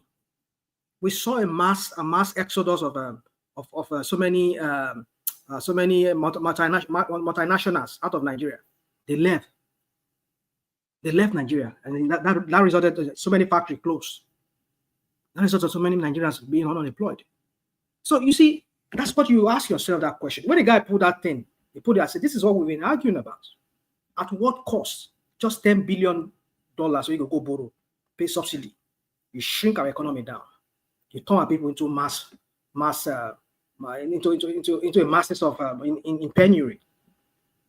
So there you go. But when you ask all these about people, they will come with their excuse. Yeah, remove a float naira. Can you see that everything is, but at what cost? How is it faring for Nigerians now? And where is that light out of the dark tunnel that we're going? At the end of it now, as fuel, you want to go and buy petrol in gas station, in a petrol station. How has that brought the petrol price down? Now, how many people, even the people you say you're paying 70,000 naira, how many people are being paid that 70,000 naira? Maybe ordinary, maybe federal workers. A lot of the people working in factories. Yeah, some of them are still getting 30,000 naira, 40,000 naira paid, 50,000 naira paid. I know somebody will they drive for one microfinance bank for Nigeria there. They pay 60,000 naira. Just imagine. I didn't get wife, I didn't get pikin. I ain't going to feed them, paying house rent. So these are some of the things you people need to think about. But you say this guy is a master strategist. He does look at all the crap he's doing in Lagos. He's building a road. That money, if you inject them into the economy, you create some kind of things. If we want to discuss economy like that, I want to ask a question. Yeah, go on. From the time of inception of Nigeria, is the plan still the same up to today? Of course, the prices of things have been increasing from one government to the other. So that's not the way to compare government. Things are expensive. Nigerians cannot, the purchasing power is low, and the money the So cash what brought about at the hand. Hold what on brought about now. the Let low? me finish. Attack upon attack. We could now wait now. Tinubu's No, no be government is attack. not No be totally, attack. I dey ask you it's question. not totally, it's not a total failure. Don't tell me that. I won't accept that from anybody. On the side of the It's economy. 100% failure unless you are a member of that cabinet. Don't Okay, tell me no it's not totally problem. failure. No Let problem. her talk. Go on, please. We dey listen. The part of economy, he's not doing so well. Economy and security, he's not doing so well. And because of that security, he's not handling well. It's actually affecting the food badly. So if he can do more in handling the security, so that Nigerians can move about, do their business without looking at their back, that will go a long way to helping us, because if this insecurity continues like this, the food scarcity will be worse than it is, and it's not going to stop with Tinubu until it's sorted out. So on the area of economy and security, he's not doing so good, but in health and education, he's doing perfectly well. More especially in health, because that is very important to me. Education and health. Now, person where their life, they shop food. So I give him credit for those two areas.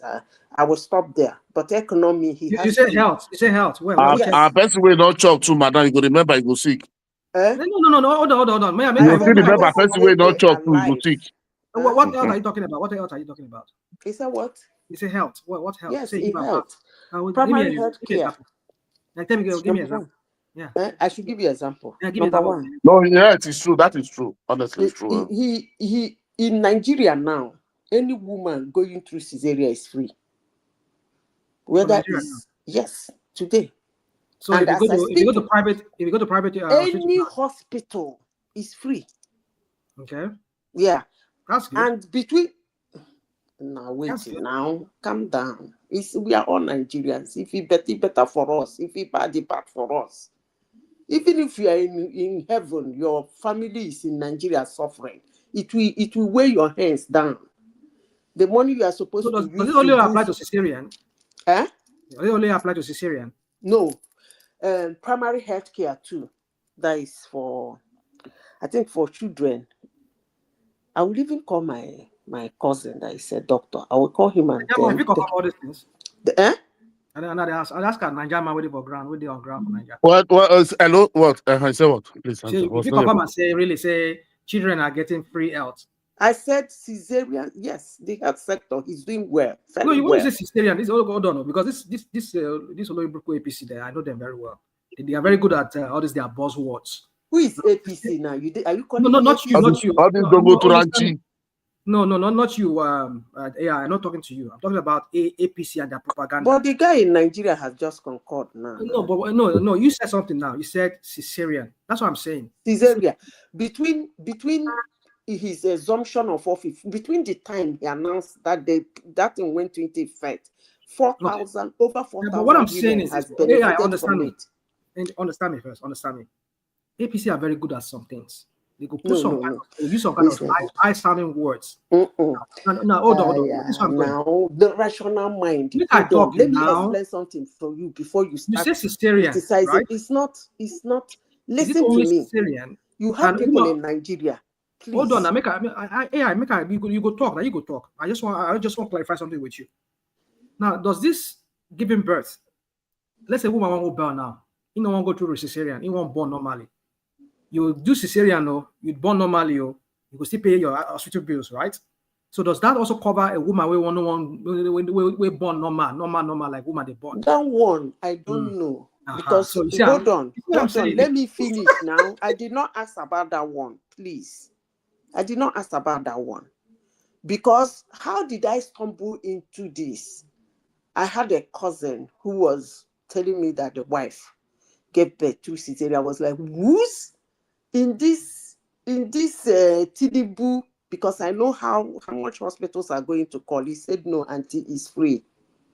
I said, what is free? So when I went into more research, I found out that it's free. I got to know this. That was 4 months ago. And I was like, 4,000 women has already benefited from it. That's how I got to know. I did not ask whether free delivery. I don't know. Because most hospitals actually do not, unless you have complications. Most healthcare centers do not actually charge you unless you have complications. You can come in, give your bath, clean your picking, carry and go. So I don't know about that one. They're talking about complications like cesarean, which doctors can chop off the man's head because they want to save the wife and the child. He put it free. Now he promised that he's going to do 6 cancer centers. But AI, hold on. But that center is not run by the federal government. It's run by state and local governments in every state. What? Health centers. He has republished it now. Ask questions now. That's what I'm asking you. He's not the one. He's not. After That's what I'm asking you. Free cancer, is it him? Is it Tinubu that is running it? So, but who is running it then? Who is running it? The free cancer. Yeah. It's a subsidized now. That is free. That he decides that any hospital, all you need to do is but I don't even know how they do that. Difference. Who's paying the subsidy? Who's paying the difference? There's no difference. It's free. Oh, it's free. So by who? Is it by federal government or by state or by the? I wouldn't know who is paying, but they said it's free. Somebody saying in the comment section now, say in Randu, and I know that Randu is not far from where I used to live. Randu is it Randu Hospital there for Randu there, Randu Avenue. He said one of his friend go bond there. His wife do CS. they pay. They pay $1 million. That's what they say. So. I don't know about that. My cousin, you can check it now. Check you are there. No, that's what I'm asking. This is new to me. That's not mind. Listen, there is one thing I have to tell Nigerians. You see all these people jumping out to say this, say that, trying to claim one thing, claim one time. Hey, it's a lie. This person went to hospital and she pays. Listen to me. Those things doesn't move me. You can write on comment section anything you want to write to downplay what is documented and recorded in Nigeria, even BBC, everywhere it is in the news. I said this thing in what is his name, War Peace, a War Peace show 2 weeks ago. They abused the hell out of me. 2 days later, War Peace was sending me something somebody from Finland that was listening was sending to him. He was forwarding it. So War Peace was here. That they fact-checked me that I was right. So I don't care where the guy said he did operation or whatever. I don't really care. You see somebody jumping out to write, I don't care. But I have told you people in the area of Randu Hospital in Randu. I don't listen. It's a government run. It's rational mind. I do not care about those lies. Anybody can write anything on the comment section claiming that somebody he knows or his friend or his wife or his let me ask a question. Let me make this clear here today. No, you don't make that point. I clear. Don't believe me. I do not care. But the important thing is that it's the fact. This is a question to you. Hold on, let me finish before you take away my thought. Okay. The important thing is that it's a documented fact in Nigeria, sealed and registered. Tinubu sealed and signed, and it's functional in Nigeria today. From the day he signed that bill to today, over 4,000 women. I don't even know that because the mortality rate was coming from that area. I'm sure that's why he actually made it free. So the mortality rate, they said, is high on that area. So I don't care where the person said his friend or his wife went to, but this is what is happening in Nigeria. The second one is the cancer center. One in Ubulu, one in 3 cancer centers. He said he's going to build 6. He has built 3 massive within 2 years. So I give him credit for medical. I give him credit for education. He's struggling with the professors. He's struggling with the students. He's struggling in that area. They are not going to their ridiculous crisis. I give him credit for that. In the medical line, he's struggling with them. He's doing what he can do. They're not going to their ridiculous, annoying strike. I give him credit. But in economy, he's not fantastic there. He's not even doing good. In security, no, it's a no-no for me. So anybody who is sitting down in comment and trying to make no nonsense of it, to make it look rubbish, rational mind, I'm not here to wash word with the person. Yes, let the person continue paying. Hallelujah, praise was your asking God. you. Somebody's asking a question here. You went to Do you understand public what? hospital and your wife paid 30, public hospital, 100 million. Nah, these people go kill me for this year. You know the value of that naira where you even talk about. You know, did you think the 1 million naira where they use Oh like my goodness. I beg, time? rational mind. You See, 1 million naira.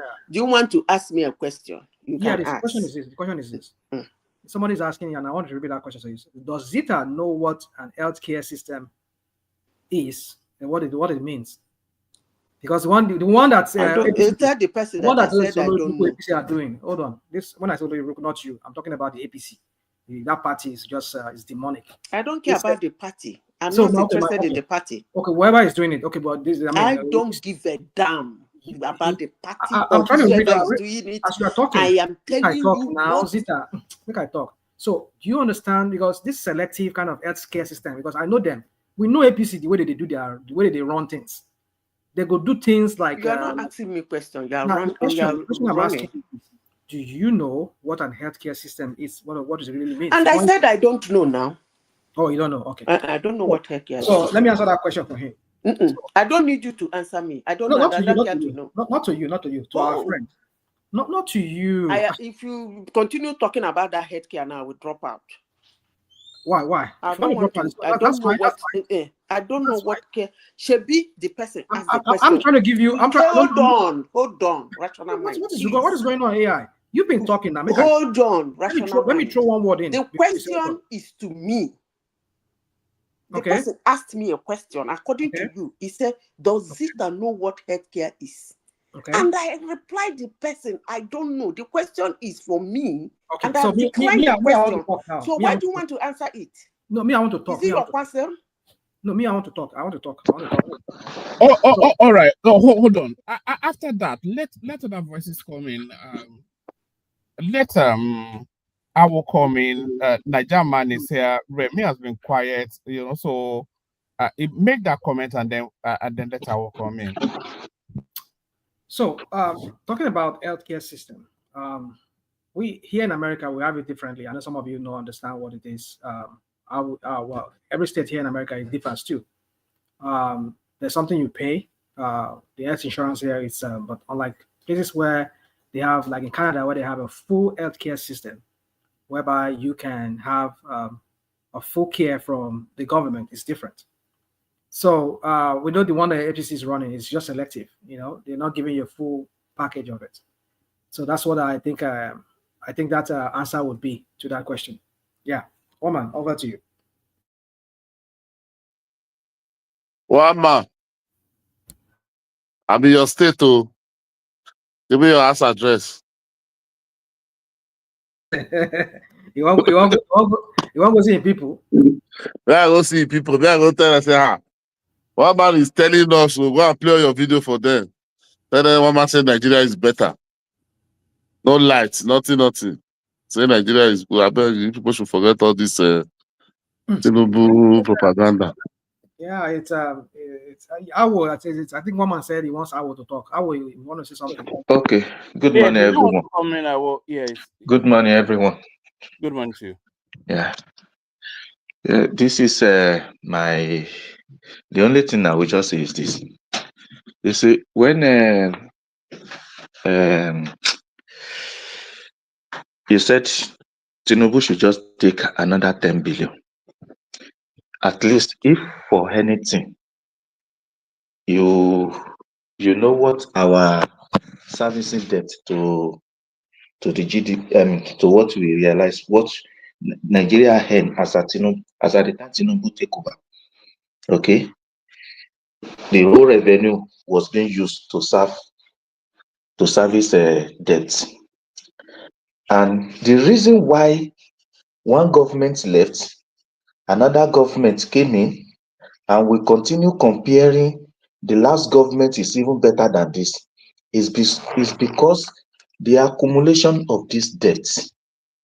You see, Nigeria have been living a fake life for a very long time. The earlier you guys realize that, the better. And if you just stay in the comfort zone of your room, and be dabbling into what you don't have much information as regards to why does he remove a subsidy? Why is he not doing it this way? Why is he not doing it that way? Then ask yourself this question. All the past governments, okay, that have come and gone, why are they packaging this economy? Why are they packaging this economy up to this level where Tinubu take it over? Except he just want that country to be finished. Or maybe you know the truth, but because the hatred of Tinubu, you just have a mind. Don't want you to see the issue the way it is. In a country where CBN governor print money the way he wants,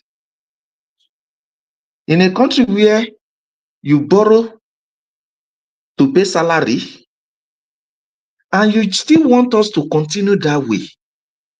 See, whether we like it or not, the best route any reasonable person can take to the solution of that country is to stop subsidy. All this floating of naira that you are shouting. Some will say during this so period, dollar was this, dollar was that. Have you asked yourself, during that time you were talking, how much Nigeria was using to subsidize dollar? And how well was it managed? Because even we that we are talking, we human being, we ordinary citizen, okay, any given opportunity, any given little opportunity, we want to make use of it.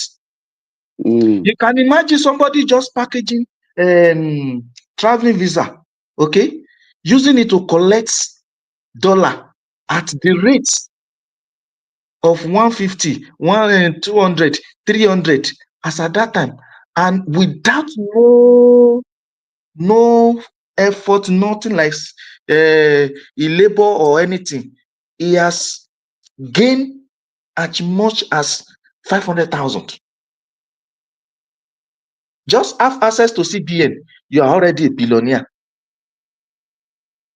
And the government of Nigeria will now use that same money they went to borrow to subsidize that your own gain that is in your pocket.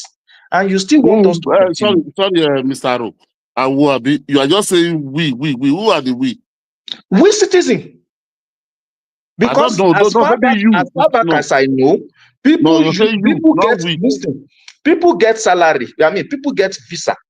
Okay, even people in the bank, they put out that they do this runs whereby they pack up visa. Even some pack up fake visa to collect that dollar, because per each visa, as at that time I remember, it's $4,000. Well, okay, that means you two are part of it doing it. That's why you know. I said as at that time I remember, I didn't come with that kind of package. Okay. But whether you I said no. Sorry to interject you. Sorry. Okay. I said you two we are doing it. That is why you are aware of what was going on. Did it. Okay. And whether you are saying how is that our own problem that you are saying we? Okay. It is not because it is because it is not your problem. That is why we get to where we get to. No, so that is why you elect people to take care of it. That is why you have the FTC. No. Let me give okay. If it has been everybody's problem, okay, we will have wailed in. We wouldn't have folded our hand till when all this thing was destroyed to the level that you use the whole of revenue to pay the debt. Because we fold on, okay, we wash all these things. So that policy of collecting visa and then go collect $4,000 under what administration is this? In fact, it happened under Buhari, it happened under Jonathan, all the past leader. It has always been like that. I don't know it. Hold on. And I didn't know it. even not only that one, not only that one. That It is only just happened under as low Buhari. as ordinary level. Not only that one. Hold on. People who have access to central bank. Can you allow us Okay? to People who have access to central bank. Okay? Because in the country where you are, you cannot go to the bank and buy dollar. They must refer you to you people to you like to do this. Wait, now let us come in one by Let one. Let us come in, please. Let us come in, please. me Please, sorry. conclude. Please, sorry, don't be annoyed. Mr. Wood, please wait, let us come. You have been saying many things, so we'll not forget. All these things you have been saying that you are analyzing. So how any of this one become any Nigerian normal citizen problem? You elected the president, he appoints CBN governor. How is that our problem when it loots? Why do you have EFCC? Why do you have ICPC? You are telling me. It is very, very. I also think the way you think, to be sincere, but the reality is here now. What is the solution? The solution, that is why you said, that is why we said Buhari is not good. Wait, this is the solution. We are Let me see the using solution. We have the solution. 99% Wait. of our revenue. Hold on. I also share your sentiment. But the reality now is that we are using 99% of our revenue to service debt. Okay, wait. Now this is the solution. Wait there again. See now, you say we are before Tinubu come, we are using 96% of our revenue to service debt. 99%. Even 100%. Okay, even 100%. That is why we now say, okay, government must change. Tinubu come. He said they have the solution. Then Tinubu now come. Now, the first thing is, you know that we are using 100% of our revenue to service debt. He start buying Escalade. He start buying a private jet. Why not? Is that the right thing to do? And you are blaming me. Okay, now hold on. Hold on. I know that very jet is where you people normally hide. Now, the previous one that the former president was using, how much were they using to service that jet, that plane? If you want to be rational, no. See, let me tell you. I don't have any issue with your opinion about Tinubu, okay? But there's still some little things we can understand that this is the way this thing is, okay? And we can base our condemnation on that one. But when you now put everything as Tinubu has totally failed, see, this is a country where before Tinubu took over, 22 states is bankrupt. 22. No, when Buhari took over, they say 28 states. When Tinubu take over, that is APC policy. Okay, that is APC failing. Now, you have to hold it that way. Whether the figure they give, whether it is correct, whether it is not correct, but the only one fact that is correct was that the states, as at the time Tinubu take over, okay, the revenue they generate, they get, because none of them even have internal revenue much to even take them to anywhere. So the reality was that they could not pay salary. But I don't understand this. At this thing you are this excuse you are making, how is that citizen concerned? You elected, you come out, nobody come and force you. You are your own, you come and you say, I want to also change. Share your sentiments. I also share your sentiments. Coming. Wait, let me finish. Sorry, 1 minute. You on your own, nobody come and knock on your door. Nobody come as a community, this is say, oh, please come and lead us. No. You come and you said you have solution to the problem. That is what you can pay. And when you win, so why are you not telling me you cannot pay salary, cannot generate revenue? I share your sentiments completely. Okay, even me too. I can't even understand why somebody will say he have solution to our problem. Okay, but yet we are where we are. But the reality of things was that for you to take off from a country where states cannot even pay salary, and the previous governor, they have taken debts to the extent that even the little that is coming in as your federal allocation, is going directly to the payment of those debts. A country where the CBN printed money, okay, in a country where all the flights, they've cancelled their obligation. They are not even ready to transact any business with Nigeria. Okay, are you going to perform miracle? Because I don't understand. See, I still don't understand you honestly. You Because this cannot excuse understand you are because telling me to I'm asking you understand. a very genuine question. Where do you want the Tinubu to perform magic in a country that But is so what magic destroyed? did he have to perform? Somebody is there. Did Tinubu ever told you that since he went there, he's collecting all the old benefits that we, the citizens, have never enjoyed? That is why he's there. He's elected. He have the best security. He collect everything he's having there is free. And you are telling me I can make excuse for it. Bros, if you Nobody is making an excuse for Tinubu. cannot rule, then you get out of there. Nigeria elected you. Then Nigeria has the right to tell you to get out will of have been there. the best answer. You see, this is the problem I have with this guy. Let's leave settlement. Problem I have with these guys. They must take it to tribal way. Yeah, go. This is the problem I have with them. That's what they do. That's what they do. You know that very well now. You are talking something here because don't criticize Nigeria elected Tinubu. Nigeria will tell him to go. Is that right? Yeah, then we tell him to go. You wait till then now. So why are you bringing Obi inside? How does Obi come inside this one? Because you said he should get out, then Obi will have been the best solution. The way Obi perform magic in Anambra and run left Anambra and stay in Lagos. You see them? This is the way that we heard it. It become chaotic today. Because you don't want to engage. No, it's not. You don't distort it, so that lack. No, you that is not lacking anything. You are telling me people are. You are telling me I should go and do the job of EFCC. I should go and do the job of police. Where do you want him to perform magic? How? Yeah, what do I know? Because and he went there. Don't be arguing with these people. Oh my God, this guy, man. You know, be arguing with these people. The way it always been. Because you want me to accept only your own. Stop giving an excuse to him. The guy wanted to perform music, magic. But monthly, he will never tell you cannot receive salary. He's receiving salary. You agree that donating billions. He's buying you agree with me, okay? That when Tinubu, with all these sentiments you put forward. I don't say him, but I don't ask Tinubu. He's the one that come for you. Nobody begging. Nigeria never begging. Did you agree so that if you can't take the eat, leave the kitchen.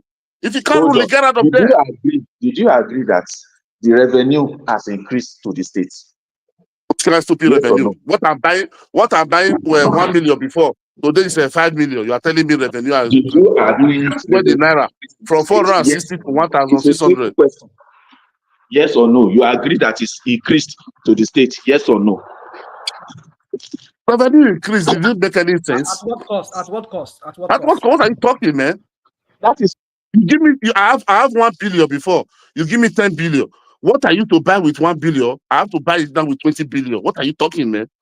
Because you give me 10 million, say because I have 1 billion before, now it has increased. I think it dropped. I don't know, maybe it dropped or maybe. People, I don't know where they get all. I don't know this their orientation, the way they think. They will say somebody laugh. You know, if you argue with these people, as a reason, only me and you there, and I think that this guy they busy. I don't know. Maybe then somebody will come up. You see, the thing is this: they go come here, they will come give you this their narrative. What they hear from their Bado meetings? They will tell you say this and that. It's just so ridiculous that sometimes the way they just spin this whole thing. Rational by. Look, for these people to be ashamed, sir. Even Tinubu, if it's a same country, Tinubu is supposed to be in the office today. How can 700 of the coastal Calabar coastal road or ABI way, 700 kilometers in 2 years they are commissioning 30 kilometers? Is that not a shame to them? They can't answer for that. They can't answer out of 700. And the gay answer, they will tell you why it's only 30, only 30. Even that 37, you don't even complete 30 now, 26 point something. Okay. Oh my God, these people. When you ask them, this guy we come here a while ago, Remy, he come here, can't give us the reason why it be like that. And there was another why one man gets on videos where he says people go to shoot. Tell us say the other they stagger the road, they don't do it in one stretch. They just let's say from Elf there to what do you call them to Ibejuleki, they stop there. They can't start from Ikorodu Can't start from there, can't go. I saw that they just stagger here and there. So when you count everything together, and about 30 kilometers. You see this? You see when I come when I say all this APC people they are all over. It is maybe I say it's on there. Because this No, but this thing, they just dey talk about. It's only on social media. I don't think they can come on crowd here and say, I said I beat one man yesterday, say you are 65 years old man. They beat the bodies and look at boys. You don't be argue with them online. The way Because of they are talking something was bringing Tinubu. No, it was insulting all the Yoruba there. They are evil. They are not supposed to. They beat the man nonsense yesterday. And security can't drag them from their hand. They don't carry them to office, all of them. If they don't insult you, they go. If you're a bad person, they go say, you're Mali. You're not really Yoruba. Overwork because of your stupid Tinubu. I don't support that now. You make me say I'm not a Yoruba person. You see, it doesn't. I'm so tired of anything just to say. It's so ridiculous sometimes. You just sit down and just wonder what planet are these people from? See, the next thing is beginning to me because you don't look my voice. Maybe this one is Igbo now. Maybe you don't think of in brain, in mind. This one is Igbo because you didn't just say, okay, OP, you want OP. That means what they are talking to you. They have something already in their head. What you say? What you for do? This is the same guy. This Tinubu, in his manifesto, he said he made sure that the refineries are working before he will remove subsidy. The guy got there. The blood of rush, like one man would say to the head, subsidy is gone. And that just throw Nigeria into chaos, into economic chaos. And then he float the Naira at the same time too. I mean, like Yele was saying some few days ago, which I really subscribe to that. There's no country that allows their money to float. Not even China. Even when sometimes China, they manipulate their currency. They peg up. They peg the currency. There's an amount that to which they can really let their currency fall to. That's why they call it. They talk about this currency manipulation. You know, but say you can't give free reign. Okay, everybody determine the market forces should determine it. What kind of? That is when you now see people who will be now using that as a means to make money for themselves. They'll be determining. Okay, see when it's going to get out of hand. There was a time when the dollar went into almost $2,000. I mean, 2,000 naira to a dollar. What did they do? This guy quickly, they started to inject dollar into the system. That's what they're not trying to control the price.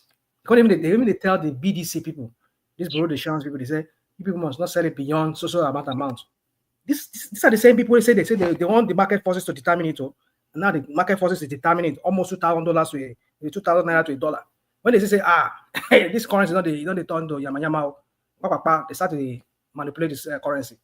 So why do people do it in the first place? Why did you people allow it to float? When you know that at some point this thing is going to get out of hand. So when we say to people, they don't really think policy true. They will self-sabotage, or maybe they even do your kind of policy which don't even get sense. They don't even make any sense to anybody. But when you see their minions, people like Kulata, and this one will come here, will just sleep and Remy, they go come here, they give you Dogon Turenchi. They tell you, now you know Sabi, you don't know anything, you don't understand. Tinubu policy, this and that. You see, it's just brother, it's just ridiculous. Obasanjo just told them the refinery will not work. They mock the man. They say he should come. They invite you to come. Now today, where is the refinery now?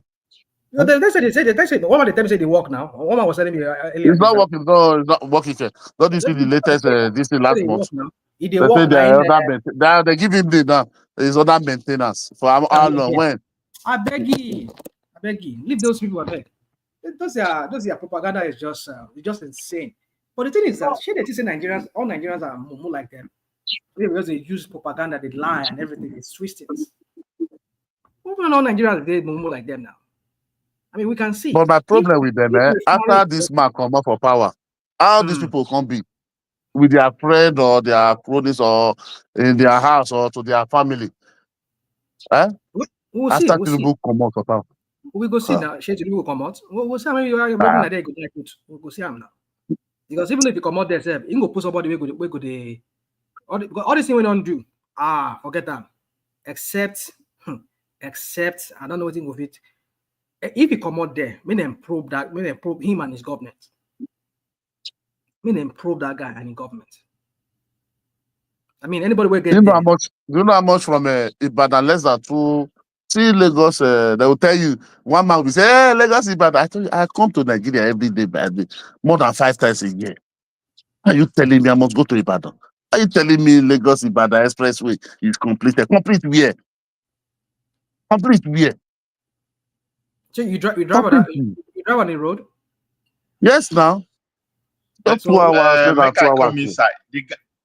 Good morning, sirs. But Go the on, guy where they celebrated the 30 kilometer, he not also Tinubu do 30 kilometer. The guy said near, near 30 kilometer, they do 10 kilometer, near. I bet You make a know the lot. gist now They again. do they do 10 kilometers near 10 kilometers somewhere. They do near 15 kilometers somewhere. I saw the guy. He not also they do.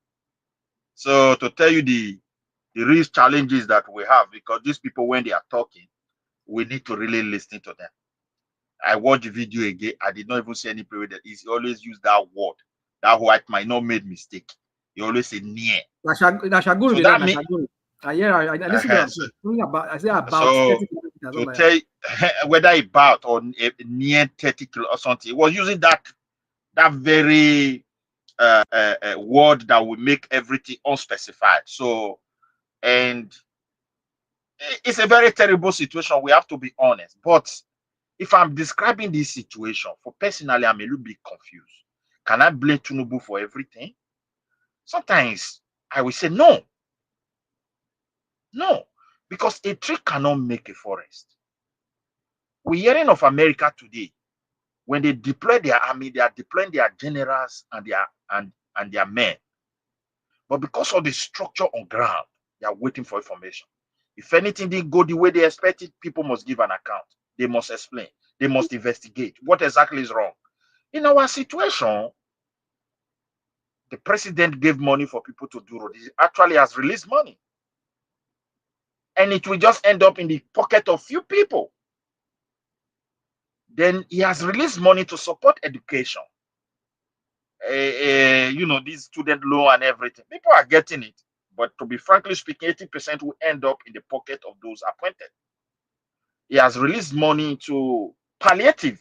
When the policy became very clear that, look, this thing is really out of hand. Those ones, bag of rice end up through governors, they all end up in the marketplaces. So sometimes when I look at our problem, I cannot continue to sing for a president I've not tested. When Obasanjo was there, we were clamoring for the next man. The next man came in, we were clamoring for another one. It gets to Jonathan. Oh, Jonathan, no, it's too weak. It's too do this. This retired general will fix all the problem.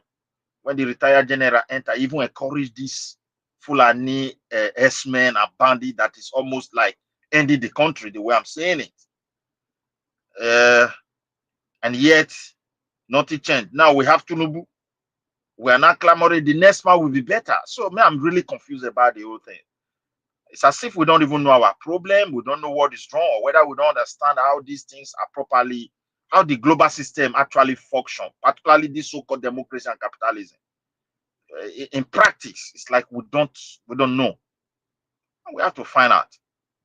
The problem of Nigeria, there is no structure, everything. my brother. Yeah, No structure, I can't just blame only president for everything. How can you send police to do their job? The generals are catching, they are just catching on. We want to change the titles. We will do it this way. It's money. You give them money. You don't even know. They don't do anything. At the end, they will tell you they want to kinetic. Kinetic way we just do for physics, do for this one small. It not be come up for our army math again. Kinetic.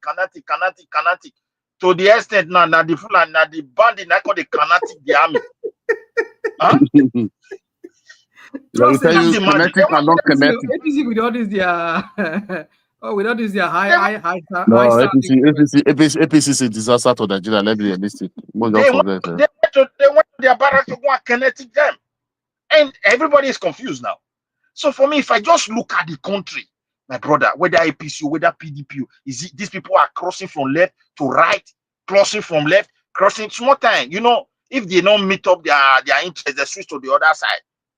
So we are really in very, very complicated situation whereby I feel we don't understand and the world is mocking us and nobody is really willing to take a deep breath to say, look, it cannot work like this. All these guys appointed, they're just making their money. I'm just telling you, they are even making their tribal people rich. And that is why I said other people should see it and wake up and challenge this system that is on ground. NFPC, $270 billion is gone in the pocket of you. And that very place, they don't don't you see the report? Don't you see the report of the auditor of Accountant General? How much they have looted from okay, I've not 21 seen that, my brother.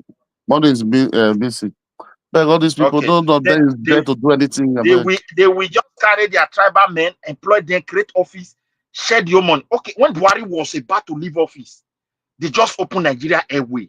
A lot of money went there. Immediately, just that few or 2-3 months to leave the office, if not up, whether up to, the money is gone. So you just see people looting country openly, and nothing we can do to stop this situation. And now we are not clamoring. Maybe when Obi is there, I ask myself, what kind of miracle Obi is going to do? What kind of miracle Sowore is going to do? Because these guys can't fix anything. They need Nigerians to work with. Would they be serious to stop corruption? I don't know whether the corruption is now becoming something that is above present power, because maybe international dimension is into it, because it's tying us down not to progress. Jonathan says corruption is fighting. What was that language you used? Corruption is fighting back. When you fight, it will fight you back. Something like that. Be whether it's fighting them back or he used that word.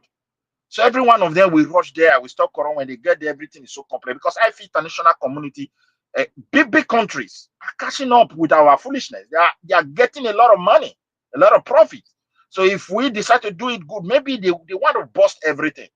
And look at the situation we find ourselves now. We cannot on our own investigate exactly what is going on in Benue State and other places. Some people already say, look, this one is no longer Fulani and Esme. They just want to clear that area so that they can have access to the natural resources. Now, what their new plan for Nigeria is like that of Democratic Republic of Congo, where people will go into crisis and they will make it endless crisis, and why they will be taking the resources. Now we don't have crisis. Let's assume so, but we have challenges. We can't even enjoy our resources. We don't even know what is going on.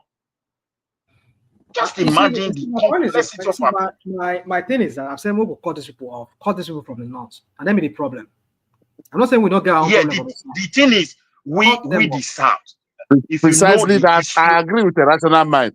Precisely that northwest and northeast.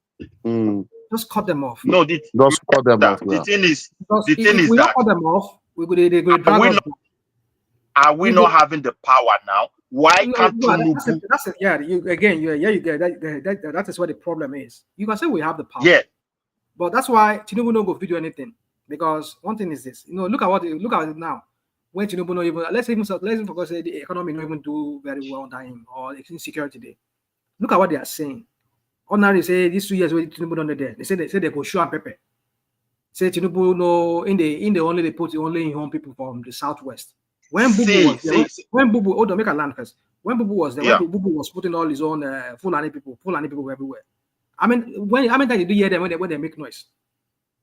Now, when they did not make noise. See, the Satanas, my dear brother, don't believe that too much. The Satanas is as wicked, almost 2 or 3 times than these people. Historically. Historically. See, let's put this one before you. Why do I say so, my brother? Now we have the power. All they are doing is to appoint their kinsmen. None of them is looking into the future. If the power with this structure on ground, the power again left this south and go to northern part of Nigeria, they are going to decimate that country. I'm just telling you. Of course, they will break. You will see what will happen. People will be crying and they will not be able to do anything. Because they don't get their own turn. If not because of greed, Nigeria was once a regional country. They perform well. Now, troop, gun, and bullet, the military generals created state everywhere. Now, even the state, let us also manage it as a autonomous. No way. Let's have state police. No way. And the Satanans are the one ruling. So you should know the mind of the South. All they want is to dominate as well. We are the one in charge. We taught them this nonsense. I'm telling you, if you go back to history before independent and early stage of our independent, you will know that it is the Satanás that taught these people this evil. Midwest. Yeah. You see, again, I'll go back to what we're talking about, in the sense that there's nothing a Satanás can do. There's nothing a Northerner can do if they are there. Because when Nigeria is structured, it is turn by turn. Do your own, eat your own, do whatever you want to come out there. Now, but if you dare to say, okay, for example, now, look at that guy that was that, I don't know, maybe Naido guy with that guy, where they accused that Fulani general, DOC, of sacrificing some of his men, all those kind of things. If Tinubu move now on top of that guy, move on that guy, they probe that guy, they find out they want to prosecute that guy. Ordinarily, this RG Sirika, where do the airline, and the other lady where steal money from under Buhari, Sadia Farouk. See as they turn the whole thing, around. Say, why would he be probing our own people? Why would he be doing this? I should not probe our own people. We should leave them alone. That kind of a thing. That's the problem. So when they're there, if a Yoruba man or Igbo man probe a Hausa Fulani man, they go say, yeah, it is ethnic whatever they could call him. If an Fulani man probe a Yoruba man, they go say, hey, he hate a Yoruba man or he hate an Igbo man. You see, as long as we continue to have that problem, we'll never move forward in that country. So, and I think that's the reason why a lot of them, they just don't want to touch some certain people. Because they touch them, you go turn to an ethnic something. So the best for us, like I said, is cut them off. If Tinubu, they steal from a Yoruba person, we Yoruba will launch on them. Say, Tinubu, they steal. So nobody will say, because he be Yoruba man, or he be Igbo man, he be Hausa man. Nobody will tell us, say, yes. So let us control our own resources. You get what I'm trying to say? So that's what I'm saying. The thing is that, to be honest, the Northerners are using Yoruba to achieve whatever they are achieving. They have even penetrated Yoruba more than the way you think.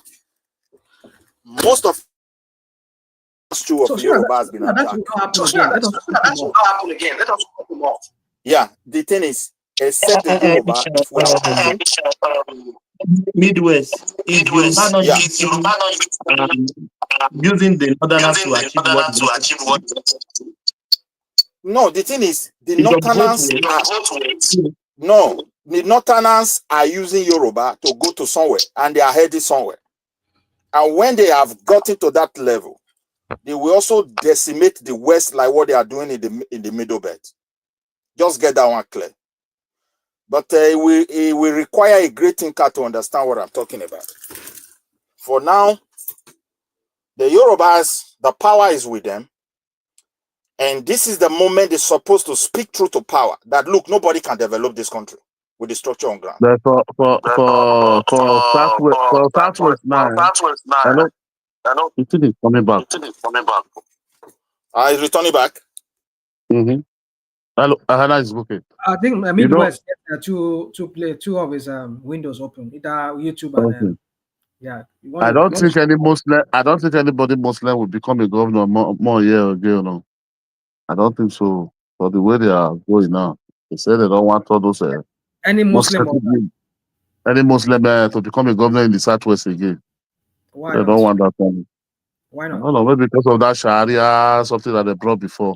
My brother, Yoruba, look, my dear, all the Yoruba cultural heritage and civilization is under threat. I'm just telling you the truth. Everybody in the South. Now, that coexistence, the way Yoruba want to do everything liberal, if you want to be Muslim, be Muslim. But they now realize that these guys are pushing it to a different level where that tolerance, or they even want to create a serious division that will lead, that Yoruba will turn against themselves. If they're not taking it by themselves like the early stage of the democracy, early stage of our independence, I mean to stay. How they set up a wall of war up, poison Akintola, and at the end of it all, you see what happened in the western part. It's very bad history. And if they don't do anything, and this is what they are trying to achieve again. They just first of all went to the throne, the heritage, and everywhere, and start, turning it. They want to turn everything up back to scarcity and whatever. And they're achieving it slowly. Everybody have to wake up. And I think the power is there now. Let them do something different before we head up. Because if we head up, Yoruba They will not wake up because If Tinubu is my Tinubu's brother, son. if they No, don't wake because up I to was the see, reality, national man there. it both National, Yoruba, there's one Edo, man. Delta, everybody go end up like middle belt. I'm telling you. No, there's one They place, there's finish one with those man. people now. This man a very high chief. When we went to his house at least last week with my uncle. So they were talking there. All these strong Yoruba men they put there. That's where I heard the thing they were saying it. Honestly, saying the whole any part of Southwest, they are makes. I don't know if they have become that they are making a meeting. I said no more Muslim will become governor again in the whole Southwest. Will be Christian because of this Sharia. This thing they were trying to push the other time. You know, if it happen. Mhm. If it happen. Like Lagos State now, the next governor of Lagos State will be a Muslim guy. And the way I'm looking at it, they will even try a Muslim in Lagos the next election, 2027. Mark my word. They will try Muslim. That is if Tinubu son no grab a ticket. The next governor is either Amzat. It's going to be between Amzat and this guy. What's The his deputy. name? Amzat. Obafemi Amzat, and what's his name? This guy, the speaker. Obasa. Amzat is not a fanatic. He's not that kind of a conk Muslim like that, but he's a Muslim. But Obasa is a conk. He's a fanatic. That guy's a fanatic when it comes to Islam. So it's either of them, and they will use their deputy. It's going to be from what I'm gathering, it's going to be also what's it called? It's going to be a Muslim too. So you're going to try a Muslim ticket in Lagos in the next election. That's my projection. That's what I'm looking at. That is No, I don't think. I will believe that. I will believe that. So rational mind. I will believe that Yoruba chief. Muslims are fanatics. Where did you? How many have you seen? Yeah, they are. Yeah, Yoruba Muslims are fanatics. How many have you seen? I've seen a lot. No, there is. If you go, there's one place here. There's one place here. Don't even support me. If you let him ask me that question again, I will give you. I will tell you where you go find him. Don't come here. What are you talking about? You don't be say where I'll go find it. Who is the name a major politician that you know? Obasa is a fanatic. How? He's a fanatic. Okay, you go and study him very well. Go and study him very well. Go and learn about it. You are the one that said it. You should be the one that is proving it. I'm not going to say more than that. You go and learn about it. You're the one that is saying it. You should say, oh, look, he did this, he did that, he did this, he established this, he established that, he was pushing for this. Okay, let me give you an example. You see, you see, Akim. I know, maybe because you're a Muslim or probably maybe you're not, but I know your name. I'm not a religious person, so I'm just asking you a question. Every time I ask you a question, you turn it to personal issue. Now, I'll answer your question. No, I'm not trying to attack your person, but I'm just I'm just being pedestrian when it comes to that. But what I'm saying is this: is that Obasa. Let me give you an example of Obasa. Let me not go into what I want to say, but anyway, Obasa and this guy problem did not just start today. Him and what's his name? Sanwo-Olu did not start today. It started from when Sanwo-Olu won second term, and Sanwo-Olu was giving his the large portion of his cabinet, of his commissioners, were Christians. Obasa went against him. That was when this idiot, this fanatic guy, Ishak Akintola, there was a time when he was making noise heavily in Lagos State that, oh, the Christians they've dominated everything in Lagos. So Obasa weighed into that. He told Sanwo-Olu, say no. Some of your commissioners, I cannot approve them. You have to at least make it balance it. Put some Muslims there too. You cannot make them almost like 90% of them. They're all Christians. That was where their problem really started from. If you don't know, that's one example I'll give to you. So when I come here, I tell you certain things, not because I just want to conjure. I just want to conjure. It's something I read and I know that's there out there in public domain. Google it. The last, just Google it. The last commissioner, whatever that Obasa had with him, just Google it. However you want to Google it, you will see the read. You will see the read out there. Go and read it there. So when I tell you that some of these people, they are all Obafemi or Amzad, I don't really see him as that a fanatic kind of person. But I know in the next election in Lagos, they will try Muslim. They'll try it. But I can't speak of other states too. Maybe not Ogun State. Maybe not Ondo State. Maybe, I mean, another state I know they want to try it again is Oyo State. They will try, maybe not Muslim, but they will try Muslim governors in Oyo State. Oyo State, that was the thing hanging in the balance because I don't know what his brother, Davido, uncle, is doing. Maybe he wants to defect to. That one is either here or there. Not be Muslim, not be Christian, not be anything. That you can't compare that one. Never call that one. Can anyone hear That me? one is not. Today is it is worrying. It is worrisome that this. But that kind of one, even the Muslims cannot take that kind of person serious. Now today we see him with white garment church, wearing Aladura. Tomorrow you see him praying in the mosque. Next tomorrow you see him Alawo. But Nagaman, there is an attempt to Islamize the Southwest. Yeah. Southwest. There's an attempt to do that. Yeah, the attempt is going. That's why I say that. That's why they are making that. They say they don't want. They want to stop it. If not, I think they can stop it. If not Islamicize Nigeria, the Southwest, at least certain states they want to Islamize. I can't think of anyone right now. If you go to one state, then they can go to Islamize one state or two states. It's over now. It's over, because you know why? You know why national mind. You know why? Because if they have their stooge there now. If they have their stooge there now. Because Akim was sleeping all this while. The woman come to you, you don't even talk. Now you don't wake up. Now Akim. Go on, please. Because I was the one that even gave Wama the format. Like, don't delay. And Wama still delay the whole thing. So no, my mom like to read because yours you read. No problem. He came very late, and I said to him, one man, I sent him a message. One man, do not go on with this long story that you are telling every time. You already here around 2 o'clock. It started. So, and I said, listen, don't go on with this. No, don't go on with this long story. And they said, oh, it's just 3 paragraphs. Before I know it, I fall asleep. No, one man believe in all those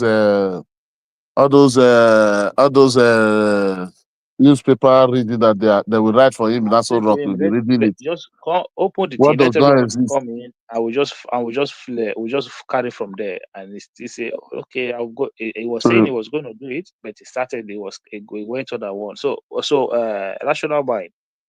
The Southwestern Muslims are not fanatics. Okay.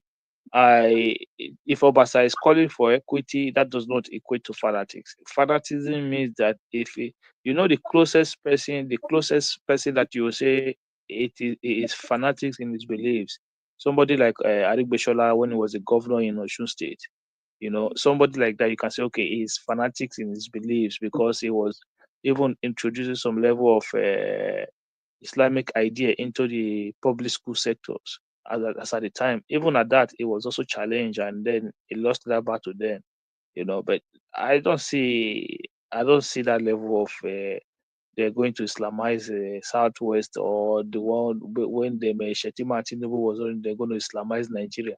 We are still waiting for Nigeria to be Islamized now. Till now, it has not been Islamized. Look, certain things is almost impossible. Because you have to understand the component of the nation. It's almost 50-50 between Christians and Muslims. If you look at it, like somebody is going to come and Islamize Edo State now. How is that possible? When was the last time you have a non-Christian ticket in Edo State? Every time they have an election in Edo State, it's always Christian. The whole of the South is South. It's Christian. Just the way it is in the North. It's always Christian, Muslim ticket is in most of the northern states as well. So it is the component of the region. Akim, to a progressive. You see, the issue is not. I don't even care if it's a Muslim, or Muslim always the governor and maybe the deputy Christian. I don't care about that. But the thing is, see, one thing about some of these fanatics is that, like some of them in Yoruba land. You can say maybe they are not. Some of these politicians are not fanatics, but we know the game they play when the matter comes up. Like look at what is going on in Oyo State. Because she has been playing the issue diplomatically. For that also, if we don't about everything for him, and if we just turn that state, it will make that state ungovernable for him. He was just playing it because being a Yoruba man that he is, and maybe he's getting good advice. What's going on? So people are dropping off. Just you are now on the screen. So Yeah, Sheyi Makinde is getting some kind of good advice. So my point is this: is that there are some people, certain imams, certain guys who are Yorubas. I've met a lot of them. In fact, there's this they call them Tesblik. I mean, is it Tesblik? These are kind of some kind of Iranian. They get some kind of Iranian support, and some of them are this Sunni kind of led kind of sects among the Muslims in the southwest. So my point is this: they will lobby these politicians, not really because she is a Christian in Oyo State, but look at what they are doing. They're trying to start some kind of Sharia body or whatever crap you want to call it. Something that Christians would never ever do when they were there. I mean, I just can see a Christian person like, okay, look at I mean, have you seen that she went to Jerusalem and you see all his pictures there, or maybe what's his name? This guy in Ogun State went to Jerusalem and they put their pictures there on there. But if it's these Muslims, then when they go their Kaaba, whatever they call it in Saudi Arabia, you go see their picture there. They go splash on that's they want to exert their domination. That's what they do. You are reading. You're just reading this. You're No, just yeah, overreading. you can tell me I'm reading. Yeah, Yeah, you're reading meaning that's into how it it too much. begins. This is how Not insidiously. how it begins. You're just reading meaning to. No, you can say that. I know where you stand. This is how you're reading meaning. You're reading meaning into it too much. No, it's not real meaning. This guy went to. I agree. Maybe now the Vatican Pope. Now he invite him. Maybe saying that. Let's say now when Jonathan did there, they in lead the mullahs to Saudi Arabia. You go see when they go start their wala from the north. What are you talking about? You go talk like I see maybe you don't even know the country where you did. Yeah, but I'm not saying all the Muslims are fanatics. Don't get me wrong, but this is how they start. So I don't understand. Look, I'm not saying that in the north that they are not fanatics about their beliefs. They are fanatics about their beliefs. Okay, not all of them. You have progressive Muslims as well. Okay, so in the east, it's also the same. They are extremely well fanatics about their Christianity. In fact, about their Catholicism. Can you even have anybody that is of a Muslim person be in any position in anywhere in the southeast, or even forget southeast? Not to the point that most part of south. They don't allow people to practice their other religion. They allow people to practice their other religion in the north. What do you mean? There are a lot of churches in the north.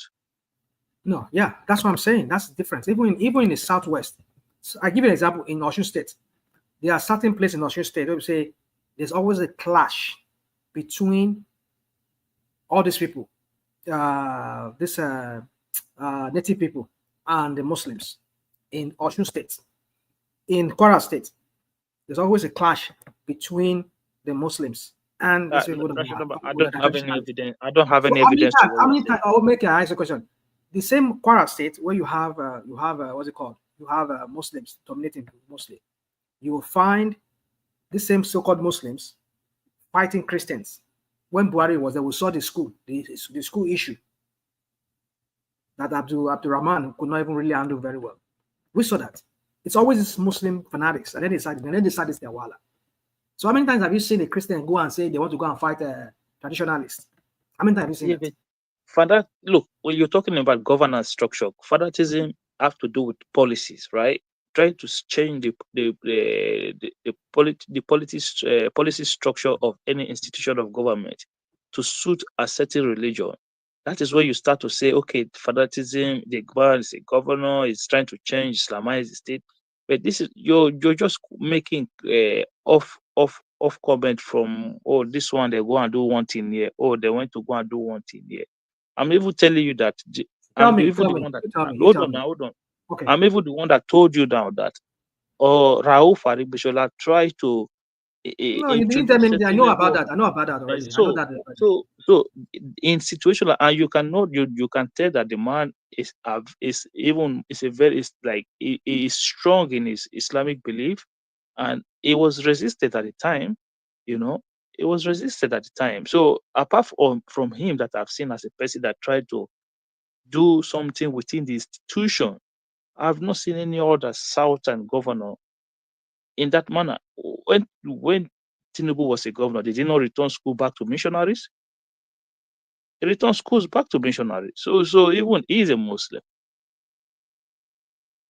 You know, when Tinubu was there, when Tinubu was a governor, do you know that this issue of Islam too was something crazy in Lagos? Do you know that? When Tinubu was a governor. Maybe not at the level of what we're saying today, but there were push for like a Muslim domination in Lagos when Tinubu was there. Do you know that? Yeah, but were there Muslim domination in Lagos? Oh, come on. You see, I don't know how long, I don't know how far, I don't know how much you've been into politics. Maybe even when Tinubu was there, I don't know how you've been studying politics. I tell you, Tinubu left there, he was a Muslim. This guy, the other guy, what's his name? Fashola is a Muslim, he got there. In fact, there was a time, I think there was one of them that was running Muslim. I think Fashola, I think his deputy was a Muslim. Maybe his first or second deputy was a Muslim. Social, is it social? So in the same Lagos now, in the same Lagos, the last two governors also be Christians. Ambode is a Christian, Sanwo-Olu is a Christian. Come on, it's okay. Yeah, I get you. I agree. You can always use that. Yeah, but my point is that, you see, the point I'm trying to make here is that when these people get into power, maybe not the politicians really, but those people who have been looking for a way of starting this their Sharia crap, or wanting to like start this, because when you clamor for certain aspect of your religion to be recognized, you will be doing it at the detriment of others. Look at what they did in the North. Look at how they started it. Oh, Sharia is only for Muslims. Rational mind. What I'm trying to explain. Hold on, I'm giving you a point now. They try to say rational mind now. See what happened in the North. Obasanjo initially kicked against it, but what they did, he had to capitulate. I mean, as they say, he had to like allow it at some point. He said, "Oh no, it's only going to be only Muslim, only Muslim people." You go to North now, say you want to open a beer parlor. There's a places they won't allow you to do that. So they don't have any beer parlor in the North? Yeah. I mean, you were here. I don't know if you were here when Bubu was there. We saw how many beer parlors and how many beer shops that were owned by Southerners that have been destroyed. But these are moral. Look, let me explain something to you. In Kano State, you have the militia group that are enforcing Islamic regime. That is not a fact. I'm not talking about northern part of Nigeria. But how did they begin? How did they get there? That's the question. Was it was it always that way before? The northern Nigeria is an Islamic dominated region, especially the northeast and the northwest. We're talking about states that are 90% Islamic. I'm saying you don't understand. I don't know. Maybe I don't know how my exposed you are. Conversation with you, rational mind. Southwest is not the same. No, it is. This is how they begin. This is how they start. That's how they start. You see, when we say something is insidious, I'm sure you understand what that English means. It is still they do it in a stealthy way, in a cunning way. They'll come through some route. And no, it's going to be only for Muslim. Before you know it, when they started, they multiply. You say, okay, yeah, you cannot do anything here. Now our area be this. So before you know, they go another area. They go dominate that area. Our area be this. So you start your brothel here. You open your beer parlor here. Now we there here. That's how they will be pushing people away, and they will just everywhere. You see, we know their. So if you study them very well, you know how they behave. Rational mind. So, do you think there can be Christian fanatics in the South as well? I'm not saying they are not, but not to the point of whereby they want to dominate other people and make them feel like, yeah, you cannot practice you're not free. You're not free to practice your religion, or they make you feel like, okay, no, it is either our way or the highway. They don't do that. Okay, but where do you see that in the Southwest? There are. Just give it, dude. Are you not listening? Are you not following what I'm saying? To you, I just gave you Kwara State. Kogi State is there too. What Kwara State? So they closed churches in Kwara State. The government did not allow them to worship. Kwara State, Osun State, Kogi State. So there are no churches there now. They closed all the churches. No, come on. I said to you, they started gradually. That's how they do it. I just give an example in the North, how they started it. They said it's only for the Muslim. But now, if you're not a Muslim, I mean, okay, like, I give you an example. Okay, you see, I keep giving you an example, but you don't want to follow my example, but it's okay. No, your example doesn't add up. That's why I keep asking. Because you're not seeing it as adding up to you. But it's okay if you don't see it. We know, we understand. When I say we, so some of us will understand how they operate, their modus operandi. We know how they behave, how they do this crap. But the point is this, that we cannot allow that. If you go to Osun State, every time all these people on Aborisha, they call them, and all these Muslims, they clash every time. When we say, if there's certain things, like if I even bring some videos here, where if I give one man, you know, go watch those videos. The way they use what do they call them? They use juju, they knock them. I mean, you need to see some of them are gory. I can't bring it in, and I can't speak about it here. But I'm saying that those Aboriginals, they use a high, they see meme for that place. But at the same time, they do. Who they use juju in Nako now? I mean, the juju people for Osun State. They fight. So now we're on juju side. I'll give you an example. This is what happened. There was one like that. They say they want to do their own rule. The Islamic people, they get their own community there. They say it does not apply to them. They said, well, we just want to do it for this amount of days. They said, no. I think the other person came out and they said he confronted them. They said, and then they went back, and then they go and regroup. They came back. These people, they were already ready to the Islamic people. The Islamists, they were also ready. That's how they started their clash. Google it, just when you stay there, just Google spiritualists and Islamists in Osun State fight. Go and Google it, you see it. Yeah, but I think what I'm saying to you, how does this equate to Islamizing the state? Well, you just gave me an example of a governor who almost Islamized a state. What's the possibility that cannot repeat itself again? I did not say he Islamized. I said he did not. He did not. He did not have it way. But what I'm saying, he tried. Even to this very day, the guy is one kind of bleak. The way they were in Shoto, in Kombale, now halfway in Shoto. So you see, come on. You see, I understand you want to sound like oh, you're not the kind of person. Don't get me wrong. I'm not a fanatic. I'm not just because I don't like when people impose their own religion on other people. Okay, look, if this conversation was about in the north now, I said okay, because I know the southwest. Yeah, even the one we talk about the north, so what is the same thing you're going to talk about? Would you say no? It is our perception. It is just how you look at it. No, they are the dominating people there. Okay, look. If you have a situation whereby like Kano State, where they have a religious, but a kind of a religious militia to enforce certain law based on the religious line, I'm not going to come here and be arguing with you like that. Oh, there's no. So put that one aside. I'm saying to you in the southwest, because I know very well that the southwest, they're the most religious tolerance in the country. Is the only part of Nigeria whereby the intermarriage are allowed. We're able to, when they celebrate each other's festivals a lot compared to any other part of the country, and it is the only part of Nigeria. Let's say you live in the past. They live in the past. That's the southwest of many years ago. It's still the same thing. I hear you. But that is gradually eroding away, isn't it? It's not eroding away gradually. It's that not, tolerance you used to see. Irrational mind. It's now forget that thing. There's suspicion. Everybody's suspecting everybody now. Nobody trusts anybody anymore.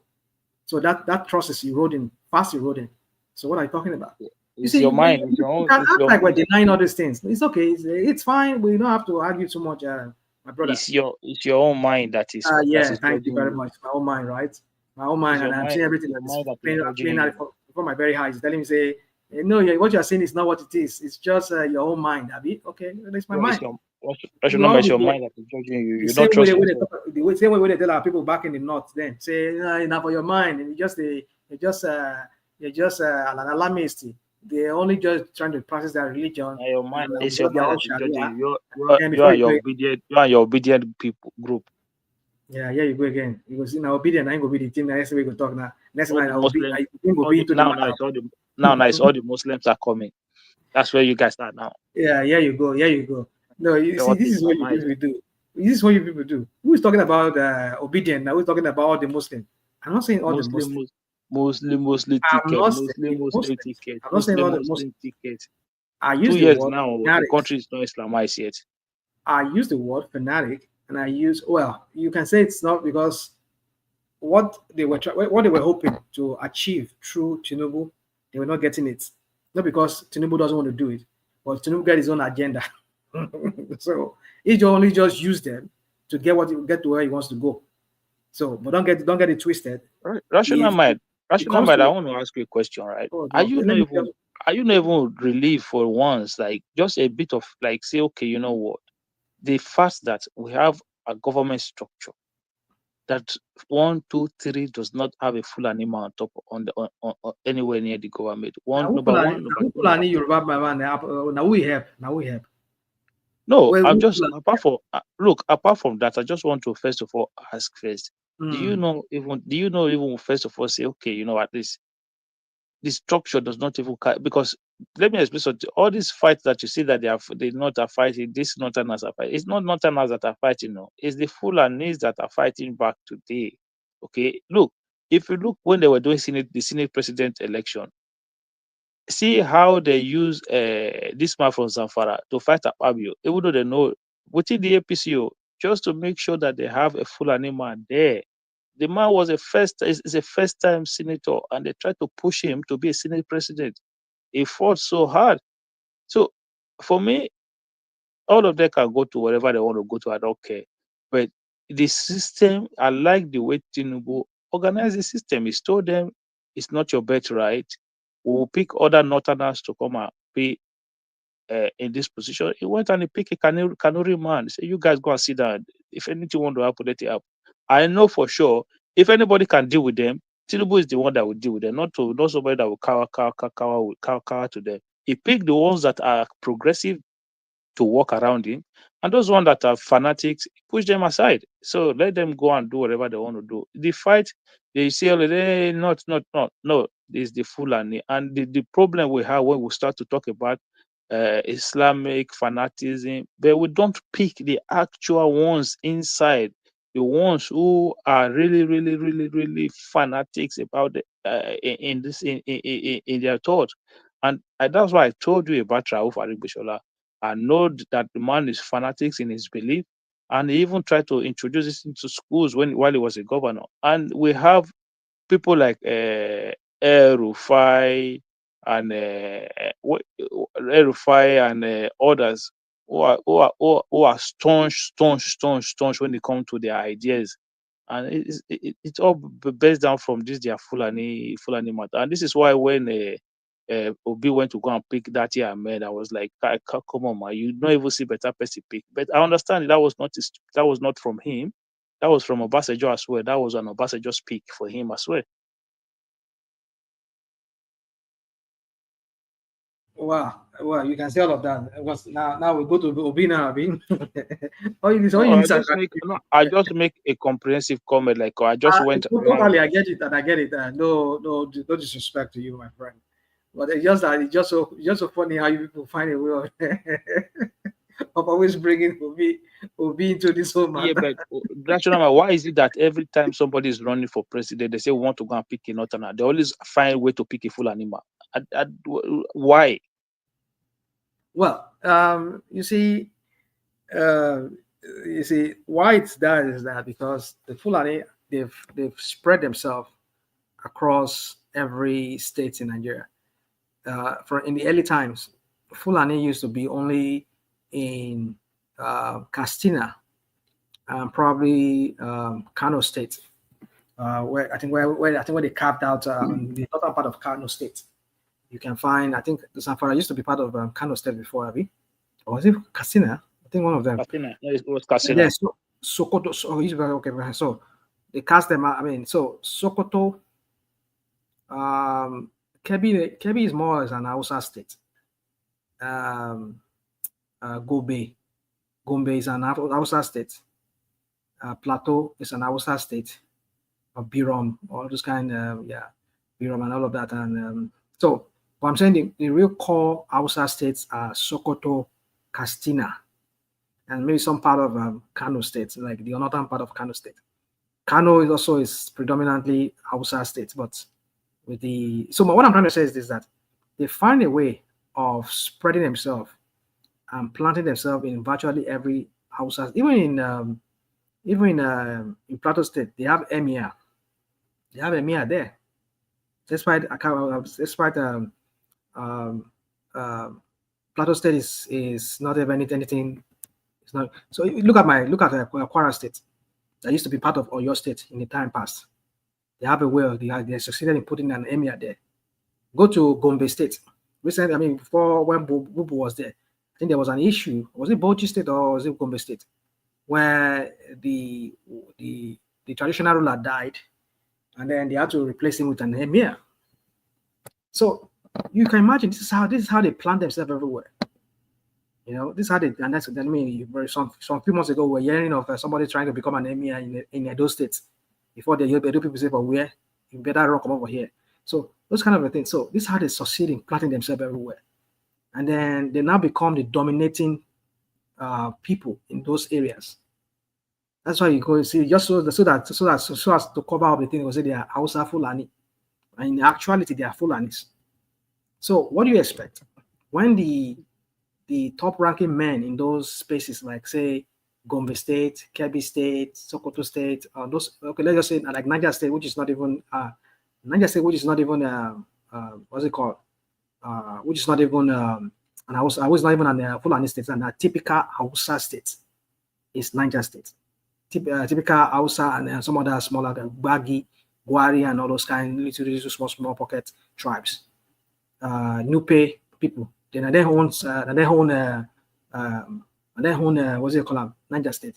But then you go there, Emir of Bida, Emir of Suleja, Emir of Mina, and these are typical Fulani men, not the local people, the Nupe, the Igala, or the Gbagi or the Gwaris. None of them are the Emir there. It is always the Fulanis. So they find a way of planting themselves there, and they will become the most honorable people. I mean, let me say honorable people. They become the most prominent people there. And then when it comes to election like this, and then go put themselves forward as the noble men from there. That's how these Fulanis they've operated over times. Yeah, so this is what I'm saying to you. So now, hold on, I get what you're saying. So the only people that are, I mean, over the time too, they've infiltrated the Kanuris too, because now you will hear Kanuri Fulani man, which I know the Kanuris, they detest that. But over time now too, they've been watering down the Kanuri people. You still see some so-called Arab-looking, I mean, so even they call them Shua Arabs and all of that. But to me, I believe that some of them they are just Fulani disguised in Arabs, claiming to be Arabs. Those people that claim to be Shua Arabs, forget that. For me, I believe they are real typical, when they call them typical Fulani, with a disguise like say they be Arabs. Forget that one. They claim whatever, but it's okay. That's debatable. But my point is that this is how they insidiously enter and they infiltrate tribes, and they become the prominent people there. So they now become the major people where they determine the space. So that is why when it comes to things like this, you see they are always the people, even like Kaduna. Kaduna not typical Hausa state. But go there, now the Fulani, and then they reign supreme there. Even the so-called southern part of Kaduna, you see Fulanis there. They don't plant themselves there. And then they dominate the whole thing there. So what are we talking about? So now if you say, okay, in the next election now, somebody from Southern Carolina should come out and want to become a deputy, whatever, or run for one minister. Now Fulani man ain't go come. Ain't go say he be Hausa Fulani, but right now Fulani man. Because over time they don't dominate the place, they don't take over there, they don't silence the local people. That's how they operate. Yeah, but this is what I'm saying. There's nothing you're saying. I know you're trying to praise your Tinubu. Forget that crap. No. I'm saying you can praise Tinubu whatever you want to praise Tinubu. I say in the instances where we have a southerner being on top of the ticket, right? Could they not just avoid? Look, you pick any other northerner, can they not just avoid the Fulanis? That's all. Well, it's very hard for you to avoid any Fulani because, like I How is said, it hard? How is it hard for you to avoid it's them? very hard because, like I said, that's what you see again. You're not following what all I said. Maybe it doesn't make sense. I'm listening to what you say. I'm saying you can distinguish and easily, because you can tell if you are